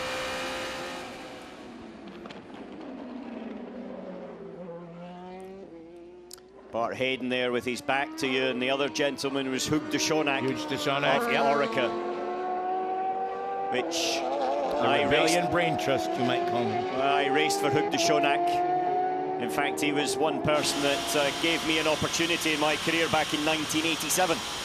And from there, he's always been a very trusted friend, but also I can tell you as a team boss, fantastic. He knows how to run a team. And another man who isn't afraid to show his emotions and show his passion for what he does. I'll never forget. I will never forget that that day when he won Sebring, where he just the last 15 minutes of the race he couldn't control his emotions and just sat there weeping openly. Yeah. And I just love that. I just think that to be able to show that passion and everything is just absolutely fantastic when he won for Peugeot. Yeah, privateer team winning, and I know because we finished second. Yeah, I was going to say. And we went round, I can tell you, us as a team to that. Went round and congratulated the whole team and wanted our pictures taken because they deserved it. They did a fantastic job. He also, as a team boss as well, took Mazda to their Le Mans 24 Hours victory. It was their team. They took the Viper program and delivered many victories, and also were there right through the start of the Toyota program as well. So he's been one of the quiet successors at the Le Mans 24 Hours in sports cars. But now, obviously, as a chassis manufacturer, providing the chassis to the majority of the LMP2 grid, and also to the overall race leader being Rebellion Racing. And he is definitely what we would call in America a mover and shaker in endurance racing. He's a great guy. Great guy.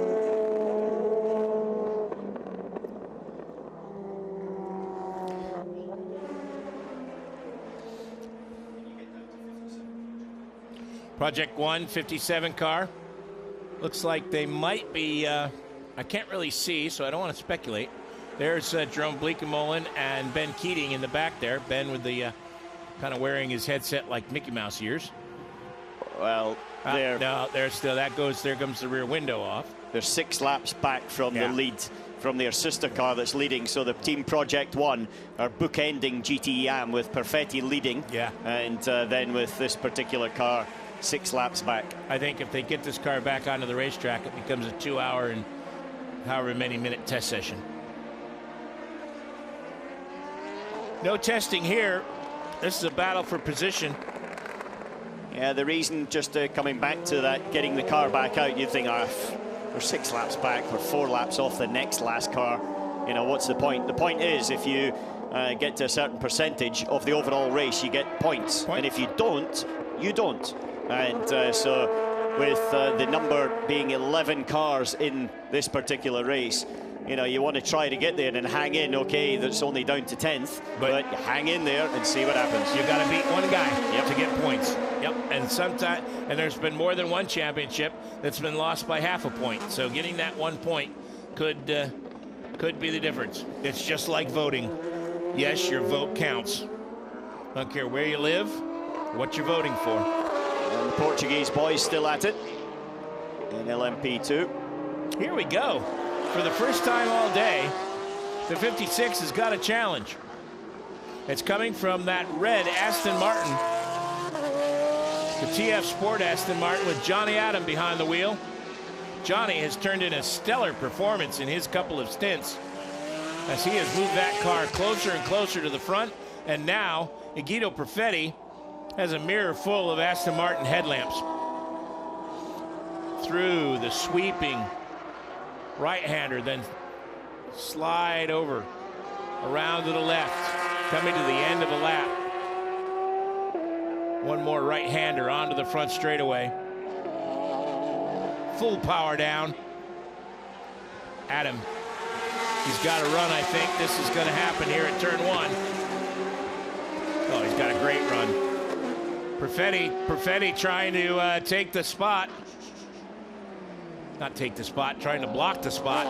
There you go, John. Thumbs up, Johnny Adams. You got it done. Textbook, wasn't it, Alan? It was. Definitely got it done. And thumbs up from the graphic, thumbs up from the mechanics. You know, Perfetti's driven fantastically well as the other Astons are coming through behind. But, you know, it was a matter of time before Johnny Adam was able to get ahead. It's still a little bit of that battle to play out through the last part of this race. For 3 hours and 38 minutes, the 56 car has led this race in the GTM category, but not anymore. New leader, Jonathan Adams. Scotland's own in the number 90, TF Sport Aston Martin. On board now with the number 7 Toyota. Just briefly as we go back to LMP2. These two guys have been chasing, DaCosta has been chasing Albuquerque now for about 6 laps. There you see the relative tire wear for the cars.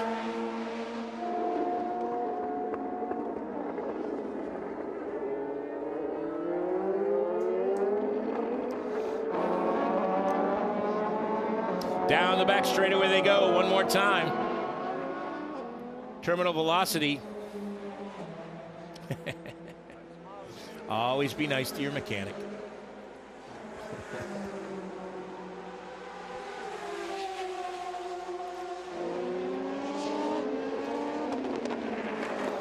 Oh, going off in the background there was the Rebellion. Norman Nato having the same issue as Gustavo Menez had earlier. Same exact spot, same exact going wide through the corner.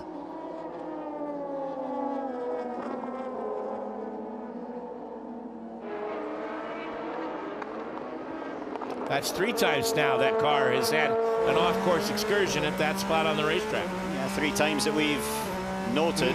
You know, 30 seconds is the gap between Nato and Nakajima. The Toyota was just actually silent there because I was looking at the predictors for the rest of the race, and as much as the gap still suggests that Nato or Rebellion will win over Toyota Gazoo Racing, it's only if they don't have any errors. Yes. It kind of stabilizes a little bit right towards the end of the race. And so they've got to be on their best behavior, Rebellion, to be able to pull this one off at the current pace levels. It's all down to play for with 2 hours and 18 minutes to go. Earlier, we had the Porsches and the Ferrari sandwich, and it was the 91 and 92 car, or the 92 leading, and then the 51 and the 91. Now it is switched around. On board now with the 92, who trails the 51. He'll try underneath. Meantime, that was the number 42, Cool Racing. Kony behind the wheel still. He does not look comfortable in that car, Alan. I hate to say it, but he does not look comfortable in that 42 car. No, not at all. It's a sort of place you need to have comfort and confidence, as we spoke before. But when you don't have it, then it's a very, very fast and flowing circuit.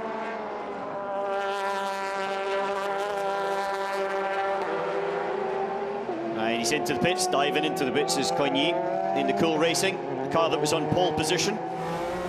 Now we should see Nicolas Lapierre get behind the wheel.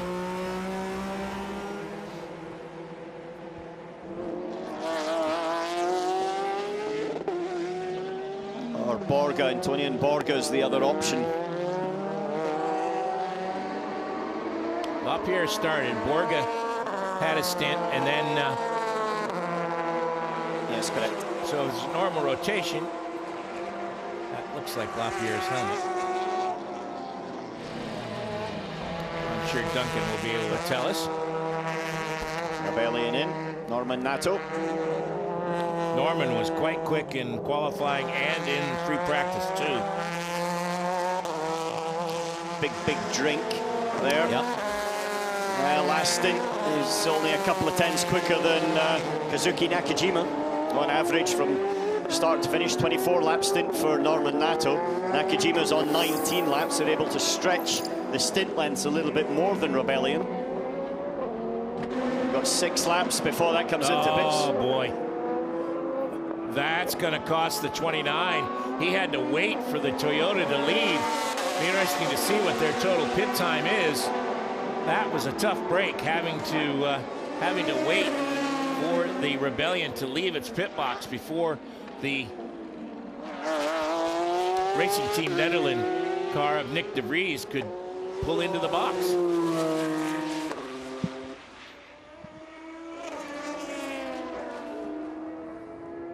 It's a race leader at the moment with the pit stops. Kazuki Nakajima will lead for the next 5-6 laps until he pits. Jackie Chan, number 37, has made a call to the Jota pit. All the LMP2s are getting to that point where they need to spit. As we see, I think there's going to be a manoeuvre, but look at the speed of the Ferrari, and that's in the slipstream as well. Straight line speed of the Ferrari looks good. The Porsche goes to the inside though, and he gets it done, he gets it stopped. And there's no way back for the Ferrari on this particular one. That was perfect. He took every bit of road that he needed and got the pass done in a manner that just didn't allow the Ferrari to take a second shot at him. Now through the S's. See if the Ferrari has anything for him when they get to turn 10 and into the hairpin at 11.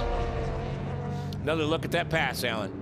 Yeah, down into, or up into the first corner, just at last minute, moves across to the side, goes straight, so he actually brakes in a straight line, and then it means that he doesn't lock up. He's got equal loading on the tyre, and you see there, he's up enough on the inside, but I have to say that I think that Puergiri kind of saw it coming, and he knew that he wasn't going to be able to fight it too much. Michael Christensen liked it. 57 car has now gone back out onto the racetrack. Let's check in with Duncan Vincent as to just what the problem was. The problem on the 57 car, Jim, was gearbox related. It was stuck in 5th gear and then it was stuck in 2nd gear. They come into the pit lane, but then they lost clutch pressure as well. So it could be three things, I was told. It can be on the steering wheel, or it can be on the actual actuator on the gearbox, which Alan could go a bit more in depth with. I think that's where the throw happens on the actual gearbox itself. Or it was an ECU. So they did change the ECU and the steering wheel and the actuator. They went through all three things, but they're worried about the loss of clutch pressure, Alan. Yeah, they are right now, though. Sorry, Duncan, we're looking at the Portuguese battle between Da Costa and Albuquerque, as then Da Costa took a little bit of an advantage of the situation before diving into the pits, and it was just with the traffic up ahead. Could be an interesting airplane ride. Yeah, well, I think it will be, but I'm sure after a couple of words in their local language, it'll get sorted out knowing these pair. Albuquerque still on his way there, got past them all up the straight, whereas Da Costa is in the pits. 36 Signatech Alpine as well. Coming back to the 57, yeah, in terms of that, when you've got three options of the problem, it's not ideal. But they were at the back of the car looking around about gearbox actuator area as well. So I'm not normally, if it's a steering wheel, that's a very easy thing and quick thing to change, and so you would even do that if it's a precautionary item. Need to check and see if there's an issue with the number 56 car. Team Project 1, Guido Perfetti has now dropped to third in the class, as Darren Turner has gotten by in the 98. Now Kevin is in front of the Ferrari, so he's just behind you. When he catch you, try to don't let him lose too much time, because he has 4 new tires. Well, that's the team saying, look, chap behind you is your teammate. He's got 4 new tyres. That means you don't. That means he's going to be quicker anyway, so please, just don't block him. Yeah, just get out of his way. He has gotten by the Ferrari, so it is no longer a Porsche Ferrari sandwich. Thank you very much. I don't think that was the way they meant it. That wide, but I think that was a mistake by Richard Leach there for that to happen. Here's another look at it from... he locked the brake, snatched the brake, and just ran a little bit wide. Now, that's not because he's pushing. It is because it's pushing, but it's also because of the tyre life is just that little bit less. Yep. You're not getting the deceleration you're expecting, so you go a little bit harder on the pedal, and that's enough to cause that little puff of white smoke. Yeah, Jimmy Bruni there, just about to go and get his helmet on. But right now, you're going to have Estra, who's up into that 3rd place in GT Pro. He's got 7.7 seconds before he can latch onto the back of the Aston Martin, which is being driven by Martin at the moment. Not the one directly there in shot, that's the AM car, but the one that's 7.5 seconds up ahead, which is currently going through turn number 5 and 6, behind these 2 cars here. This is the battle for the lead in LMP2, and Philippe Albuquerque takes the spot. Yeah, Frits van Aert's back in the Jumbo Racing Team Netherlands car. And direct behind him, so we've got leader in LMP2, and the next car is there's the car that's 2nd in category, and the car behind that 2nd in category in GT Pro. So Frits van Aert is in now. Who do you think will finish it? Will it be Quick Nick, or will it be Van de Garde? I would stick in Van de Garde for one anyway, and then see what you need. Most rest. Yeah, but I don't think there's a heck of a lot of difference between the 2 of them. No. You see it from an onboard, just slipped round the outside. There's Nick de Vries in shot now. Tell you, the Dutch, as a nation, are producing some fantastic racing drivers in this era. You know, they've got them coming out of every category right now. Why is that? I think it goes in sort of generations a little bit. Okay. And when one breaks through, which was Jos Verstappen, if we're being honest about it, it starts the sort of next generation, then he promotes Max, and then there's a few others that come through. Max is a little bit younger than Guido. Guido actually was one of the next ones to follow through. But, you know, they inspire each other in the same way that in tennis, when Boris Becker broke onto the scene in tennis in Germany, suddenly you had Michael Stich and, you know, various others coming through from there. And Scotland's been not too bad in motorsport either. No, yeah. I'll just maybe promote. You've had one or two. Promote a couple that are in here, Johnny Adam or Paul de Resta, for example. Anyway. So, couple of famous Scotsmen won Le Mans, Formula One. Let's hear from Nick de Vries. Having just stepped out of the car, Nick de Vries understandably needs to sit down, so I'm kneeling down for this interview. Nick, first of all, when you come in the pits there, you were compromised by the rebellion. Did that lose you a lot of time in the pit stop? Yeah, it did. We lost about 8 seconds, but we thought it would cost us less time than having to go around it and have a push it back. So that's why we decided to slow down and wait for them to leave, but obviously we lost quite a lot of time there. It really was a monster stint from you. Will we see you back in the car for the finish? Yeah, I'll finish the race. After Fritz, I'll jump back in and I'll do the last 2 stints as well. And what can you guys do here? What's the best result you think? Can you win the race? Let's hope so. Let's hope so. I'll do everything I can to make up at the end. But obviously we'll still have to finish and do the job. But hopefully we'll bring it home. Do you have new tyres to finish on? Not entirely, but we look okay. We look okay. I don't think we look worse than others. Okay, thank you, Nick. Thank you. Yeah. Qualified answer there, wasn't it? Yep. It's good information there coming out of Nick de Vries. We look okay. It was his smile, actually, more than the words that was the interesting thing for me. But they're going to have a little bit of a battle on, there's no question. So Fritz van Aert is in the car now, and he will be in for a little bit longer. He's only in lap 4, so they'll go through normally for 19 more laps before he pits. So now we look backwards from Richard Leeds.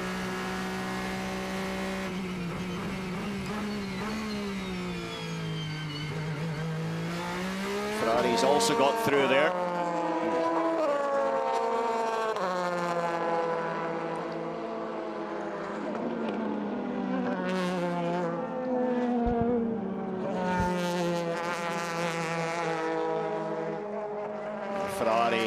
Actually has got the pace, so therefore the Porsche team were completely right to switch there, because the Ferrari's hanging on quite easily behind the Porsche. It's not as if it's only through traffic. You know, they're pretty evenly matched right now. As they have been all day. Yeah, a little bit more than expected, if I'm very honest with you. Really? Yeah. That is the Aston Martin in front of them. That would just be too juicy if we had a three-way battle. But right now, the 95 and 97 are the class of the field in the GTE Pro category. I expected them to be the teams to beat, Alan, but I did not expect them to build a 21-second lead over the field. Yeah, that is a hefty margin. 25-second lead over the field. It's a hefty margin. You know, around here, if you've got it hooked up, there's a lot of corners, and you definitely in the long corners as well. So your time in the corner is a long period in terms of ratio of the whole lap. And so if you're just, you know, 0.1% better, then it carries through for a big percentage of the track. So here comes the number 8, Kaz Nakajima, into the pits, completing a lap 123. This is their 5th pit stop. Here comes the Rebellion to take the lead again.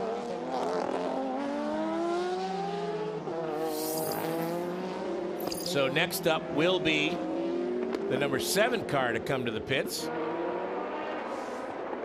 Interesting to see if that stop is fuel and tires or just fuel.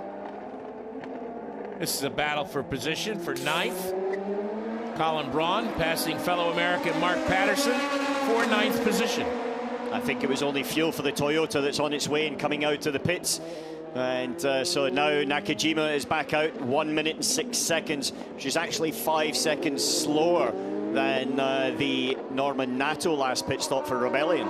So it might have been left-hand side tyres or something that we didn't quite see on picture there.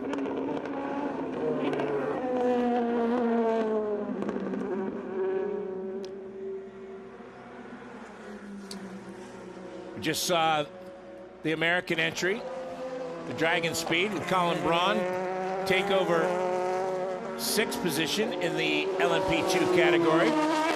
Colin and the Dragon Speed guys are just one of a couple of American teams. Corvette, Ben Keating's effort with Team Project One, and also Ben Curtis has joined the party. American race fans will remember Ben from BMW Turner Motorsports, BMW fame, and he's with Duncan Vincent. Yeah, we're in the garage just now, and Brett Curtis, welcome to the World Endurance Championship. First of all, you've just stepped out to Porsche. How was your stint in the Dempsey Proton car? Yeah, the Dempsey Proton was great, worked flawless. We have a lot of good competition out there. The GTE AM class is really competitive, so I had some good fights while I was out there. But the car performed great. Team did a great job, so I'm glad I got my stints in and got the fast guys in now.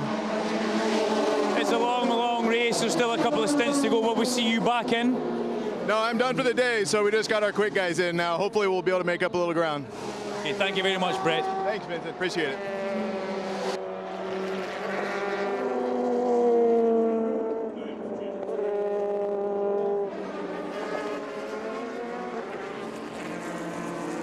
'98 car into the pits. Driver change. Darren Turner gets out. I suspect we'll see Russ Gunn getting back in. Maybe not. Paul Dell'Elena has already done a double stint, so he may not need any more drive time. I would look to you for that answer, Alan. Yeah, I think there it'll be Ross that'll get back in. Given the injuries that Paul's trying to come back from, I think it would be prudent to keep him in the car as little as possible.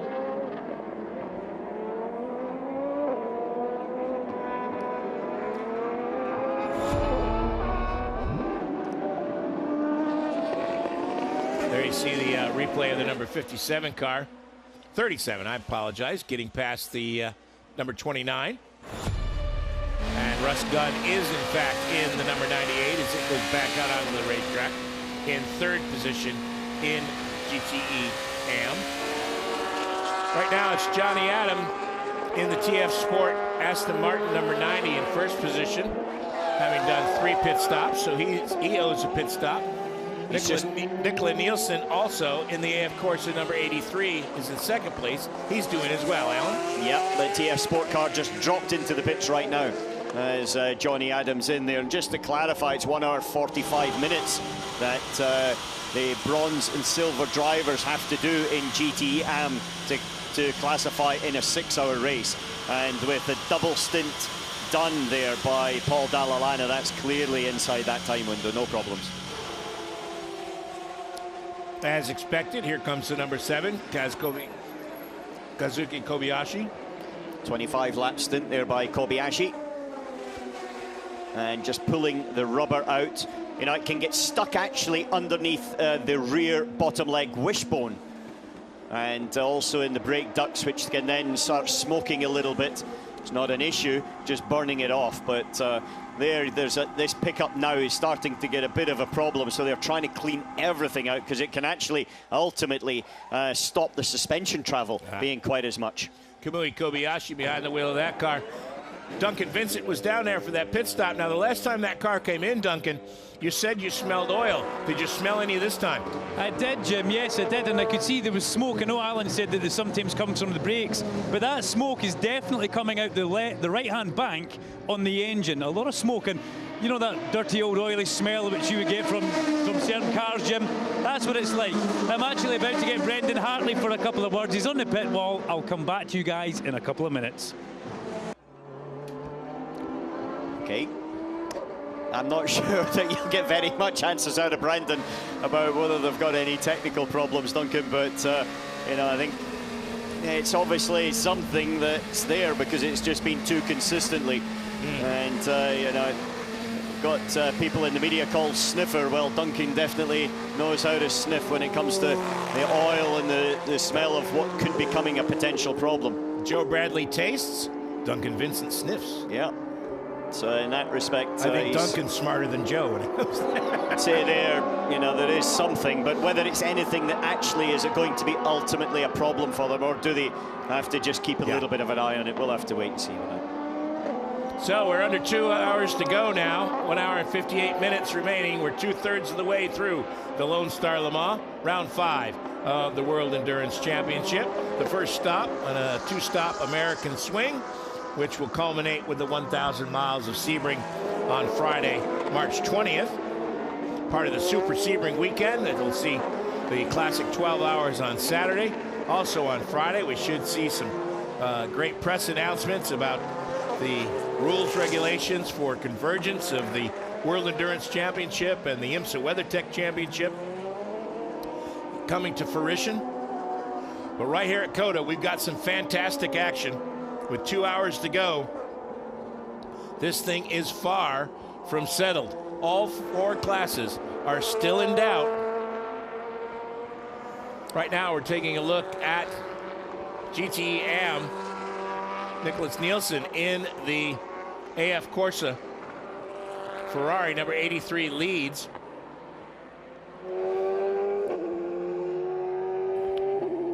In terms of, you know, you're talking about the different strategies, they're starting to come up and play a little bit. But we heard Toyota having maybe some problems. Duncan's with Rob Luypen from Toyota, who'll give us the gossip.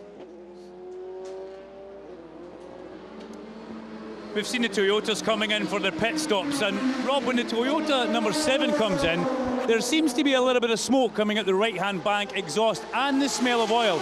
Is this natural? Is this normal? There's nothing special on the car. We are checking it all the time, so maybe there is some oil burnt.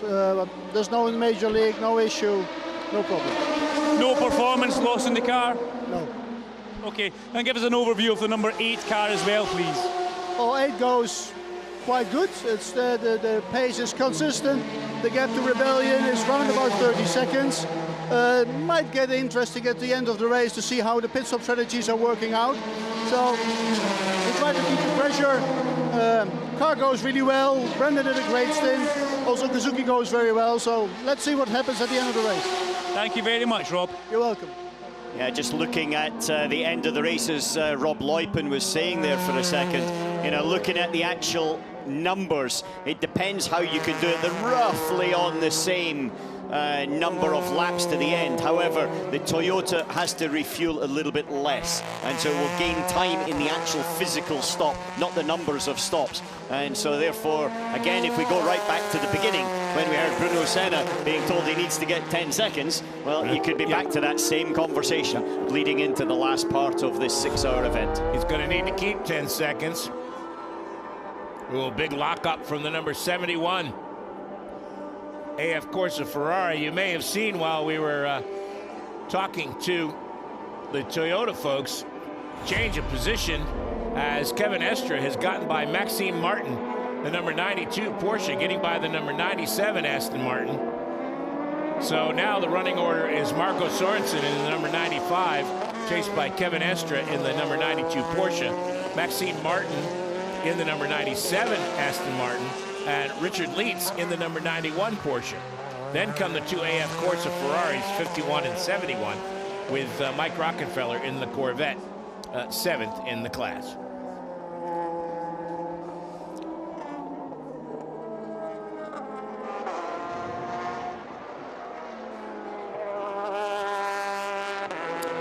Yeah, Aston Martin have a fantastic run round here at the moment, leading in GTE Pro, also being right up there in GTE AM. And if you look at the way things are going to go on forward as the 97 comes into the bits, Martin in, and it looks like it's going to be, well, for them, a pretty good day out here in COTA.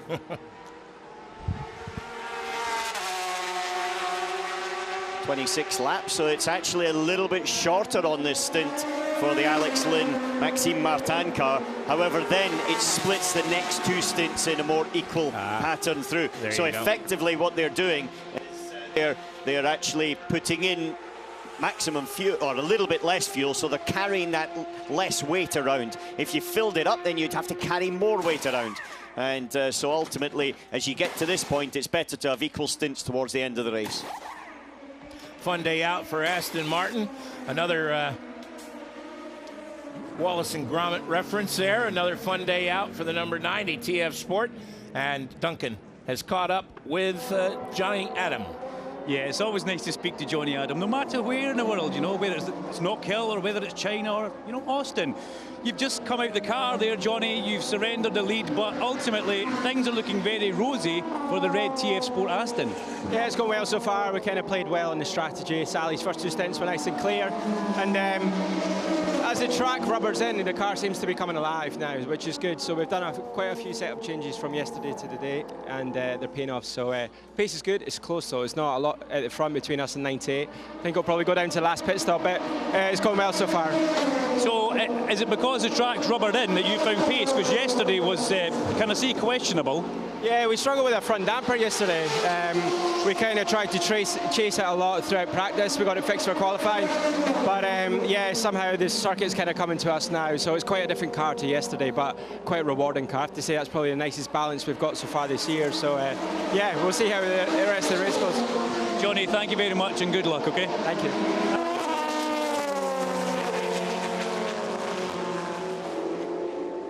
Radio note there, Mike Rockenfeller in the 63, but unfortunately we didn't quite hear that. Just as we heard Johnny Adam in the 90 TF Sport car thinking they can fight towards the end of this race. And so in the Corvette Racing, Mike Rockenfeller, the German, who normally races in the DTM German Touring Car Championship, but also has been a big part of this program in the last few years for the long endurance races.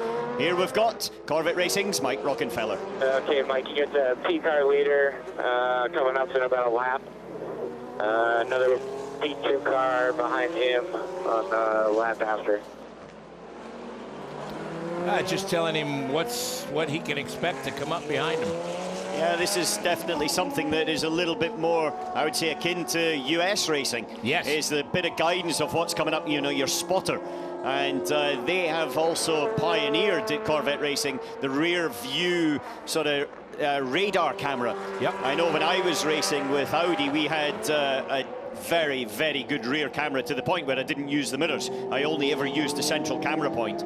And they actually, in Corvette, and we did look at a similar system, was with the radar system. So it tells you whether it's left or right, and it gives you a bit of guidance of whether and how close the other cars are, which is good for wheel-to-wheel combat. And it was actually designed by the military, so it was literally with combat in mind. Oh, yeah. Yeah, General Motors does have a few defense contracts. But the contract they need to do is on the performance contract to that car at the moment. Straight line speed seems to be the area that needs to be worked on. Yeah, that's what Jan and Mike have both said throughout the weekend. That's where they seem to be down, is straight line speed. That's a frustrating point for a driver if you hustle it through the corner. And it's not as if you're running bags of downforce and the opposition's, you know, pulling away from you down straight. But, you know, that's part of the process of developing a new car, and also in a championship like this as well, which has got a very, very high level of competition, especially in GT Pro. Oh, yeah.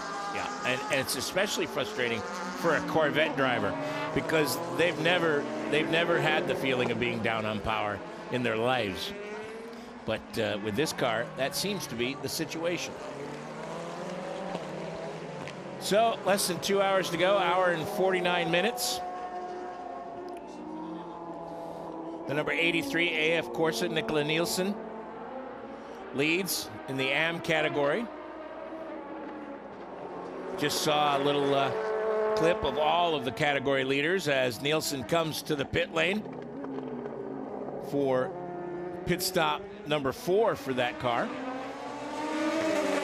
That's going to move the TF Sport Aston Martin. Charlie Eastwood behind the wheel now.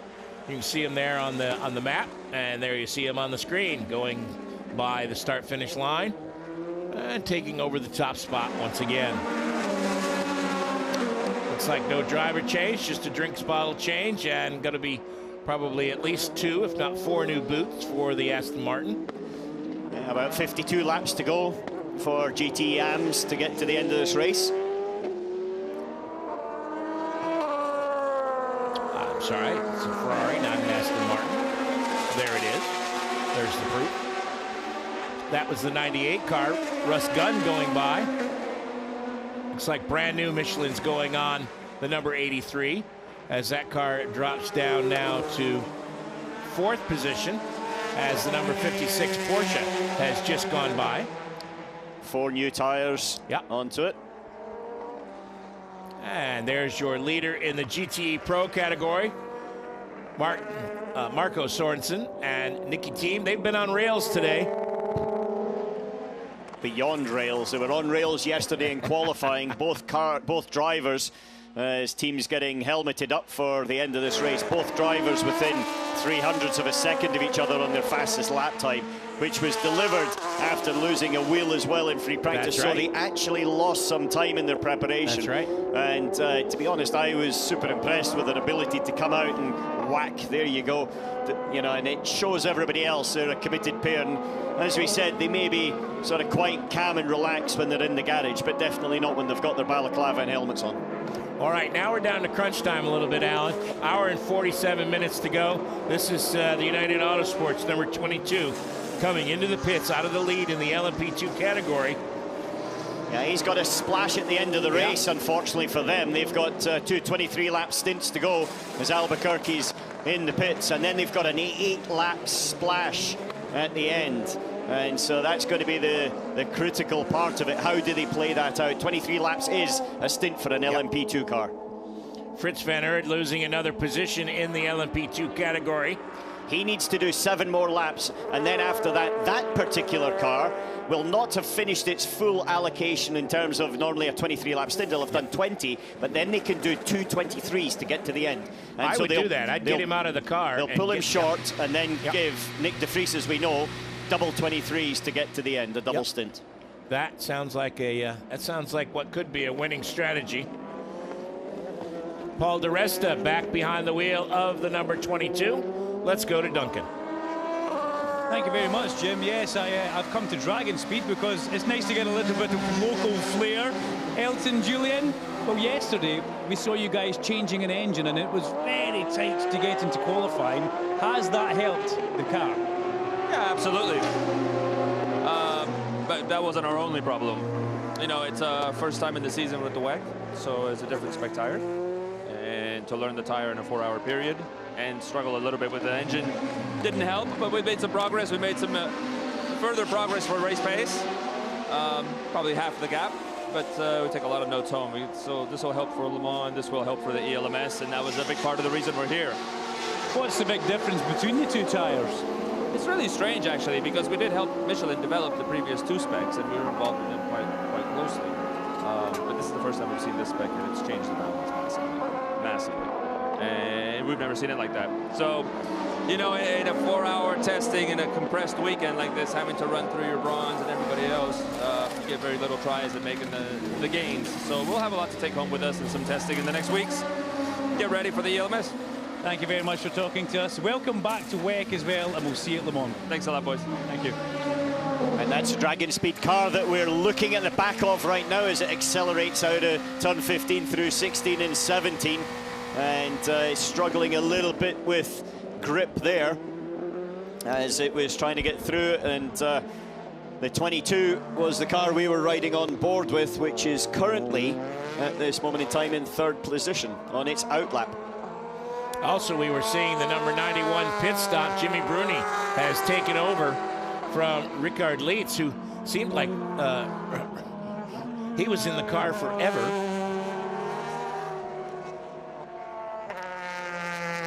Yeah, he was in the car for pretty much ever, but now they've got they can run. Yeah, Jimmy will take it to the quite easily now, to the end now. Yep. Yep. So that car has dropped down to 5th in class. pitted out of third. Talking of pit stops, Kai Cozzolino in MR Racing is in the pits as well. Number 70 Ferrari. That car has struggled throughout the day. Yeah, it's a car that we've seen in previous WEC races with some fantastic battles with Giancarlo Fisichella. Oh, yeah. And both of them do like to really go at it. Yeah, yeah. Talking of drivers that like to go at it, then Duncan here has got Alessandro Pierre Guidi in the Ferrari. He certainly have, and this is a driver who loves a fight. He loves it, he absolutely adores it. Alessandro Pierre Guidi, how is your day going today? You've just handed over to James. You had quite a fight in the car when you were there. How is it going? It was a tough stint, honestly. Balance not perfect, so we tried to defend. Then, based on the tires we had, sometimes I was quicker than the Porsche, sometimes I was slower, because we were in a different strategy. Now we anticipate a bit the pit stop, and after all the pit stop of everybody, let's see where we are. It's still long, the race is still 1.5 hours, so everything can happen. We are quite close, everyone, and we try our best. What can happen in the race, and what tyres do you have to finish on? We still have some tyres left. So at the end, the tyres is the key of the race. So we see who saved more tyres for the end, and this is the key. Thank you very much. Good luck, good luck. That was lovely. Alan, back to you. Yeah, it was, and we've got 2 pit stops. The race leader in GTE Pro, Aston Martin, one of the cars that Pierre Guidi's racing against. Sorensen's bringing it into the pits. And also Racing Team Netherlands, Frits van Aert. They have preempted his run and will then have a run through with Nick de Vries all the way to the end of this race. An hour and 40 minutes to go. Nicky Team taking over the number 95 car. You might have seen moments ago the back of his helmet. Typical Nicky, go hard or go home. Well, he's going hard, and I think everybody else is going home at the moment, the way it's sort of running out in this race so far. 92 car also comes to the pits. I think Duncan is there. No, Jim, I'm actually at the Aston Martin. I wanted to watch that one, but 92 just stops in front of Racing Team Netherlands. I do know that the guys were suited and booted for a driver change at Porsche. Yeah, they definitely were, and that's the first and second place in GT Pro in the pits. Racing Team Netherlands is the other one that's in the pits at the moment. MR Racing, Kai Cozzolino's just gone out on his outlap. The Aston is down and on its way. Clean run out. Porsche going for tyres, brand new ones, and also so is Nick de Vries in that number 29 Racing Team Netherlands car. So de Vries will come out of the pits in 5th position.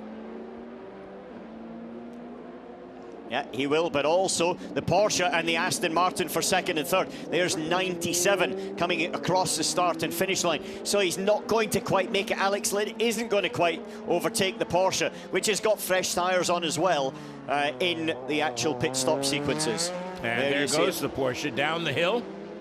Close, but no cigar. Yeah, well, that's frustrating for Lynn. You want to be a little bit closer than that to be able to take advantage of any mistake. From this point of view, he can just gently bring his tyres up to temperature. Well, they're up to temperature pressure as well through this hard section here. And Kevin Estra's day is done. A little bit fluey, not feeling very well. A couple of coughs from him. And that was something he said at the beginning of the race. And he said he was probably going to do a little bit less than his teammate in this particular one. But he's done a very good job anyway.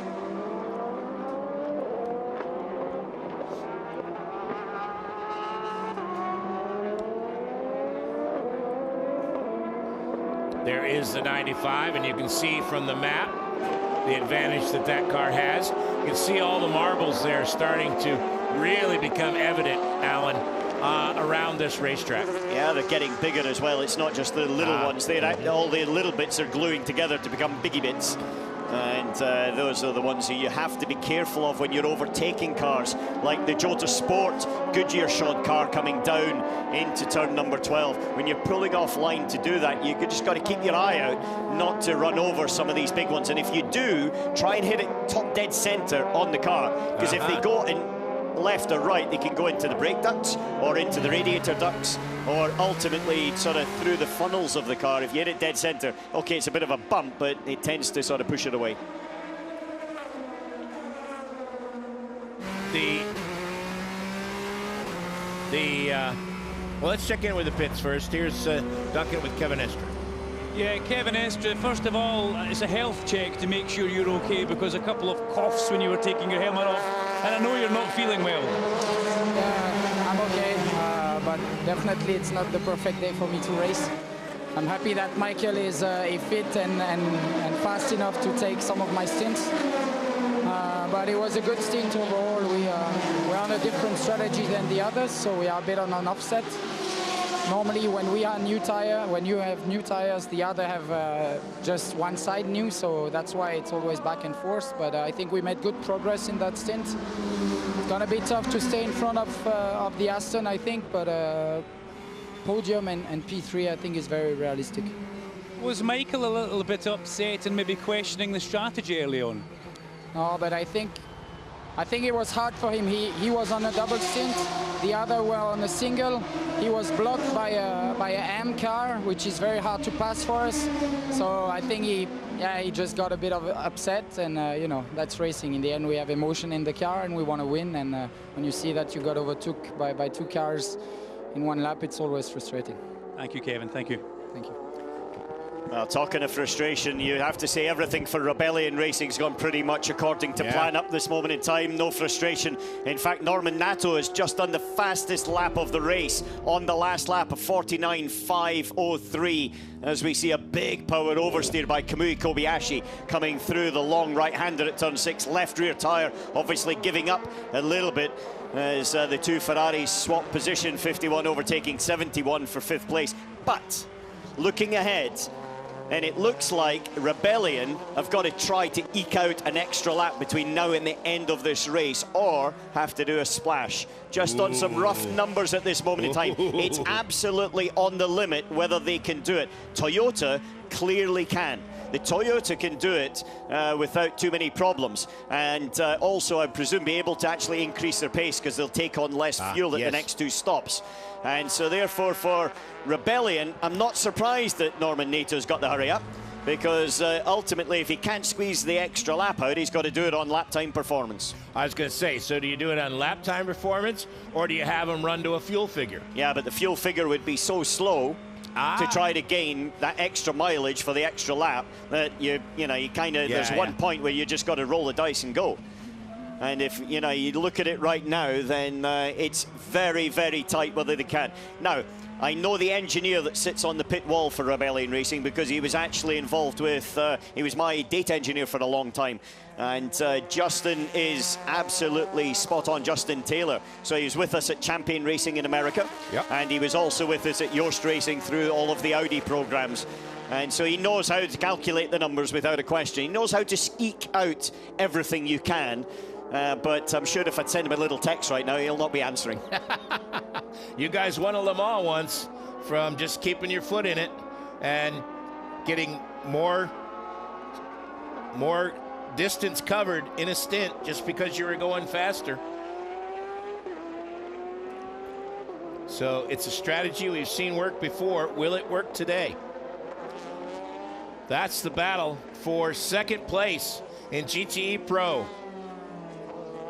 For the first time in a while, we see the Porsches mixing it up with the Aston Martins. Aston Martin 95 and 97 have pretty much had things their own way as we're closing in on 90 minutes to go in this 6-hour contest. And now we've got the Aston Martin and the Porsche battling for 2nd place, with the Porsche Michael Christensen leading Alex Lynn. Let's check in with Duncan. Yes, I'm on the pit wall with Justin Taylor. Alan was just speaking about him. He says you're a wizard when it comes to fuel numbers. How much do you guys have to eke out, or what's going to happen at the end of this race? Well, certainly we were watching it from the very beginning. We knew it was going to be close. We knew from the equivalence of technology that the Toyota would have a laps per stint advantage. And we've been playing this game the whole time, but it's super tight, and it's going to go right to the end. Can you guys win this on the fuel gauge?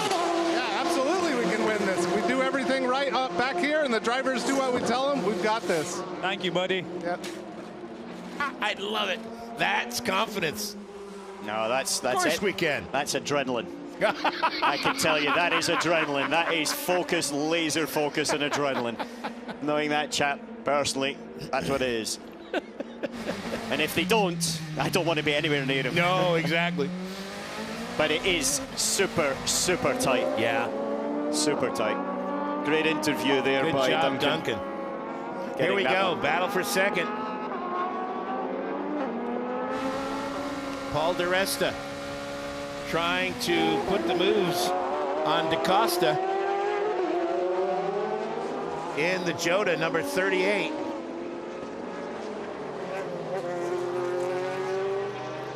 Oh, he's going to try him underneath. That was good racing. They gave each other enough room. Could have pinched each other, and now he tries the undercut. Can he get it done? Oh, he pushes him a little bit wide. Carrying more speed around the outside, side by each. Oh, this is great stuff. Paul Di Resta gets it done. Yeah, good lad. We don't beat Portugal very often at many other sports, but we have done in this particular corner today, so we'll take that as a victory.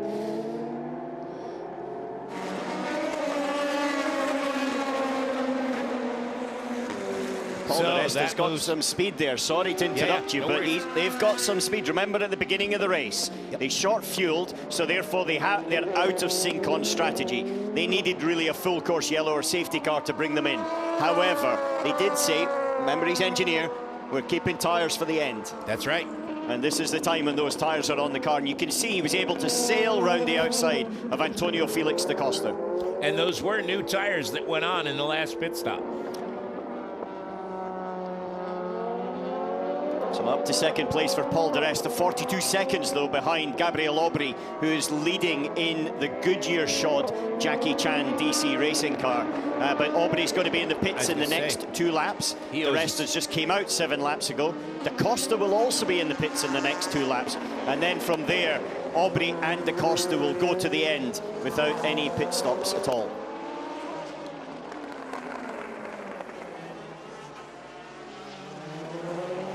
So how much longer till we see Rebellion stopping, do you think, Alan? It's going to be very, very soon, within the next lap, I would say. Ooh, more side-by-side racing through turns 16, 17, and 18. This time it's the number 21 Dragon Speed and the number 36 Signatech Alpine battling for position for 7th.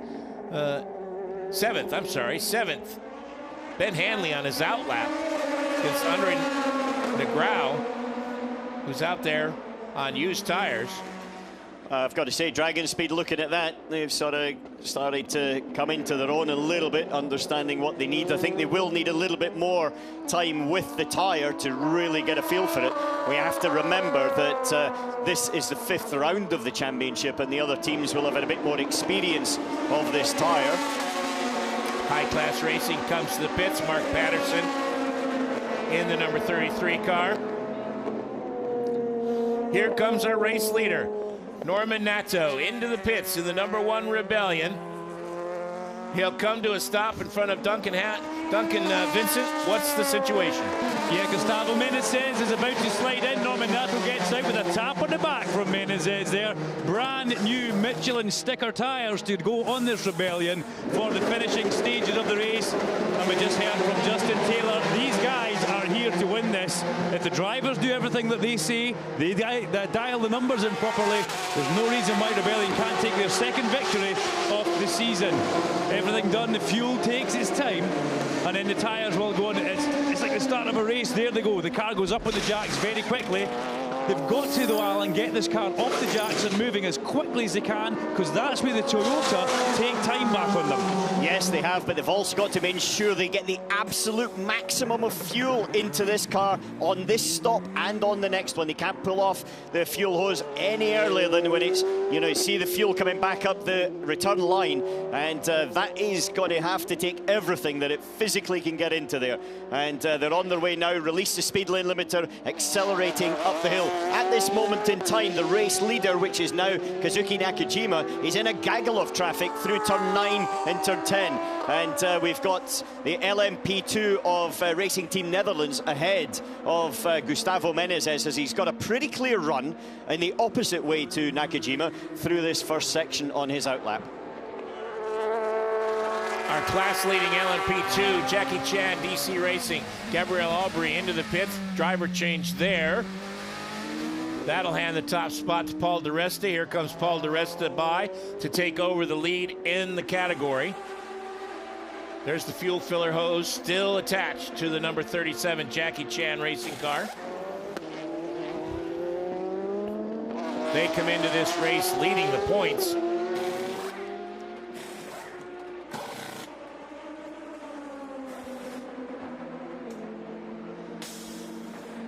Looks like tire stop done, and he's on his way. Yeah, it's a bit of a battle there for the LMP2 when you say about the championship, because it's only 3 points difference between Albuquerque and Hansen, who are just behind, and then Racing Team Netherlands are another 3 points behind them, and then another 4 points behind that you've got Da Costa and Gonzalez in the other Jota car. So it's this is really the dynamic of it is going to shift here. Where it will be very interesting is when we get to the 1,000-mile race. Then you've got additional points. Yep. And so then it plays out and looking towards then the 12 hours when, the 24 hours at Le Mans when it's double points. Double points. So the point battle in LMP2 is as tight as the racing on the racetrack. Something to look forward to for the rest of the season. Here's a look at Menendez. Yeah, just going deep. It's down into that turn 12 at the end of the straight. They're not fantastic into there. No. And you know, the thing about it is when you talk about energy and fuel mileage, when you actually go wide there and you slow down more than you do, then you have to use more energy to accelerate back up to speed again. And so then you've got to try and conserve it somewhere else. Before the Toyota comes to the pits, let's check in with Duncan, who has Norman Nato. I most certainly do, Jim and Alan. And Norman, you set the fastest lap of the race in that stint there. You're bubbling with excitement here, but it's really looking good. Fingers crossed for Rebellion right now. Well, yeah, to be honest, it's not really made us the fastest lap of the race or not. It doesn't give us any spare points. I just try to do my best. We have a strategy that every driver we need to save some fuel, so I have the feeling that I did a really good job on that aspect. Everything was under control. Brought the car home. And yeah, now Gustavo will finish a job, and well, finger crossed. Hugues de Schona gave you a nice big long hug there. What did he whisper into your ear? Well, yeah, we have a good relationship with all the team, with Hugues as well. So he's the kind of man who's pushing us at the limit, and when you're doing a good job, he's having this kind of attitude. So yeah, it's a kind of family team. So yeah, we're having this kind of things like quite often. Thank you very much. Go and get some water. Thank you. I think, to be honest, they would like maybe a litre of fuel just in case as opposed to water.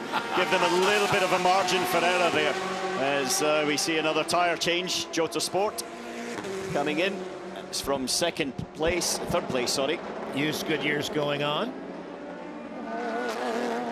Here's our leader in GTM, the TF Sport Aston Martin. Charlie Earwood behind the wheel of that car. Eastwood.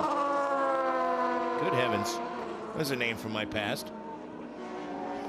Charlie Earwood was a long time chief steward of IMSA when I was probably about 17 years old. Oh, when I was less than 17 years old, I raced against Charlie Eastwood's brother. Okay. So, there, when we talk about blasts from the past, little Johnny Eastwood, circa 1985, north of England in karting. But he's got a racing heritage through the family, and Charlie was an ex-karting world champion, and is now sort of really put himself firmly in this team alongside Johnny Adam. They've been a very good combination, actually, in Sally Yolok, and they worked very well with each other. And it's no surprise that they're currently leading in this category here today, and they've also been fighting. There's Johnny Adam. Smiling. The devil, the dark spirit appears. Yeah, I'm sure he hopes he's going to be smiling in an hour and 24 minutes time. Exactly. Had a nice chat with Tim Mayer earlier this weekend, who is here as one of the stewards, and he'll certainly remember Charlie Earwood.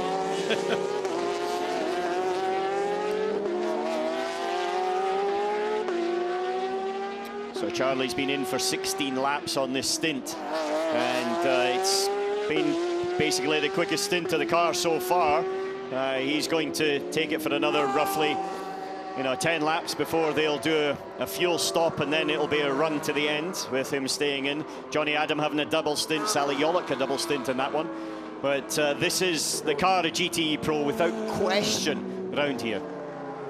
Yeah, this is the car to beat. Hour and 23 minutes to go. You saw Kaz Nakajima go around him in the number 8 Toyota. Kaz, of course, owes us a pit stop.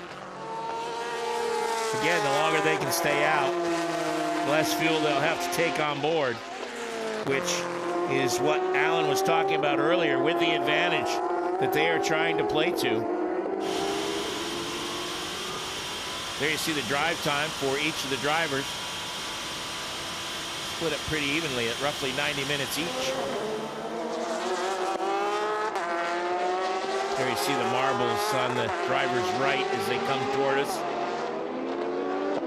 29.6 second lead. That's come down half a second since Menez finished his pit stop. He was 30 seconds behind. That is the number 7 with Kamui Kobayashi behind the wheel, a lap down, 3rd overall.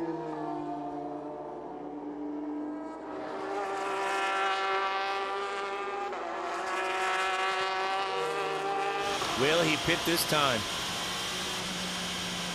You see on the right-hand side of your screen, the hybrid drive adds in power as he goes by the start-finish line one more time. Now 8, he's dropping up the hill. You hear him lifting off, and then the recuperation, the high whiny pitch, and that's the energy going back into the battery to boost coming out. Drops down the hill to turn 2. He's got about another one, depends how they split the last 34 laps of this race.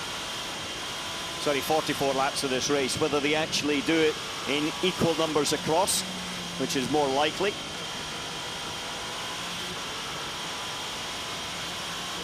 Norman Nato 5 laps into his stint here. Sorry, Gustavo Menezes, apologies, in the Rebellion racing car.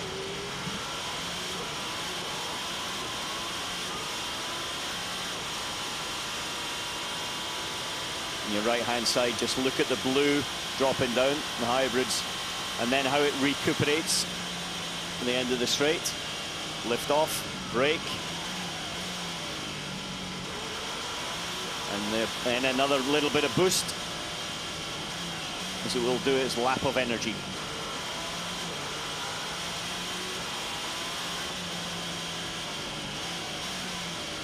Boost.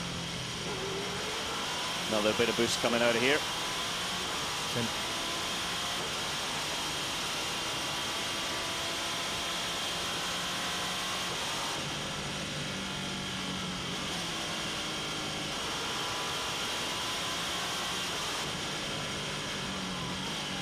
Last corner. Then using all the boost before they go over the line, and it resets and starts again. Nice on-board lap there with Kazuki Nakajima. Brendan Hartley ready to get into the car. So it's going to be within 1 or 2 laps, depending on how they want to look at it, for Kaz to pop in, get out, and hand it over to the Kiwi. Nice fans day out, usually bathed in sunshine here in Texas, but a little bit overcast and quite cool today. But some great racing nonetheless.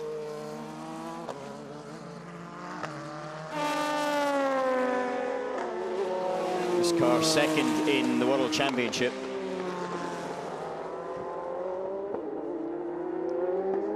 Which is going to fight with its sister car sitting there in 3rd. And in between these two, it's going to be a battle right down to Le Mans and the bigger points races. Flash of the lights. Just to alert the 2 cars up ahead, one of which is an LMP3 and GT Yam. Got the highlights of the race so far.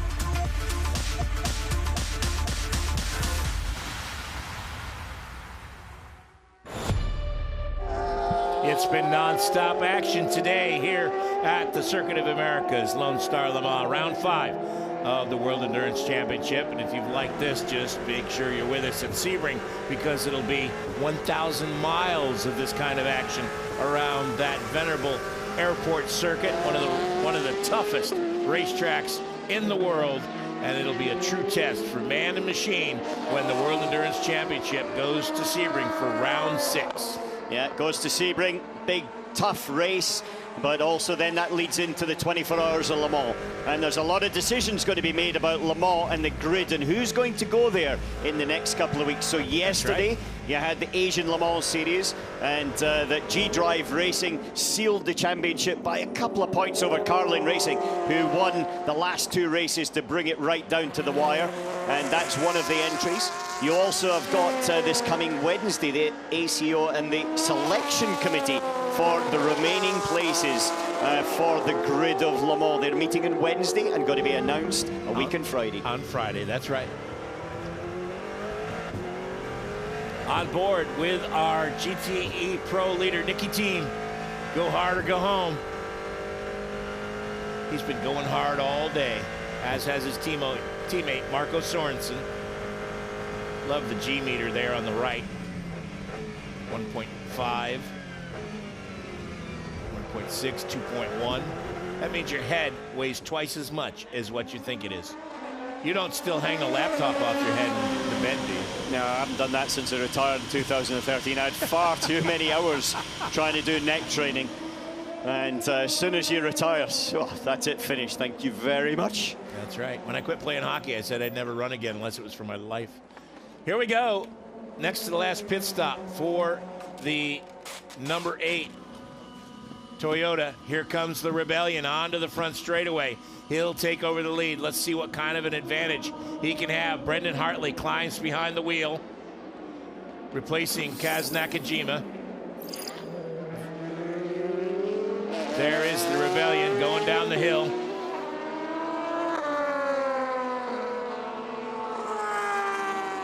Through the S's. When they made the pit stop, Toyota took a 30-second lead. Looks like a 4-tire change for the Toyota. He's off and away. And the Rebellion is already into sector 2 at turn 10 and headed toward the hairpin at turn 11, and in fact has a 38-second lead. Yeah, it's a bit of a chunk of a lead he's got, but it doesn't matter the lead. It's actually whether he needs the fuel, because the pit stop delta is going to be so tight if he needs any fuel. That's right. He'll lose that entire 38 seconds, or enough of it to make this a real sprint to the finish. Settler car in, new tires on, 4 new. As it pops out, Settler Racing, Seren Giotto is there in 9th place in category. Paul DiResta leading in the LMP2 category. He has a 1-minute lead over Will Stevens in the number 37 Jackie Chan Racing entry. He has a 1-minute-and-8-second lead over Nick De Vries in the Racing Team Netherlands car. Give you a little bit of an update on that, the stint from De Vries so far, 13 laps in, and he is he's a good 1.5 seconds quicker than the rest on this particular stint. Different tire strategies, definitely, but also he's a chunk quicker than anybody else on the stint as well. So I think it's a case of time before De Vries catches up on Stevens, and then it's the pit stop strategy of De Resta, compromised by that early stop right at the beginning of the race. So 1 hour and 13 minutes. It's still all to play for in all 3 categories. Oh, Porsche slow, Porsche slow. That is the number 91 Porsche. Jimmy Bruni behind the wheel. See if we can find out from the team radio what's going on. Yeah, it's no shifting. Don't shift the up, shift sometimes. This is no shifting. We believe that the problem is related to the alarm of the low battery voltage. You have to, at the same time, the low battery and the downshift missing, and we believe it's this. In any case, it's too long to fix it. Keep going. Oh my goodness, he stops, so that's going to be a full course yellow or something, because he stopped on the outside of one of the fastest corners. Here we hear it. Now remember, there was a gearbox problem as well for the Team Project 1 Porsche. Maybe something similar, maybe not, but it's a low VBAT, battery voltage problem that means that it's not giving enough current to shift. That's the problem with the fly-by-wire systems, isn't it? Yeah, it is. This could be a problem. More radio from the team. Jimmy, try with the clutch to engage the gear. I'm trying, Luca, I'm trying. Yeah, can't even get it to move. So once electronics are stopped, then they can't move it, pressing the clutch. He's just hoping that it sort of goes in. If he was on a downhill, you know, you would think in the old-fashioned days you could try to sort of do something. But in the modern day, that's not quite as capable and possible. They're very, very reliable. When they do have a problem like this, it's a big problem. It's a bigger problem. So that's really a bit of a problem for not only them, but in terms of the race, but also for the championship as well, because they were sitting in third place in the championship with a victory at Silverstone in the opening round, really strong victory, and then 2 third places in Shanghai and Bahrain. Here comes the number 7 for his next pit stop, 6th pit stop of the race. It's been a lonely race, actually. Who's this? He's going again. He's got it going again. So the double yellow has been taken up at turn 17. But I'm sure he will come straight to the pits. No, he's going. No. Well, there's not enough time to fix it, they said, so keep going. Keep going if you can get it in gear. Yeah, if you can get it in gear. It's shifting and doing everything it should do.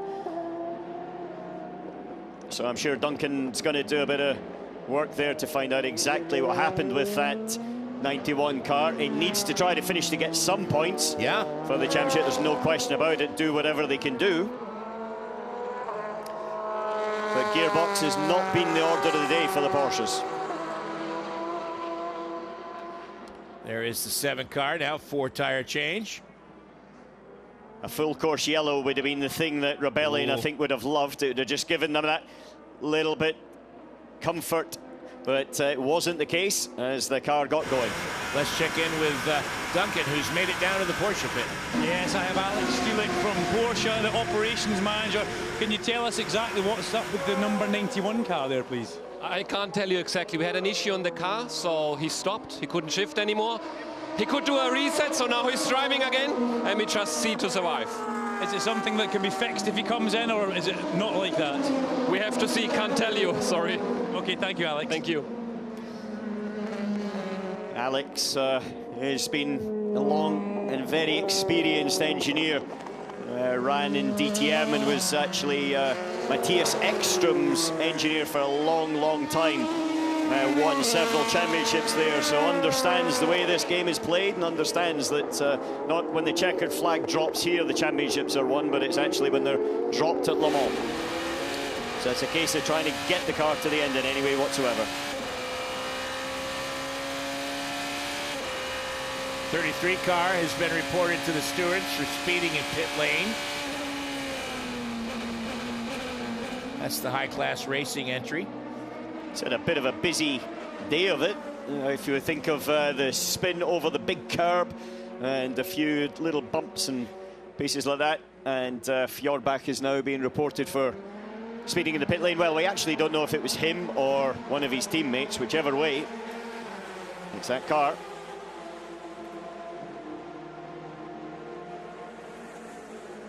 New set of tyres there ready.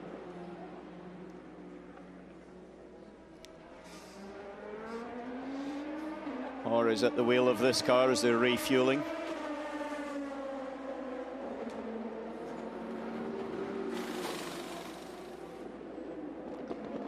Now that's the car that had the problem, we have to remember, with the brake disc, sorry, with the gearbox issue that was in the pits for a long time. And so it's really just trying to make sure they collect the points if there's any points available at the end of this one. If there's any points available. Yeah, they're going to have one of the cars in front of them stop because they're 8 laps behind our racing number 70 at this point.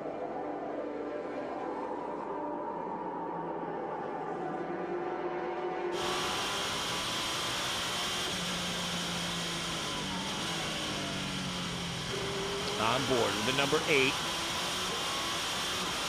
Brendan Hartley behind the wheel, trying to keep the pressure on the Rebellion Racing crew. 47.2 seconds in arrears. Took over 4 laps ago.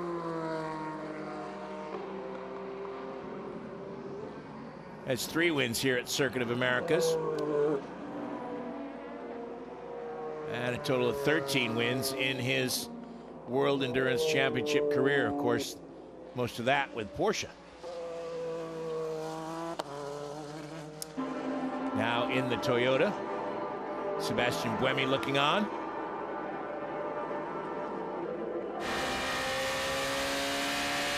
Hartley's teammate. Here is Gustavo Menez, our overall race leader, with 1 hour and 7 minutes to go.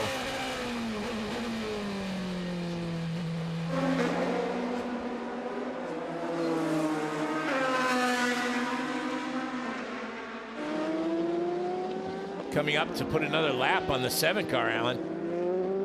That's got to be disappointing for the Toyota guys. 1 lap's bad enough, 2 is... Yeah, but 1 lap or 2 laps doesn't make any difference. No, honestly, but it's in terms of the points that they will get. There'll still be 15 points for 3rd place. And they knew they weren't in contention here with the way things have run out for them. They'll get a lot of that back before they get to Sebring, I suspect. Yeah, get some of it back. They'll definitely get some of it back, and they'll be in contention with their sister car. Drive-through penalty now for the 33 car for speeding in pit lane. So the high-class racing car will have to make a 7th trip down pit road.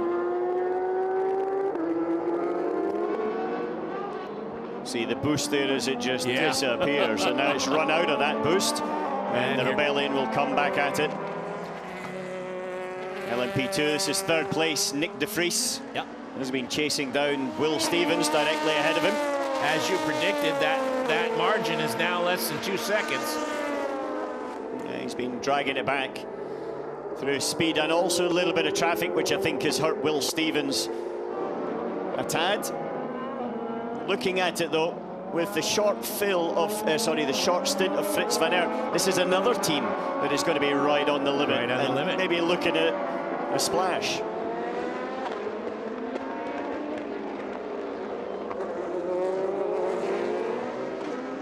The different emotions of endurance racing. You've got some teams that would love nothing more than to see a full course yellow.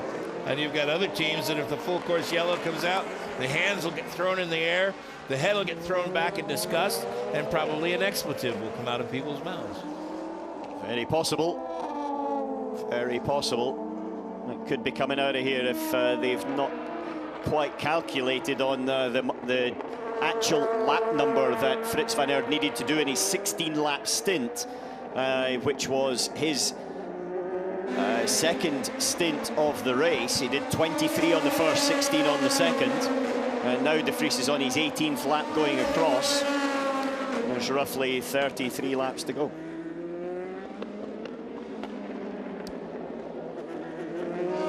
In time, there's 1 hour and 4 minutes to go.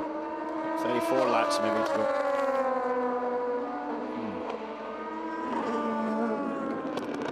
There aren't a lot of forms of racing where you would race for 5 hours and have this many battles on the racetrack still not only to be decided, but this close. This is the battle currently for 2nd place in the class.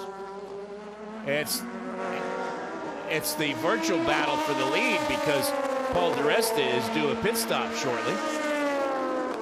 Oh, yeah, there's the move. That was sweet. Just sent it down the inside. But yep. There's a bit of a suggestion there that Will wanted to maybe come back, but Nick wasn't really having very much of it. Nick took him right out to that spot where the racetrack's weeping a bit. Here comes the 22 car into the pits. Paul di Resta. They will try to get every bit of fuel into that car. They'll have to do one more, won't they? Yeah, they do definitely have to do one more, but it's a kind of 1.5 stint, so you could either then fill it up 2 times 3/4, don't carry the weight, or or fill it full and hope there's going to be something comes later on. Bit of a tire pressure adjustment there, it looked like, on the rear. What would you do? Would you short fill, or would you fill it all the way up? And No. At this stage, you know, you've got to roll the dice a little bit. Now would half fill it and go.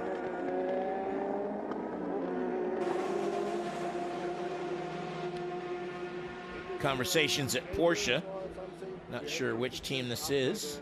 This is a factory team. Well, I know the fact whether it's a 91 or 92.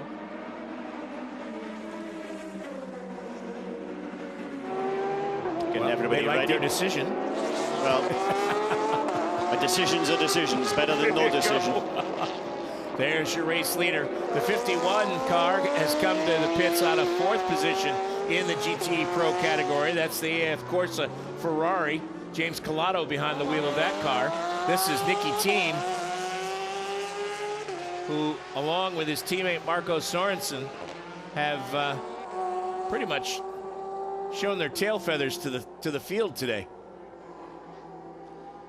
Well, pretty much, I think they definitely have. It's been more than pretty much. In their sister car, Alex Lynn there is 3 seconds behind Christensen in the Porsche. So it's going to be a very close battle and possibly a 1-2 for Aston Martin. Should be a pretty stunning result. 1-2 at the moment in GTE AM as well, with Charlie Eastwood leading Ross Gunn, TF Sport leading Aston Martin Racing. And if they can pull that off, I think that's got to be one, if not the best day that they've had in GTE.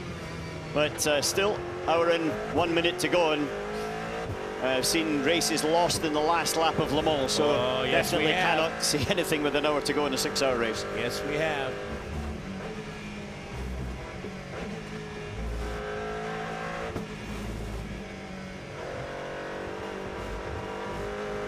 See the G-meter bouncing around there, just as the car's moving around underneath.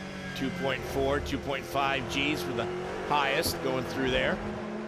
Here's one of the number 88 Dempsey Proton GTAM car into the pits.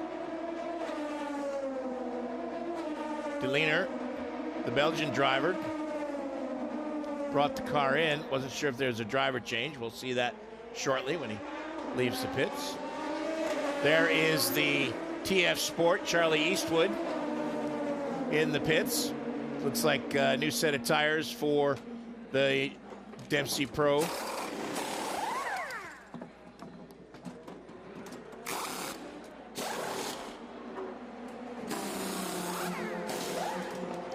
So 1 hour to go here at COTA.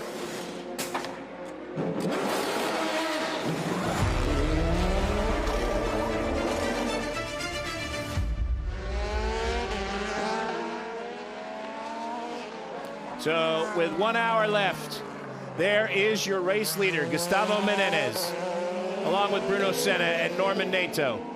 They have dominated this race, but whether they can hold that position of control all the way to the end of the race is still in doubt because of endurance racing strategies. We might see the number 8 car, who the number 1 car is critical on fuel, and that could open the door for the number 8 car to come through and snatch the victory away. The number 7 Toyota with Mike Conway, Kui Kobayashi, and Jose Marie Lopez is in 3rd. Here's your leader in the LMP2 category, Phil Hansen, Felipe Albuquerque, and now Paul di Resta behind the wheel. They are off sequence on their pit stops.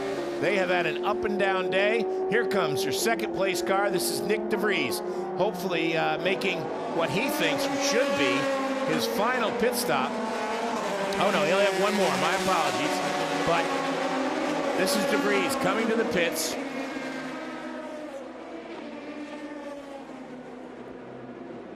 Out of 2nd place in the class. That's going to move Will Stevens into 2nd place in the number 37 Jackie Chan DC Racing entry. Car prepared by Joda Sport. There is now our 2nd place car in the category.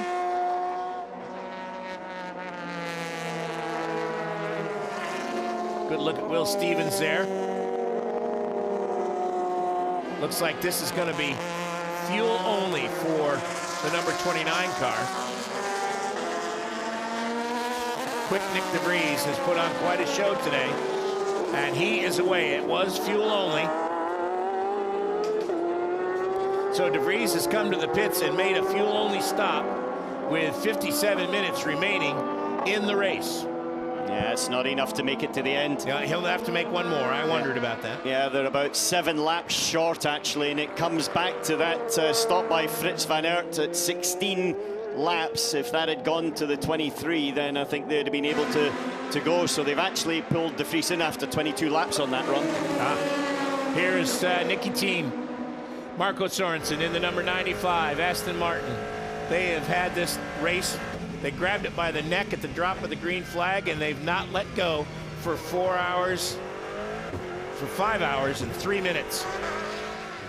It's been a fantastic battle, but one thing we must note, 5 hours, there has basically been no full course yellow, no safety cars. Reliability has been, in general, fantastic. We had a gearbox problem for 2 Porsches, and we had a brake failure on one of the LMP2 cars. And there is your GTM leader, the AF Corsa Ferrari, driven by Nicholas Nielsen. Let's check in the leader's pit, Duncan Vincent. As we come into the last hour of the race, we catch up with Bruno Senna, who's part of Rebellion Racing. And Bruno, we know you guys have been trying to save fuel. Have you managed to save enough fuel so you won't have to do a splash towards the end? Well, that's what we're trying to do right now. Norman and Gus have done a great job so far with it, and Gus is back in the car to finish the race. So the plan is to really try and do the longer stints as possible, and if we don't have to do a splash in the end, it's safer, especially in the case of a safety car. So yeah, he's pushing, trying to make sure that everything goes with the strategy, but yeah, there's still a bit of a risk. Quietly confident for a race win, Bruno? We have a nice gap now, so full course yellow could really help us. But we just want to, you know, finish the race in peace, and hopefully everything will work out as we plan. Thank you.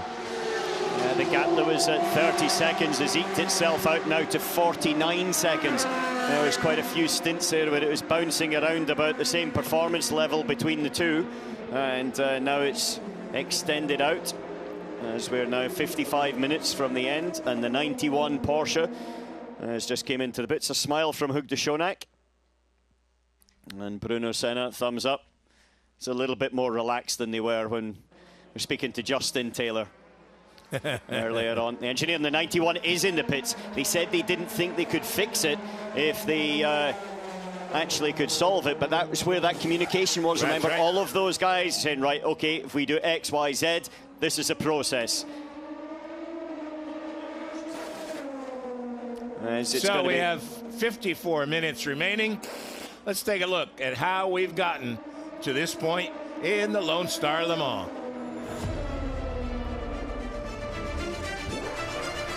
Five hours of competition is complete. Fantastic pre-race festivities. Gerard Neveu on hand. Crews enjoying the time together, a little camaraderie with competitors. Mike Conway there, wishing the Rebellion guys, the fans were ready for the drop of the green flag. And that's when the Rebellion, number one, went to the front, and they've stayed there for the entire race. But they've been chased very closely by those Toyotas, and it is still in doubt. Meantime, in GTE Pro, Aston Martin did the same thing. Nicky Team in the number 95 as the Ferrari went wide, went to the front, chased by his teammate in the number 97. And in LMP2, trouble for the 29 car. They have had an up and down day throughout the event, but they have been competitive and keep clawing their way back to the front. In GTE Pro, the 95, 97. Here was one of the big incidents of the day. The number 36 Signatech Alpine with a total brake failure in the right front, exploding the disc. Meanwhile, Fritz van Aert gets spun by the number 38 car. Unhappy team, but they were able to come back behind the great driving of Nicky DeVries. That car is still in the hunt in GTE Am. The number 56 car led for 3 hours and 38 minutes and then lost the lead to the number 90 TF Sport Aston Martin. Positions have changed again since then. As we said, Nicky DeVries has put on a great performance, but so hasn't the crew from United Autosports. Paul Di Resta putting that car to the front of the race. Trouble for Porsche, the number 91 car with a huge gearbox problem. That car has recently gone behind the garage area and will have its work done. Here is the leader currently in the GTE Am category. That was the AF Corsa Ferrari, number 83. The leader in GTE Pro, Aston Martin, number 95. Paul Di Resta in the number 22. And then our overall race leader continues to be Gustavo Menendez, Gus as they call him. I love that. Leads with 52 minutes remaining.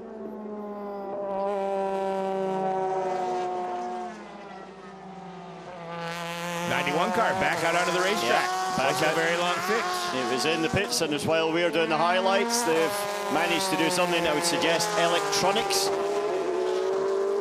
That has a problem, but Alex Stilig was the gentleman we spoke to earlier on, and Duncan's with him back down there in the pits to tell us exactly what's happened with that 91 car. Alex Stilig from Porsche joins us here, and you can give us a little bit of an overview, being the operations manager. What was wrong with the 91 Bruni car? Yes, we had an electrical issue outside on track. That's why the shifting didn't work. He could fix it with reset, but we saw while driving the problem is not fixed. So now at the next pit stop, we had to bring in the car to change the battery. And battery change and everything is running now. I see that you quickly fired it up in the garage. Was that just to make sure that everything was okay? Yes, it's just to do a complete power cycle to see if everything is running fine. If the fire up is good, go out and drive again. Alex, thank you very much. Thank you. We heard VBAT being sent to the driver, something with the voltage of the battery, and sounds like it was 100% the case, the diagnosis. And he's back on his way. However, that has dropped him down to 7th in the category, which is quite a long way back. They're not going to get any more than that out of today unless somebody else has a real problem. Talking about someone that's in the fight, though, is that TF's 90 sport car that's just read Aston Martin going down the hill. However, looking at it, I think they are, and Ross Gunn in the car ahead of them, they're on exactly equal strategies all the way to the end. And it's going to be a pretty close fight because the F Corsa car with Nielsen's got a 9-second gap up ahead of them, and it's going to be right tight on the limit once the stops have came out. So 12 seconds separating first through third in the category, only 3 seconds separating second and third. Yeah, but remember, the AF Corsa car owes us a pit stop, yes, which will drop him back. But then after that, it is right on the limit. But for the two Aston Martins to stretch to do 30 laps, depending on how the leader gets on. And so that's right. So they're actually playing a bit of a game here. Oh, that's right. But whichever way, it's going to be right on the limit in time. Because the number of laps they have to run will be determined by when the leader crosses the start-finish line at the end of the 6 hours. Crosses the finish line. Remember, the start line's a little bit different that's here. right. Yeah. So it crosses that line that he's just gone now, and the start line, for information, is this one that is here. Right. And the finish line is much closer to turn 20. Yeah, just outside our commentary box window.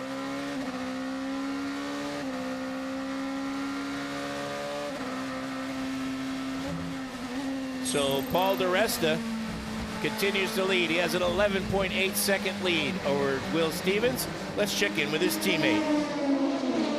We catch up with Phil Hansen now, the driver of number 22 United Autosports.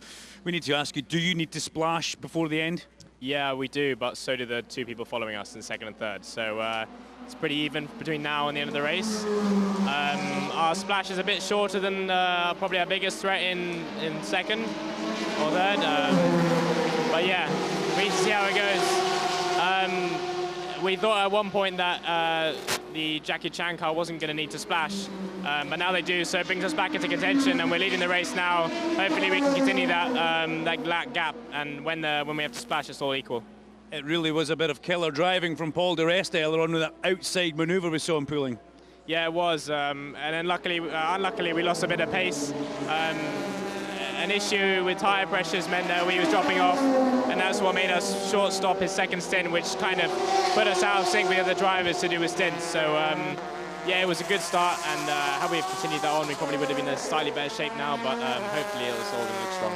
Good luck with the splash and dash. Yeah, thanks. I saw tyre pressure adjustment as well at the final stop for that United Autosport, which was about 7 laps ago. But looking at it, it's going to be very tight actually with the Will Stevens and Anthony Davidson cars as well, because in theory they should be able to make it, but probably on fumes as they cross the line. Is there anybody other than Toyota that isn't right on the edge of making it without a splash? Well, if you're on the edge, you're doing it correctly. If you're not on the edge, then you've got far too much to spare, basically.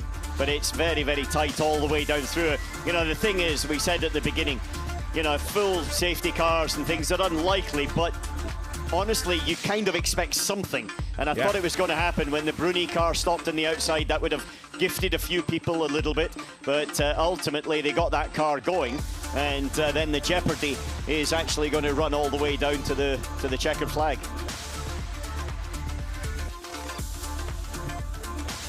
I think we've got, talking of actual pit stops in a couple of laps, we should have Gustavo Menezes coming in for what I'm sure they hope is going to be their final stop. And at the same time, Will Stevens as well is probably a couple of laps away from it. And Anthony Davidson maybe one out from those. We might get the answer on that from the team radio with Gus Menendez. Yes, confirm. 2 left tires next up. Yeah, that is over. Understood. Stay out and wait my call. 2 left tires going on Menezes' car on the Rebellion, and stay out. Now that's probably half a lap earlier, so that would be as he crossed the line, so it is possible that it would be once more past the pits and then in. So, and they've told him to wait specifically so that they know they've done it through the math. Yeah, but this is a math quiz. No, they also have the data as well. That's what I'm saying, but they've done the math off the data. Yeah, 100%. And, you know, that's just a confirmation. We always had the same thing. You do not come to the pits at all until the engineer tells you, unless it's an extreme emergency. And that's the case of that the team are ready for you as much as anything else, with that extra set of tyres that are there if there's a puncture or something else like that.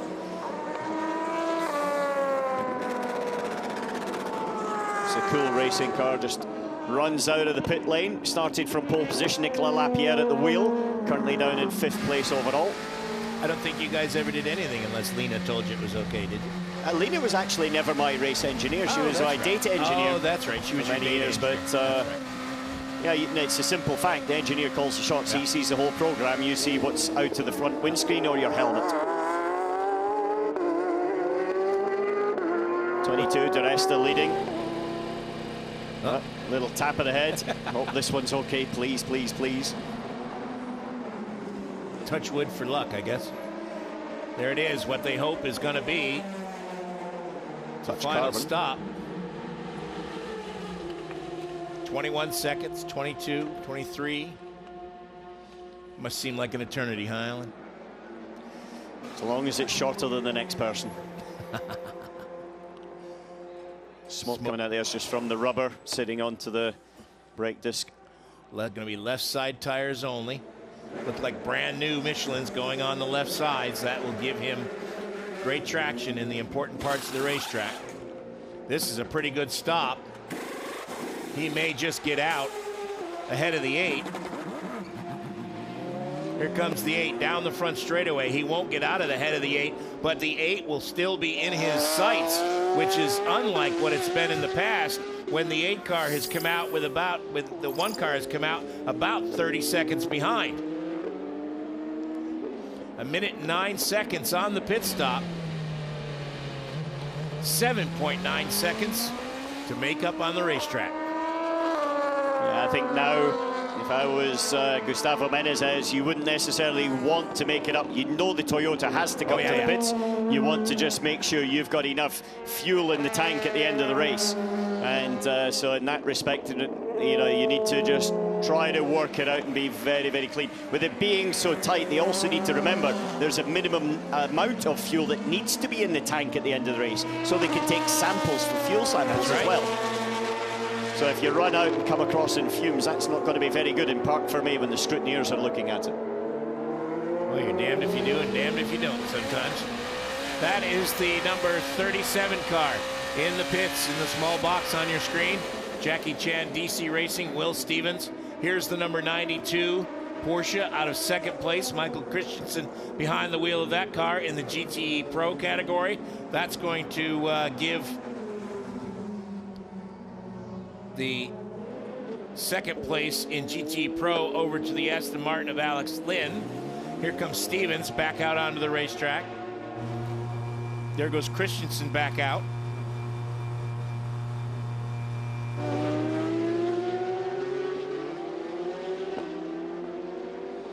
Will anyone catch a caution? Will anybody catch that break that could swing this race their way? And we have a change for the lead in the GTE AM category. Ooh, is the Red River Racing Ferrari kind of gets in the way there of this battle of the two Aston Martins, the 98 and the 90.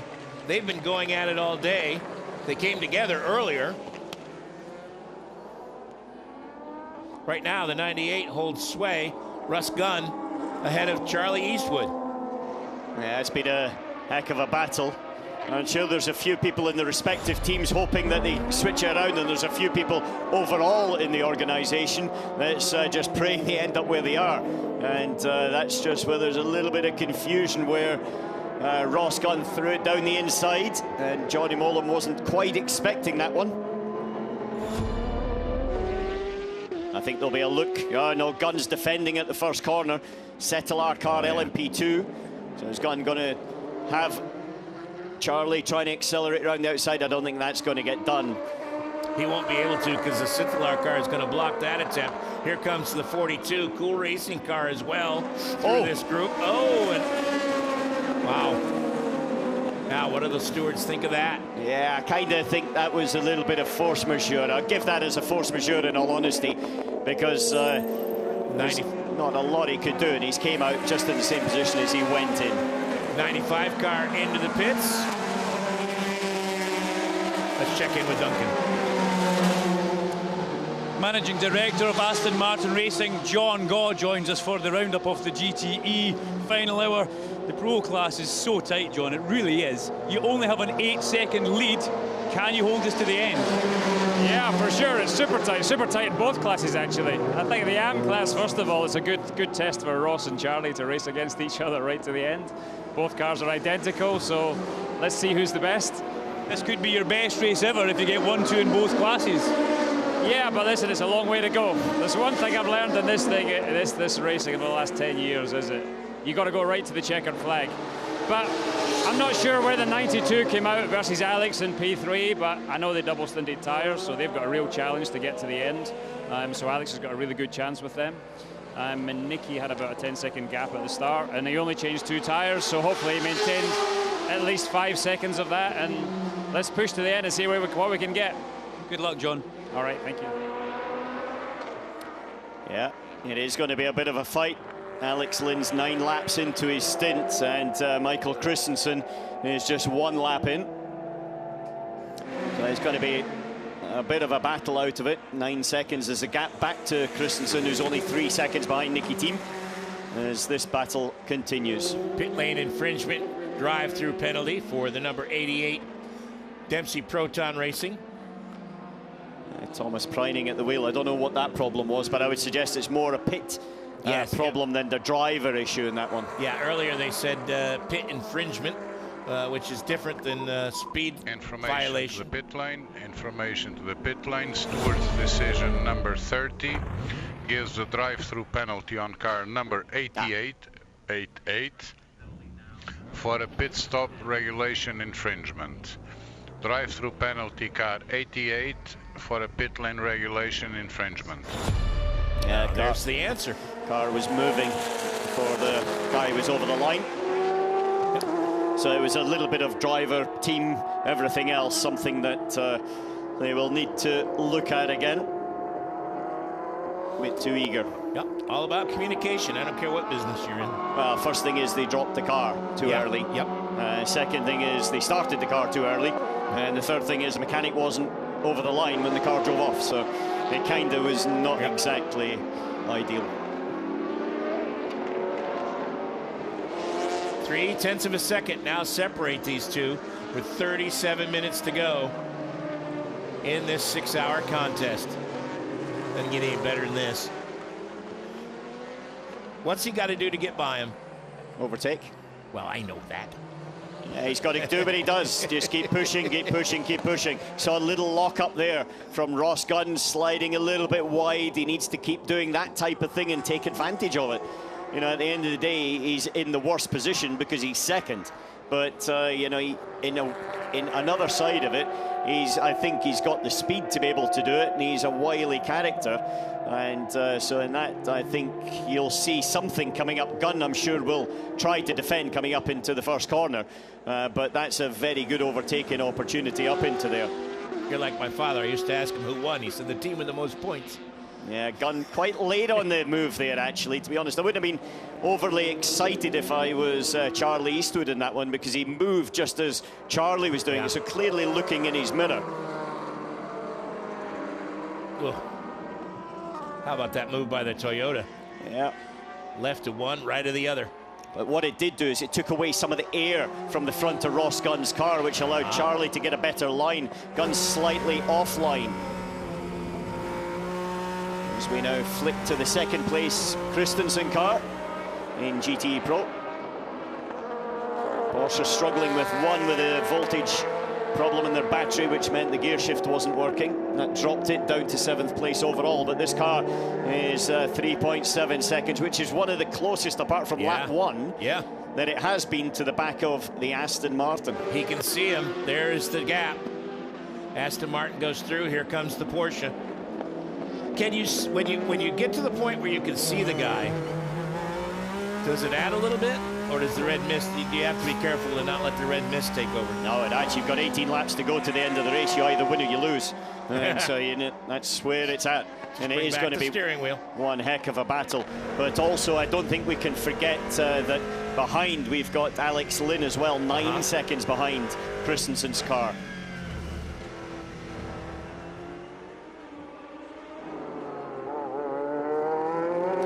We talked about you know, the problem with that 91 Porsche, which Jimmy Bruni stopped on circuit, no gears, got it back to the pits. They then changed the battery, and we've just heard from Duncan in the pit lane that it's actually holding charge now.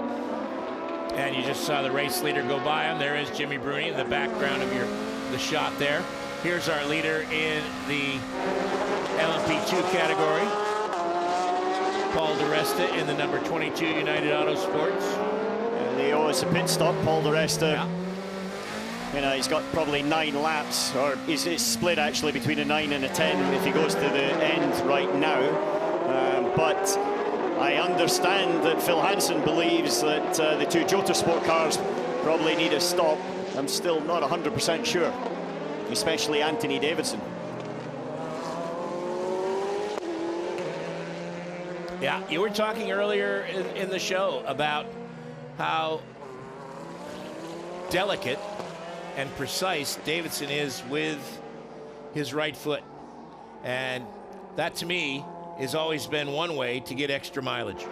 Yeah, and it's rolling speed through the corners, lifting off and rolling the speed in, not stopping the car and having to accelerate again. It's that minimum speed feel. And that you have to do with a lot more finesse. You can do it with sort of sheer aggression in a way, but you have to do it with a lot more finesse when you're trying to get the fuel mileage figures that they're going to need to try to avoid that splash right at the end. 3.5 seconds is the margin at the front of the GTE Pro field, and in the third place battle, it is 0.7 of a second. So everywhere you look around this racetrack, we have got great races. 0.3 of a second now between the number 98 and the number 90. 33 car has gone around. That's the high-class racing car. Yamashita behind the wheel of that car. Yeah, where's that spun? Yep, that's down at turn 8. And thankfully not hit anything. And yellow flag, it's only a local yellow in that area. But he's managed to get going. On the way again. That car is going to be a little bit second-hand when it gets to the container tonight for its trip to Sebring. The car's been airborne once. It's been around a couple of times.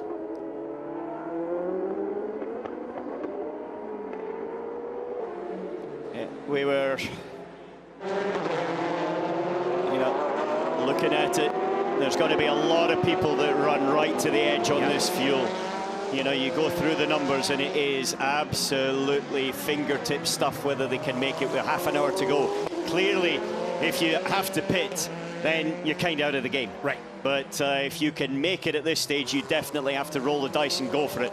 And you can see that in terms of LMP2, United are obviously banking a little bit on the fact that the others have to also pit after their problem earlier on. I'm still not 100% convinced that's the case. We'll have to wait and see whether it can be done or not. And if you look at the numbers, De Resta, who we know does have to make a fuel stop, has got a 1:04 lead over the number 29 of Nick De Vries. Their last pit stop, albeit with a tire change, was 1:04. So he won't have to make that long of a pit stop. No, very true, but I also think that his entire advantage will be gone. But De Vries, I think, has to make a stop as well. It's the 2 Jota cars in 3rd and 4th that I think are the ones that can probably make it to the end.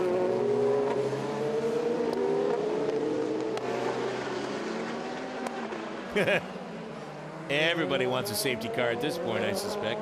Well, apart from the people at the front, they want to just keep their advantage. 10 seconds, you've got Gustavo Menezes is behind Brendan Hartley. Remember, Hartley also has a pit stop. He's done 6 pit stops overall, whereas Gustavo Menezes and that car's done 7 in total. So if you take the total pit time, it's 8 minutes and 4 seconds for the Rebellion and 6 minutes 34 for the Toyota number 8.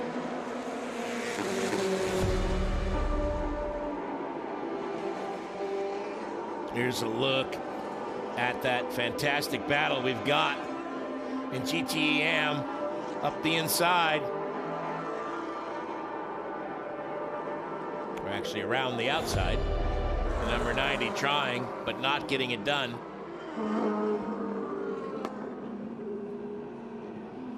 Through the S's they go.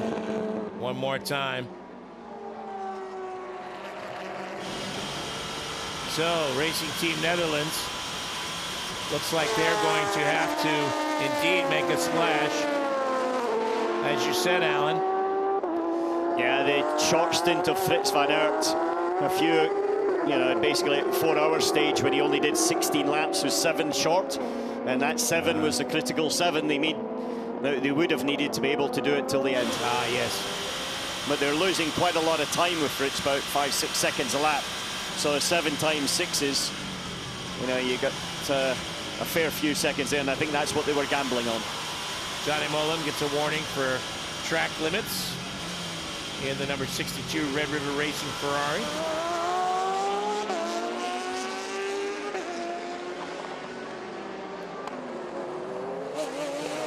Should be seeing Brendan Hartley in any minute, I would think. Yeah, next he's got basically 1 more lap to go. It'll either be this lap or the next lap.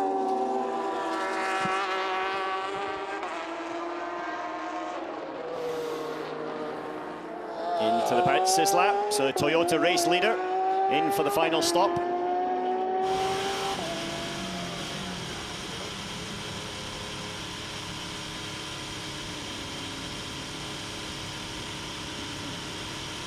So let's see how long the fuel filler is in.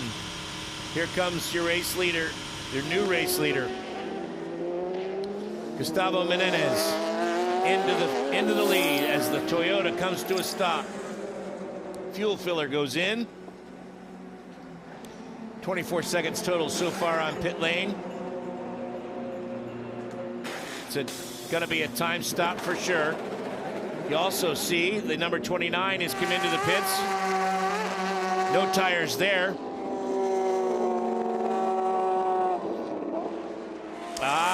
Thank you, Duncan. 2 left tires for the 29 car. They had a problem on the left front getting the tire changed, but 2 new tires on the left. Here comes the number 8, 36 seconds behind.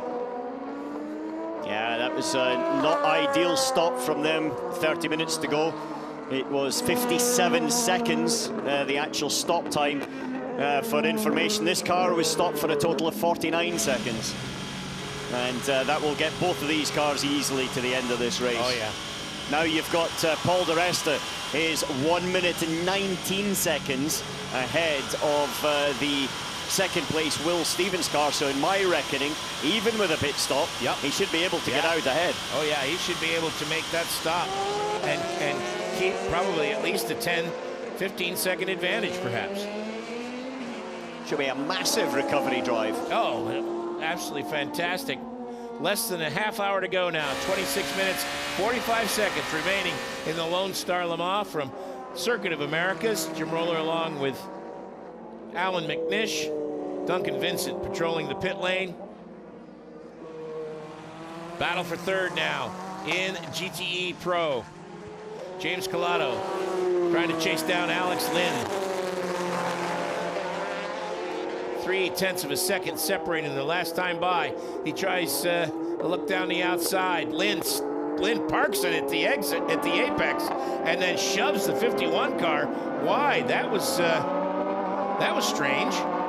Not 100% sure what he was trying to do there, but he's now got Collado on the outside. The 2 Brits going side by side, a bit of bump drafting down towards turn 12, and Collado's much better on the brakes, pulls the air off the front of him, and that has put the Aston Martin down from 3rd to 4th. We were talking about it as a potential 1-2, and that doesn't look like it's going to be the case. Where the Ferrari came from, I don't know, because it's not necessarily been there too much. However, the Ferrari will be right on the limit of being able to make it to the end of the race as well. Trying to come back around.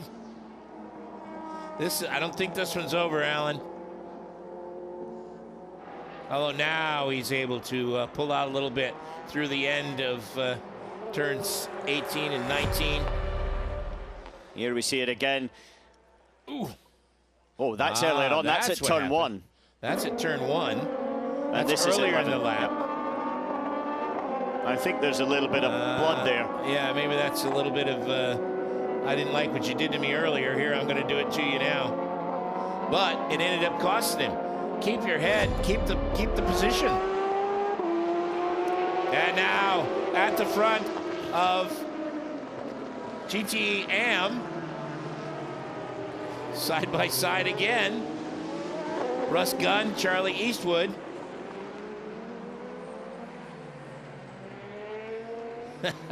Everywhere you look. Nose to tail racing, fantastic stuff. Absolutely stunning. As they drop through, this has been, last hour and a half where these two have been at it. A bit of I think there's a bit of a fight for glory as well between Charlie and Ross. Who's going to come out on top? And between the teams, you got a factory effort there and a privateer effort. I'm sure the TF Sport guys would love to boo-boo to the factory guys. Takes a look on the inside as they come through turn 1. He's definitely quicker, Charlie Eastwood. Yeah. Not sure how much, but he's able to position the car better. But then Gunn's been very good at defending. He's only had one sort of minor error, which was coming through this section when he had to take to the escape road. But that was partly because of being overtaken. I can't really lay it at his door too much. But apart from that, it's been a very clean and tidy sort of defending by Ross Gunn. Yeah, there was an LMP2 car that got into the mix. Here comes the number 7. Jose Maria Lopez in 3rd place for his final pit stop of the event. 7th stop. We've got probably 1-2 laps before Paul Di Resta comes in as well, the leader in LMP2. What? 1 minute 21 seconds is a gap in P2. As Lopez, well, it's a long gap up to second place or the leader for this car. There is Di Resta in the red and blue, number 22. United Auto Sports. Trying to put a lap on the third place car as well. Oh, bit of a snatchy oversteer. Yeah, that is Anthony Davidson right in front of him. Now those guys say they don't have to make another pit stop, so they can go the final 22 minutes. If Davidson can not go a lap down, that puts him in for a shout if we get a late full course caution. Di Resta will stay out. One more lap. Onto the front straightaway they come.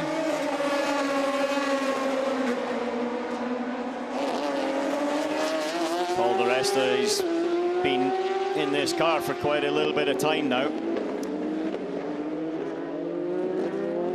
Yeah. His lead has dropped down to 1 minute and 22 seconds. Yeah, his last pit stop was a short one. There was no tyres on that one. The previous one was definitely a tyre, so he's probably going to be in a position where he'll need to get some boots on it. 20 minutes to go. You might try and see it, but you see on the steering wheel, fuel low, fuel low. Yeah.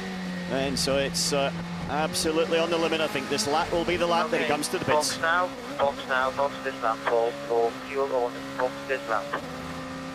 Fuel only. They say fuel only. Yep. Well, with 20 minutes to go, if you're there, if you actually take the tyre, you've maybe got to overtake the guy. If you don't take the tyre, you're in the same sort of boat, but you're ahead. Track position's key. And here we see in GTEM, the number 90. Tries to go around the outside. Is he going to get it done? Yes, he does. Has the inside position here. Good job, Charlie Eastwood over Russ Gunn. So the 90 car now has taken over the lead in GTEM and has actually stretched it out a little bit. He's got a 1.5 second lead now.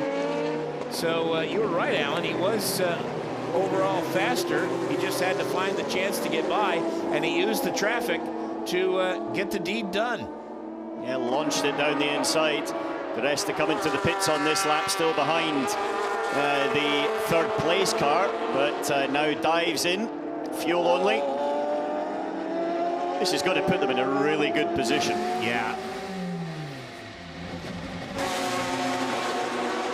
Gets it down to the requisite speed limit. Let's check in with Duncan. He's standing by for the pit stop.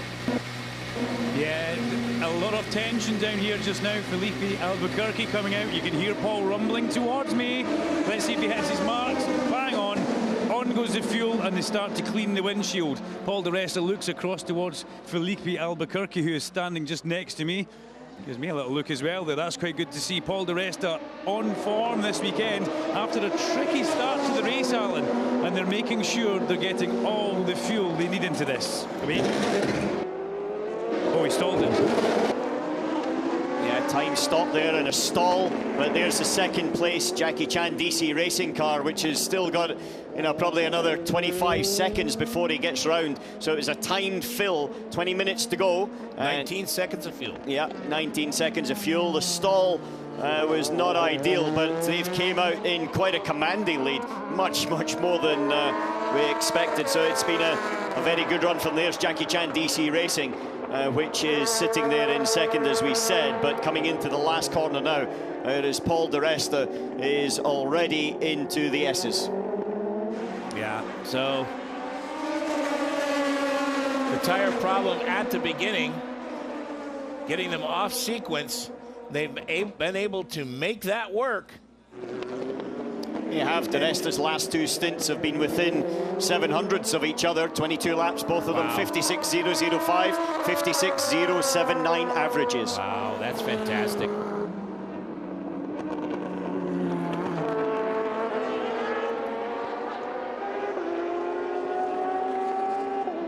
Next question for me is, can Nick de Vries catch Anthony Davidson? There you've got Anthony Davidson crossing the line in 3rd place in LMP2. The next car behind is the bright yellow Racing Team Netherlands car. There it is. It's only 4 seconds. And yeah, de Vries is quite quick on this stint, but he's going to have a real fight with Davidson to try to wrestle that 3rd place off him. And he's made an extra pit stop. Yep. He has. That extra pit stop was because of the short stop from Fritz van Aert.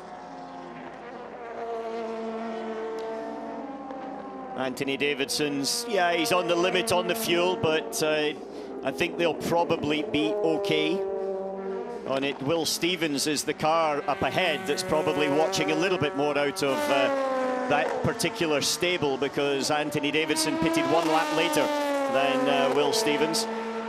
Nick de Vries doesn't have too many issues with that. The issue is that he's still got to catch and overtake the Anthony Davidson. 4.9 seconds now with 17 minutes to go. Catching and passing are 2 different things. Yeah, they are. We saw that with, you know, if we think back, Charlie Eastwood and Ross Gunn in GT Am, and it took a long time for Eastwood, even though he was a bit quicker, to be able to get past Ross Gunn, because Ross Gunn placed the car exactly where it needed to be and did a fantastic job for it. Another fantastic job has to be talked about by these guys that are on board with now, Nicky Team, Marco Sorensen. However, 4.1 seconds behind is that Porsche. It's still there to pick up the pieces if they drop anything. Yeah, no margin for error with Michael Christensen, just 3.9 seconds behind. Then comes James Collado, a further 10 seconds back, and then Alex Lynn in the second Aston Martin, 4 seconds behind Collado. So lots of opportunity to fight out for podium positions and even the overall win here in this GTE Pro category. This category actually stretched out a little bit more than expected, came back together again. Another pit caller just for information. Local team, Dragon Speed, the American flag draped over the engine cover. Here in the pits with Ben Hanley for their final splash. Great performance for those guys. 6th right now in the category. Plus they'll have so much great information when they come back for their IMSA WeatherTech Championship race later this year. Cool Racing's Nicolas Lapierre is going to be another one that's right on the limit for making it to the end. He's 19 seconds behind Nick de Vries. I think he's 15 minutes to go. Paul di Resta leading in LMP2. Gustavo Menez leading in the Rebellion in LMP1, leading overall. Nicky Team leading in the Aston Martin number 95. And Charlie Eastwood in the red TF Sport Aston Martin number 90.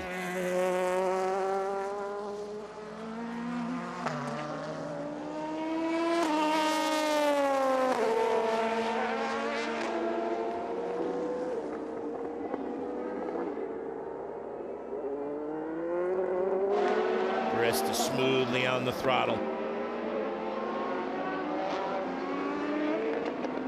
The number 70, Kai Cozzolino, unlapping himself from the number 90.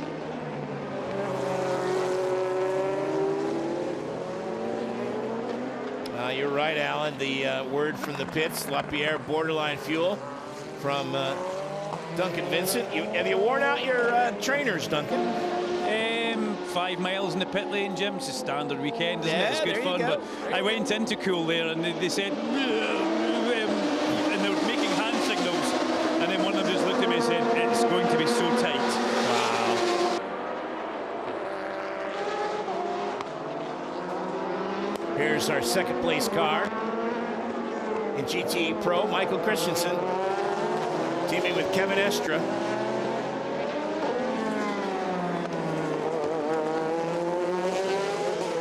4.1 seconds back now.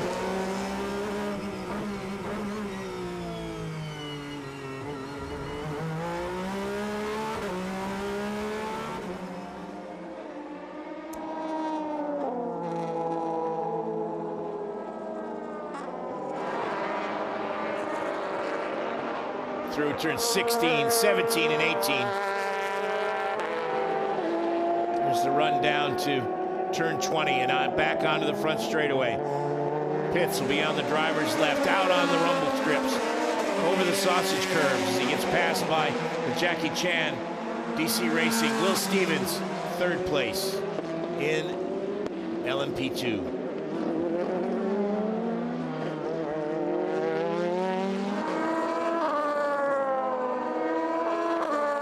All eyes on the upper left of the screen as the clock ticks down. 12.5 minutes remaining. Who has enough fuel to make it? Who doesn't? We know Paul di Resta does. We've been told Jackie Chan, DC Racing, Will Stevens does. We've been told Anthony Davidson does. We know Nick de Vries does. Nick de Vries still 9.6 seconds behind Anthony Davidson. He's not been able to cut into that margin at all, Alan. No, I don't think he's got the speed. Anthony Davidson on this stint is actually quicker. I think the Racing Team Netherlands cars run out of tyres as much as anything else. At the same time, the Goodyears are lasting very well. And so I think they've just, with the where they played their strategy, ultimately for that car, it was that short stint that's cost them. Interestingly, the short stint to Paul di Resta didn't actually harm them too much, even although it probably would have been better to have continued. But ultimately, they made the best of the bad and difficult time they had. Also, sometimes it's when that problem happens. Di Resta had to make the short stint early, so they had a much more time to make up for it, where the number 29 car didn't. There you see the mirror hanging off the number 97, Alex Lynn. Well, that's had a collision with something. Yeah, there was that little banging and bashing earlier. With Collado, yes, you're correct, with the Ferrari. And Dragon Speed going very slowly there. Oh, boy. Now, they've just been into the pits, and they changed the left front wheel, which was a bit of a surprise when they changed it so close to the end of the race. But Dragon Speed now coming back into the pits with Ben Hanley at the wheel. Drive-through penalty now for the number 54 for not respecting the blue flags. Giancarlo Fisichella. Yeah. At the wheel.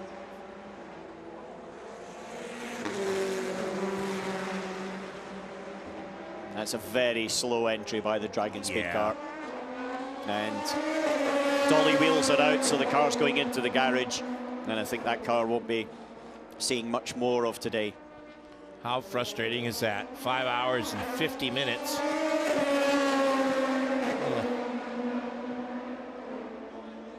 That's for sure. Not over till it's over. So at the front, Gustavo Menendez continues to hold a 47.8 second advantage over Brendan Hartley.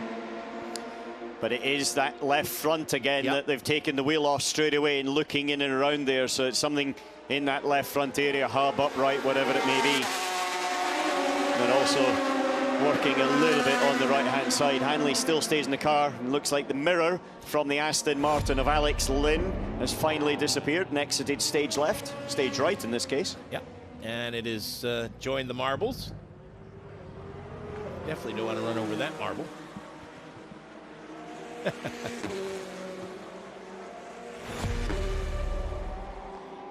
And there is the offending mirror. So if you break a mirror, is that 7 years bad luck? It depends if the lens is broken or just the housing.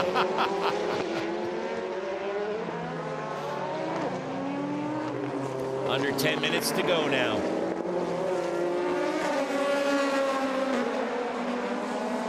Will the Dragon Speed guys be able to get back out? Looks like they're bringing a tire over. On board now with our GTE Pro leading number 95 Aston Martin.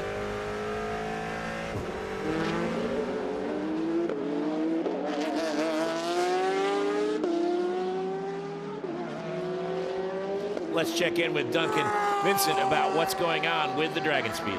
Well, I'm surmising, but Elton Julian, you'll tell me exactly what was going wrong, won't you? Yeah, it's the right front caliper brake union's taking a hit. Looks like there's pickup inside the wheel, and it's broken. It's one of those weekends, mate. Yeah, it is. It is. Oh, Sebring? Absolutely. Thank you.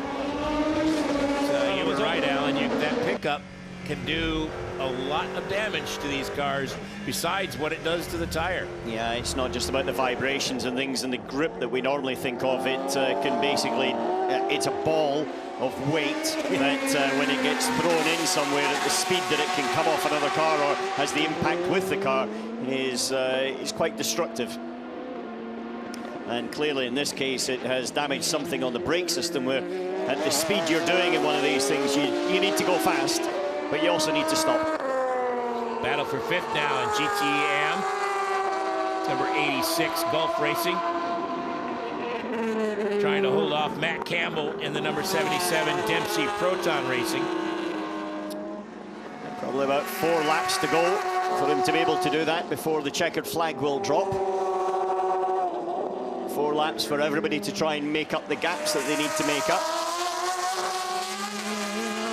This is not going to be a battle for a podium position, but it's a battle nonetheless. Bit of defending going down into the hairpin. It's Andrew Watson in the number 86 Gulf Racing Porsche. Here comes the race leader through. And the drafting going on there. Squeeze him across. Now he's got enough that he keeps on going. Yeah, and I think that's a job done. So long as he doesn't outbrake himself into this corner and slide wide, then Matt Campbell gets it done. Yeah. Satisfied crew looking on. 6.5 minutes remaining now.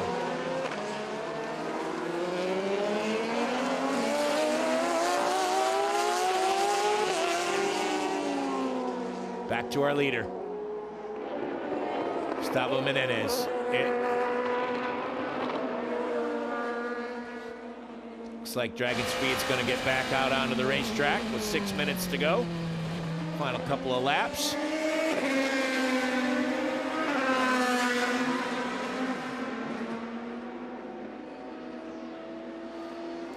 Menendez goes through and completes lap 185. You were speculating earlier that the tires are gone on the 29. I think we've just seen confirmation. Yeah, they've dropped off in performance. Nick de Vries he's been one of the quickest on the circuit at any time up until the last hour, and now dropping off as the sun's gone, the clouds are covering the darkness, and you can see the lights illuminating as we get close to 6 o'clock local time here. But for Nick de Vries, I think that checkered flag can't come early enough, because it doesn't look like he's going to even hold on to that 4th position, as now Nicolas Lapierre is in the slipstream and ready to dispose him of it. He's made up 13 seconds in the last 4 laps. Nick's going to try and defend. Brakes glowing red as they go through the hairpin. Lapierre able to put a little more power down, more grip. Now he'll cut back on the inside. Nothing Nick can do. He just slid wide there. Those rear tires are shot. Yep, they're gone. So Racing Team Netherlands now dropped another position down. Cool Racing, another position up. Up to 4th now for Cool Racing and Nicolas Lapierre, making his 50th WEC start. Kind of keeps their championship. It's not an easy one, but it keeps them somewhere in the mix. They've had 2 poles and 1 victory. Keeps them in the hunt. The victory was at Silverstone, the first race of the WEC. United Autosports comes into this race 2nd in the points with 69 points. So this will certainly buoy their hopes for a championship.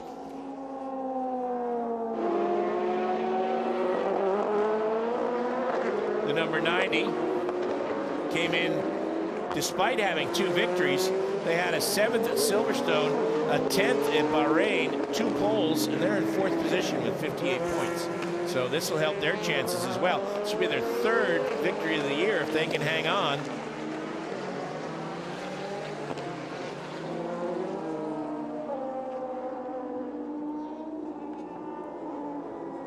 Three and a half minutes to go. TF Sport are now in very strong position.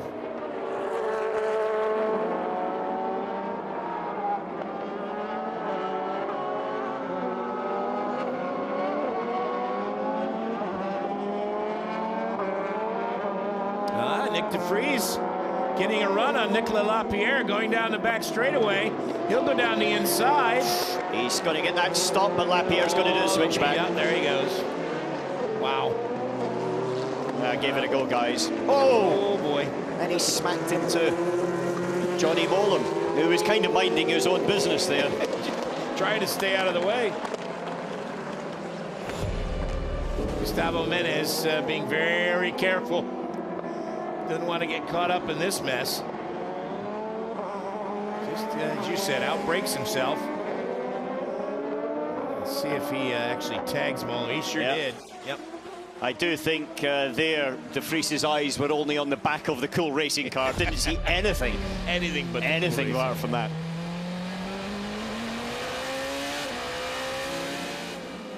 So there our leader goes across. He'll have this lap and one more. Unless he slows down drastically. They cross the line with 2 minutes and 4 seconds remaining. Last lap was 1:53.9. There you see the nervous anticipation. Bruno Senna, Norman Nato off to the left, Hugh de Chaunac. All eyes on the monitor, all eyes watching that countdown in the upper left of your screen. 1.5 minutes to go. It'll be this lap and one more for Gustavo Menez. Trying for their second win of the season. First win came at Shanghai. That win also from the pole.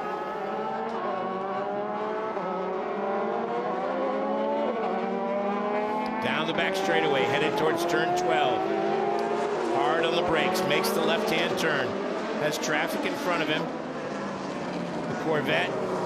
And the number 71 AF Corsa Ferrari. Nope, that's the 51 car. James Collado. My apologies. Looks like he's going to cross the line before the checkered flag, or before the 6 hours are up. So he'll get one more lap. Wonder what that does to the Jota teams.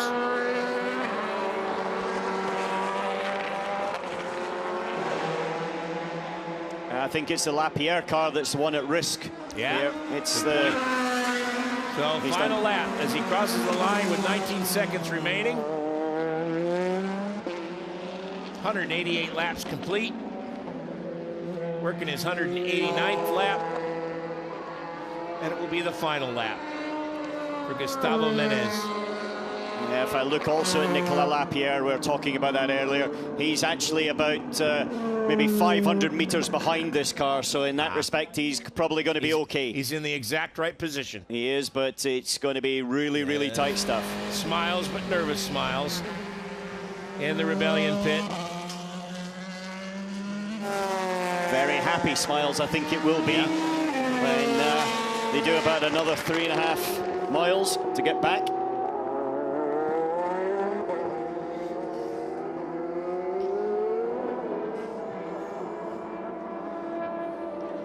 What a superb performance by these guys. They've really worked hard at it. They played the strategy. It looks easy with a 52-second gap. Yeah. And to some extent, it was easier than maybe Toyota would have liked to have been for them. However, Toyota very much kept them honest all the way through. And Rebellion had to execute. The drivers had to execute. Delivered it yesterday, delivered it today, and very much deserved their second victory of the season so far. They told us before the race started that they needed a flawless performance to win. They felt they could do it, and they have delivered so far with 4 corners to go, a flawless performance, and that has garnered them a 52-second advantage. 53 seconds now as they just continue to press through turn 19 to turn 20 for the final time. And Gustavo Menez takes the checkered flag for the Lone Star Le Mans from Circuit of the Americas. Bruno Senna, Norman Nato, along with Menez, with an absolutely scintillating drive to claim the top spot. Waiting now for the other class leaders to take the checkered flag. Aston Martin, Nicky Thiem with a 4.2 second advantage. Here comes the number 22, Paul di Resta, with a 25 second advantage. Through turn 20, he'll see the checkered flag. Congratulations to the boys at United Autosport. Victory is theirs. Second win on the trot. They won at Bahrain. They had 2 third places already. This team is looking good. Philippe Albuquerque, Philip Hansen, waiting for Nicky Thiem now to cross the start-finish line, and the other Aston Martin of TF Sport. Thiem is down the back straightaway. The number 90 is coming through turn 16 right now.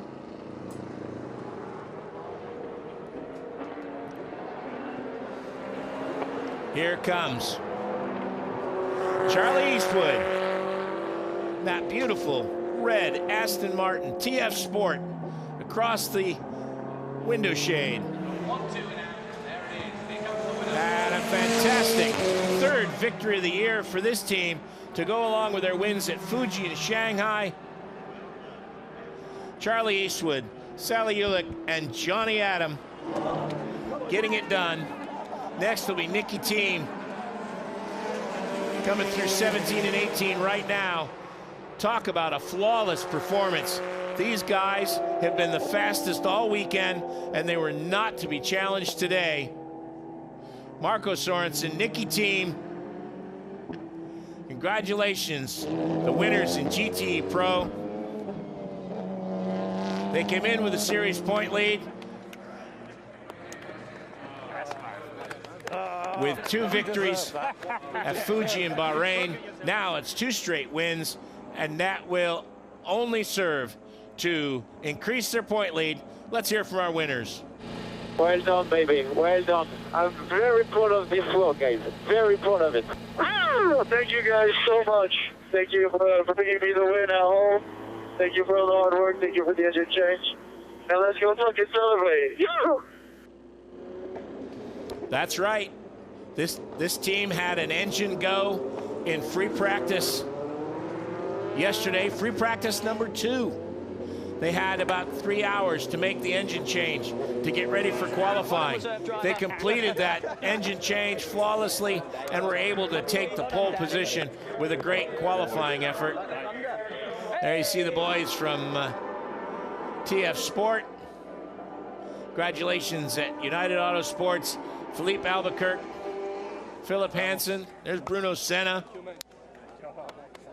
Norman Nato there on your left.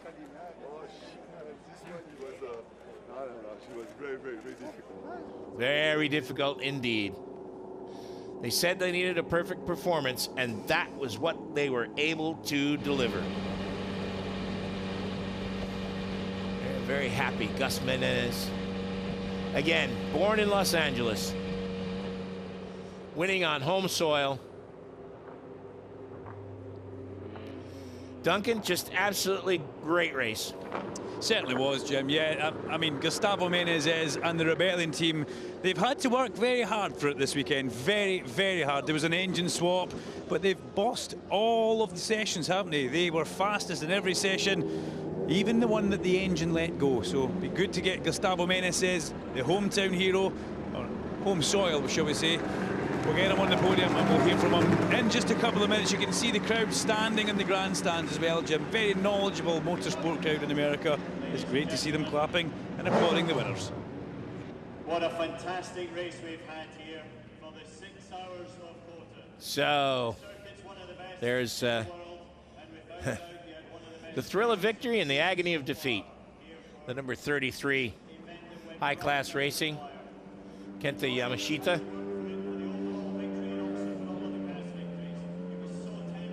Pulled off at driver's left.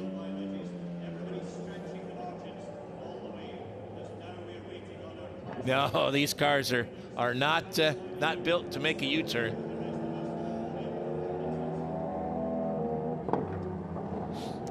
There you see the Aston Martin.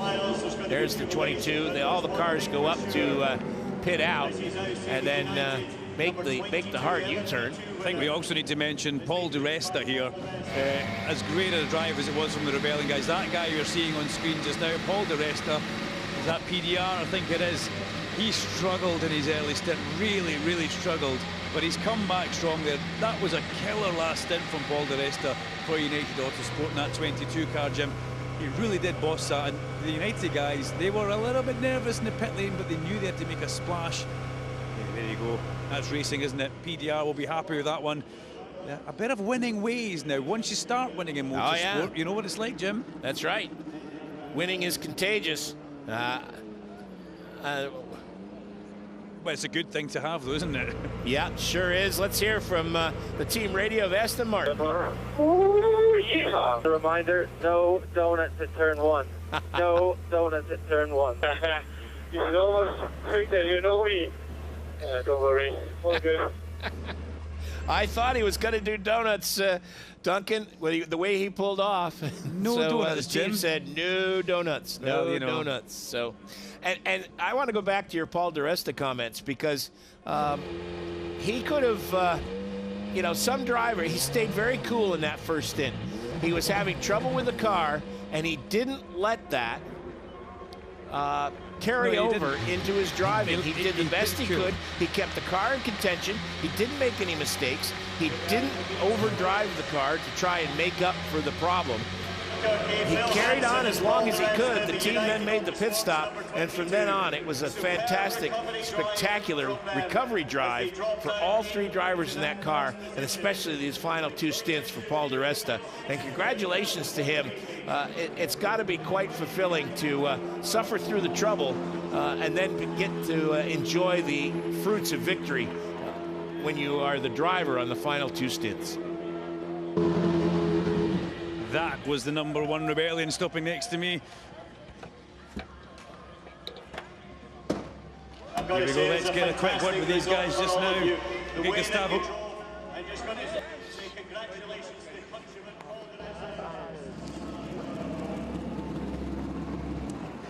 Gustavo Menezes.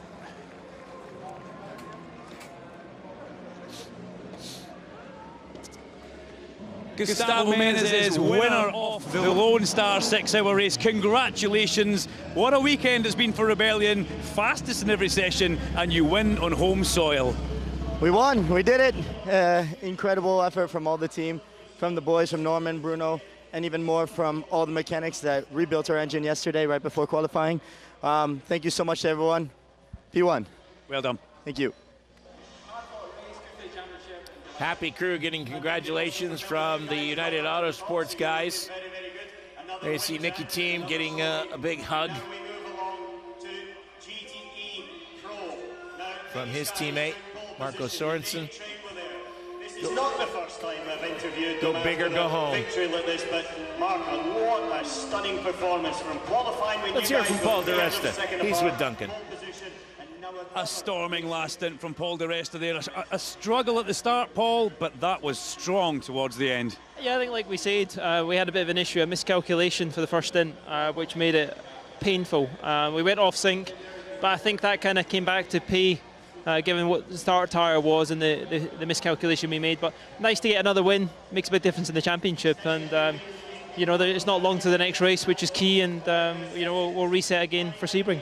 Congratulations, buddy. Cheers.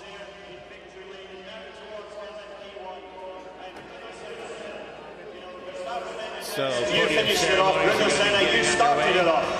Another victory for There's Nicky Team Rebellion. heading up to the podium. You challenged the mighty and you won. We should hear from him shortly. And there you see Duncan grabbing him right now. No, but it's awesome. We're all happy that you did a great job to put the car back together. Congratulations, Nicky Team. Fabulous weekend, fabulous driving from yourself, and the Aston Martin strong all the way through. Yeah, God damn it, I need a beer now. That was one hell of a job today. 2 double stints, but wow, what a car. First pole this weekend, and it was tight in the end. I didn't expect the Porsche to keep up with trying to double stint the tires, but they did amazing. So you have to keep the pedal to the metal, as you would say. But here we are, P1. Yeehaw! Congratulations, buddy. Well done. Always get a good quote from Nicky Team. It's a third overall victory for Rebellion, the second this season.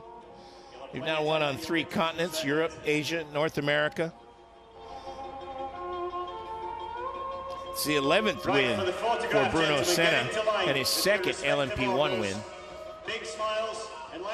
The second win for Norman Nato. As you see, all of the class winners, TF Sport on your left.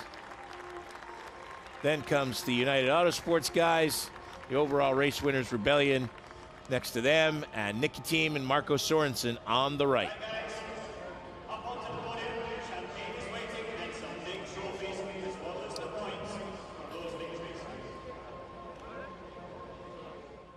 Let's take a look at the highlights from the Lone Star Le Mans. Round 5 of the World Endurance Championship, round 5 of 8. Great festivities and lots of hope on the grid. Lots of fun for the drivers and fans alike during the grid walk. Chance for fans to interact with the drivers.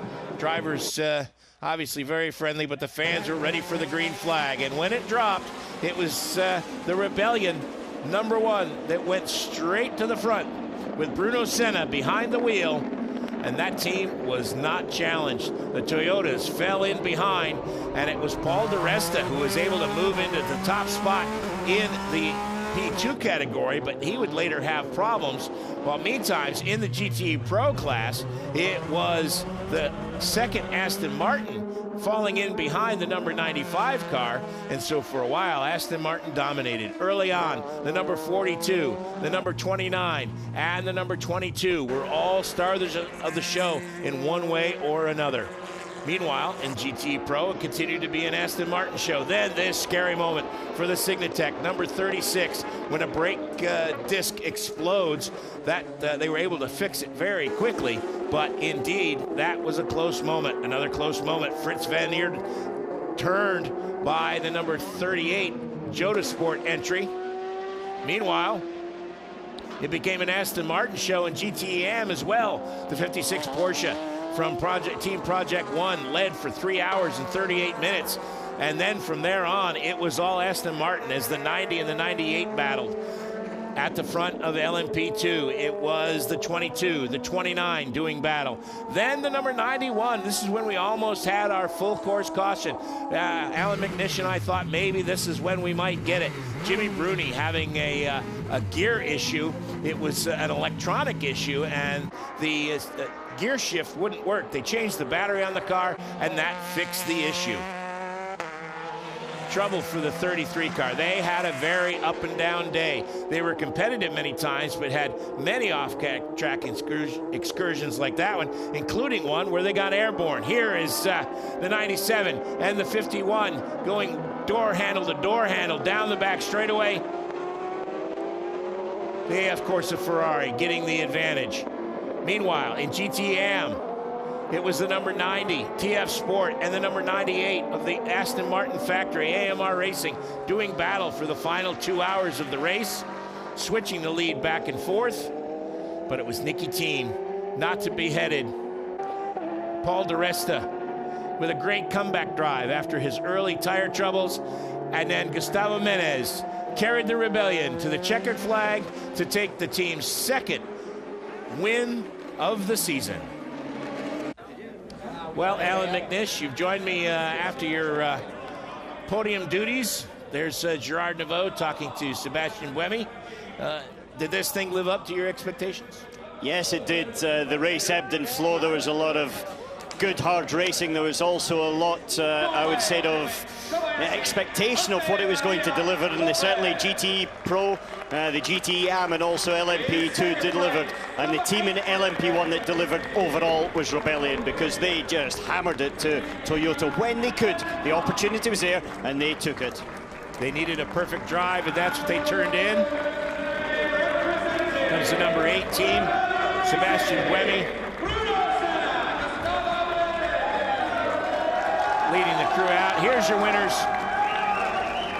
Bruno Senna, Gustavo Menez, and Norman Nato. Well, they've won as many races in LMP1 this year as anybody else. Yep. The other car crew with 2 victories is Lopez, Kobayashi, and Conway. finished in the 3rd place today.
Trophy presentations now.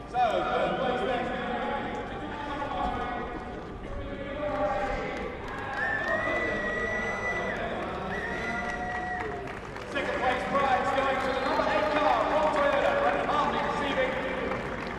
Congratulations, boys.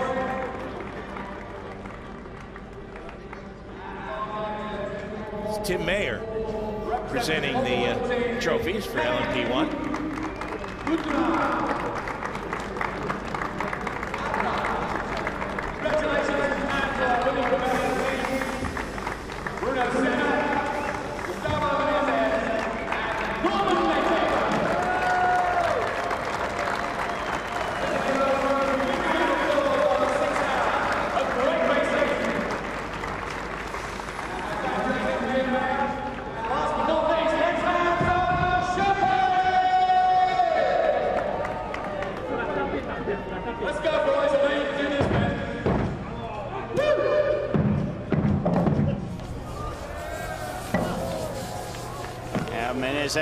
Was one of the quickest on track, certainly knows how to open a champagne bottle. I was going to say, he's quickest with a champagne bottle, too.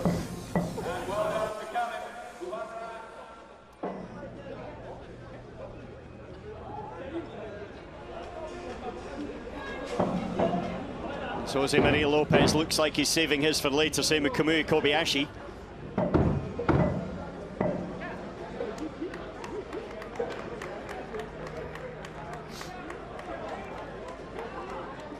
There's a look at our overall classification as we wait for the LMP2 winners to come to the podium.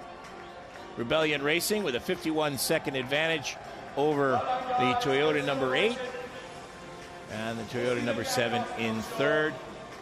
LMP2 going to the number 22, United Autosports.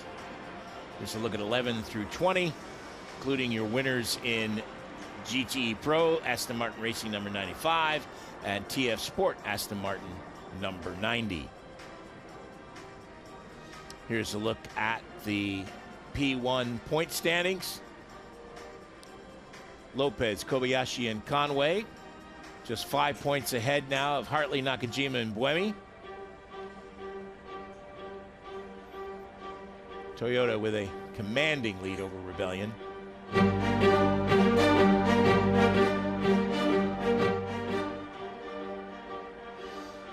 In the Provisional Teams Championship points.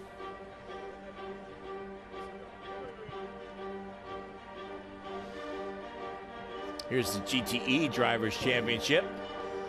Sorensen and team increasing their point lead over Perguidi and Collado to 109 to 83.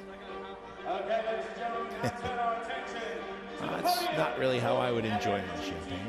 I don't know about you. Yeah, Norman Nato and Kaleem Bahudra. Kaleem Bahudra is the CEO of Rebellion. And so I think he enjoys the energy and effort that that organisation has put into it, and then the rewards from it coming back.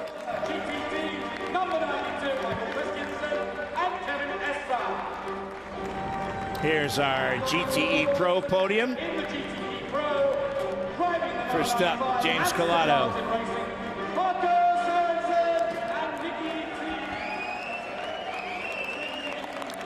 This is the first back-to-back GTE Pro win since AF Corsa did it at COTA and then Fuji in 2017. Just shows you how competitive this category is. Exactly. The second win at COTA for Team and Sorensen.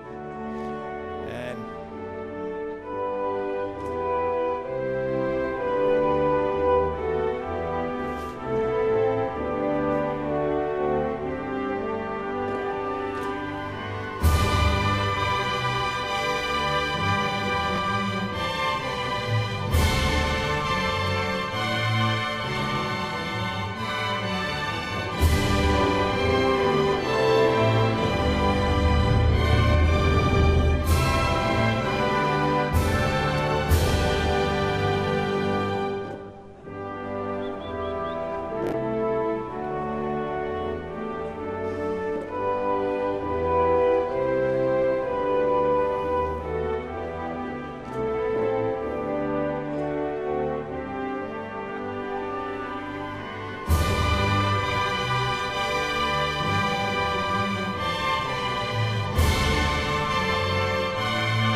Big round of applause, please.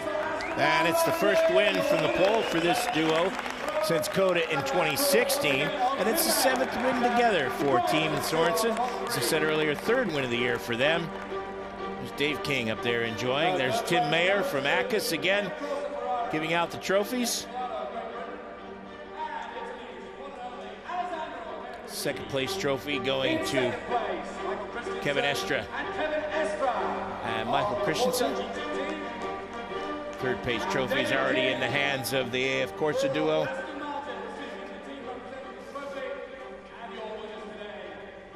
Position and winners, Marco Sorensen and Nikki T. Happy faces all around. Yeah, they should be smiling tonight. Yeah. I have a feeling Nikki will be doing more than smiling. I think Marco will be too far behind him.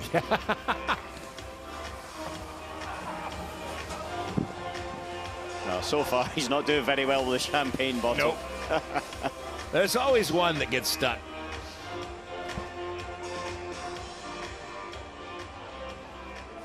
Here's your GTE Pro classification. Aston Martin, Porsche, Ferrari, Aston Martin, Ferrari, Corvette, and then the number 91 car. Yeah, the gap was officially 1 lap, but it was much, much closer than that in reality. 5-6 seconds at the end. Here's the Manufacturers' Championship point standings. Aston Martin with a comfortable lead over Porsche. And Competizione GT Ferrari, 3rd with 146 points. Right, just coming back to that, the gap was actually 4.2 seconds between first and second in GTE Pro.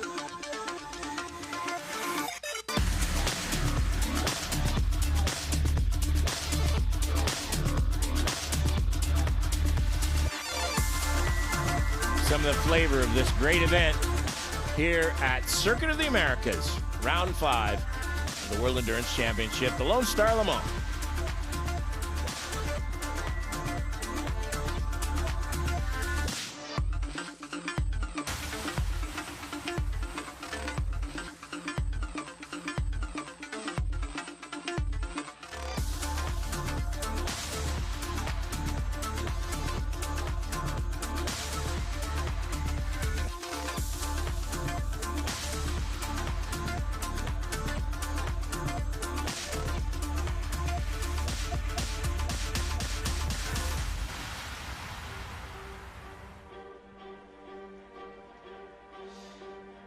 So, waiting for the final two podiums to take place for LMP2 and GT Am.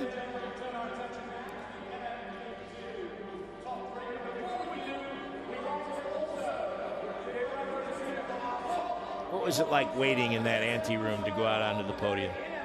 Is that the best feeling in the world? No, it depends if you won, finish second or third. I bet if you won, yeah. Yeah, clearly. Yeah, you wanted to get out there.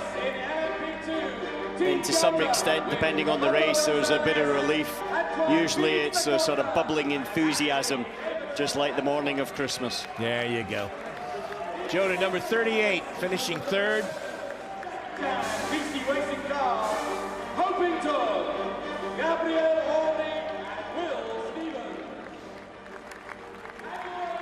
Those guys fought all the way to the end. Two Goodyear runners on both sides of the podium. Right. You called that one. And here's your winners. United Autosports, Philippe Albuquerque, Phil Hansen, Paul di Resta, getting the congratulations of the third place and runners-up. Of course, Jackie Chan Racing, Ho Pin Tung, Gabriel Abri, and Will Stevens.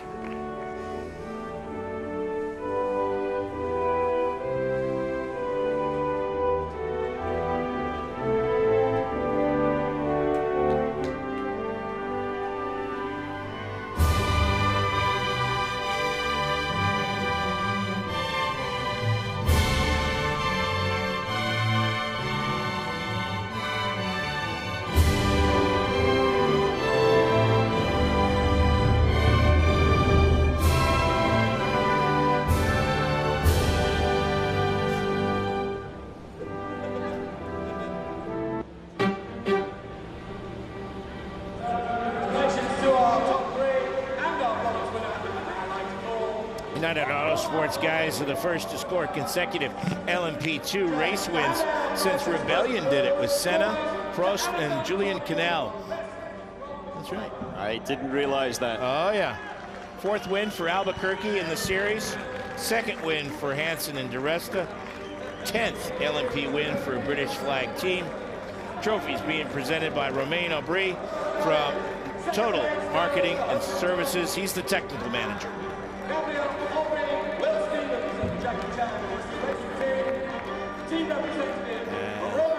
First place trophies to our winners.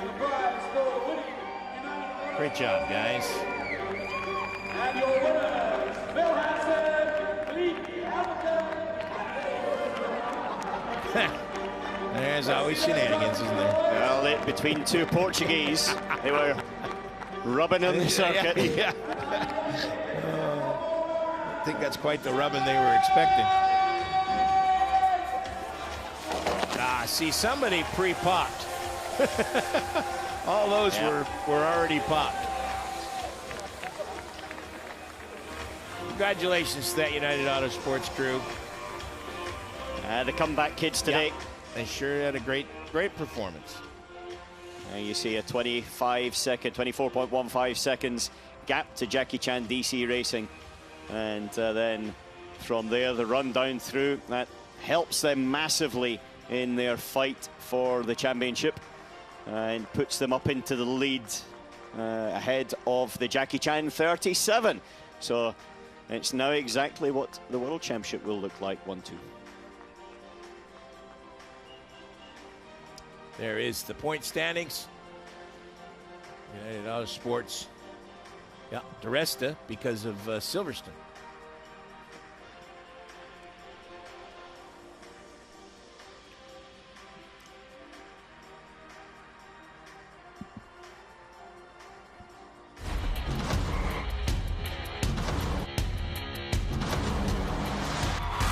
Checker flag is out.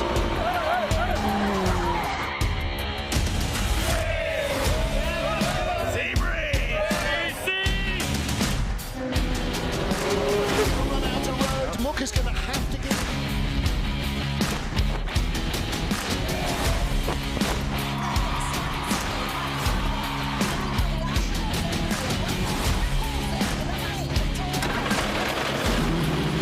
The stars and stripes way on the inside.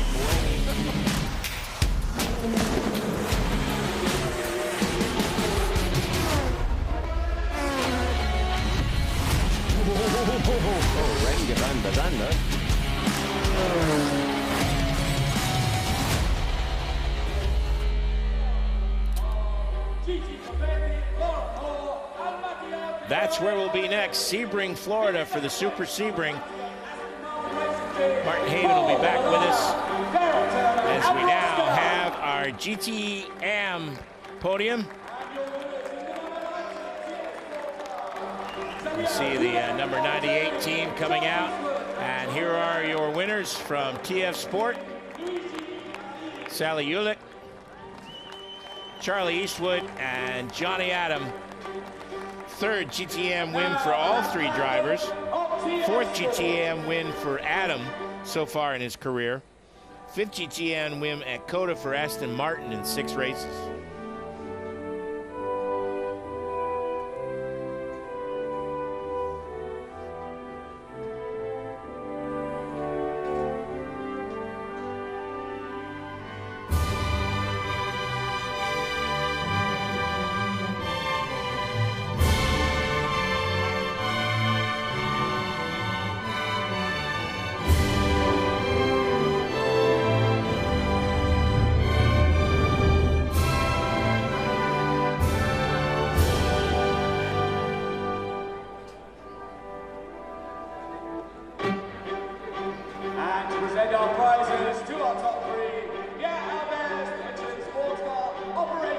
Trophies in the GTM category will be presented by Pierre Alves from Michelin Sports Car Operations. He's the director.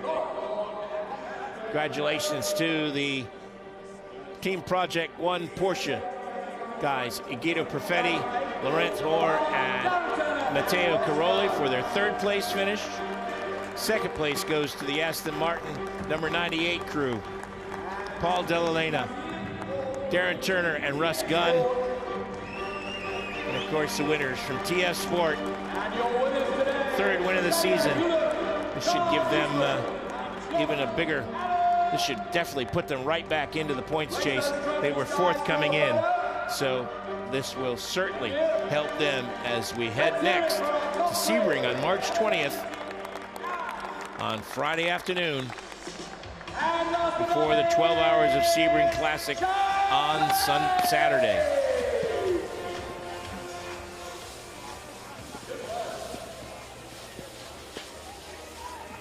Here's a look at the GTM results. Collard, Perotto, Nielsen leading the points.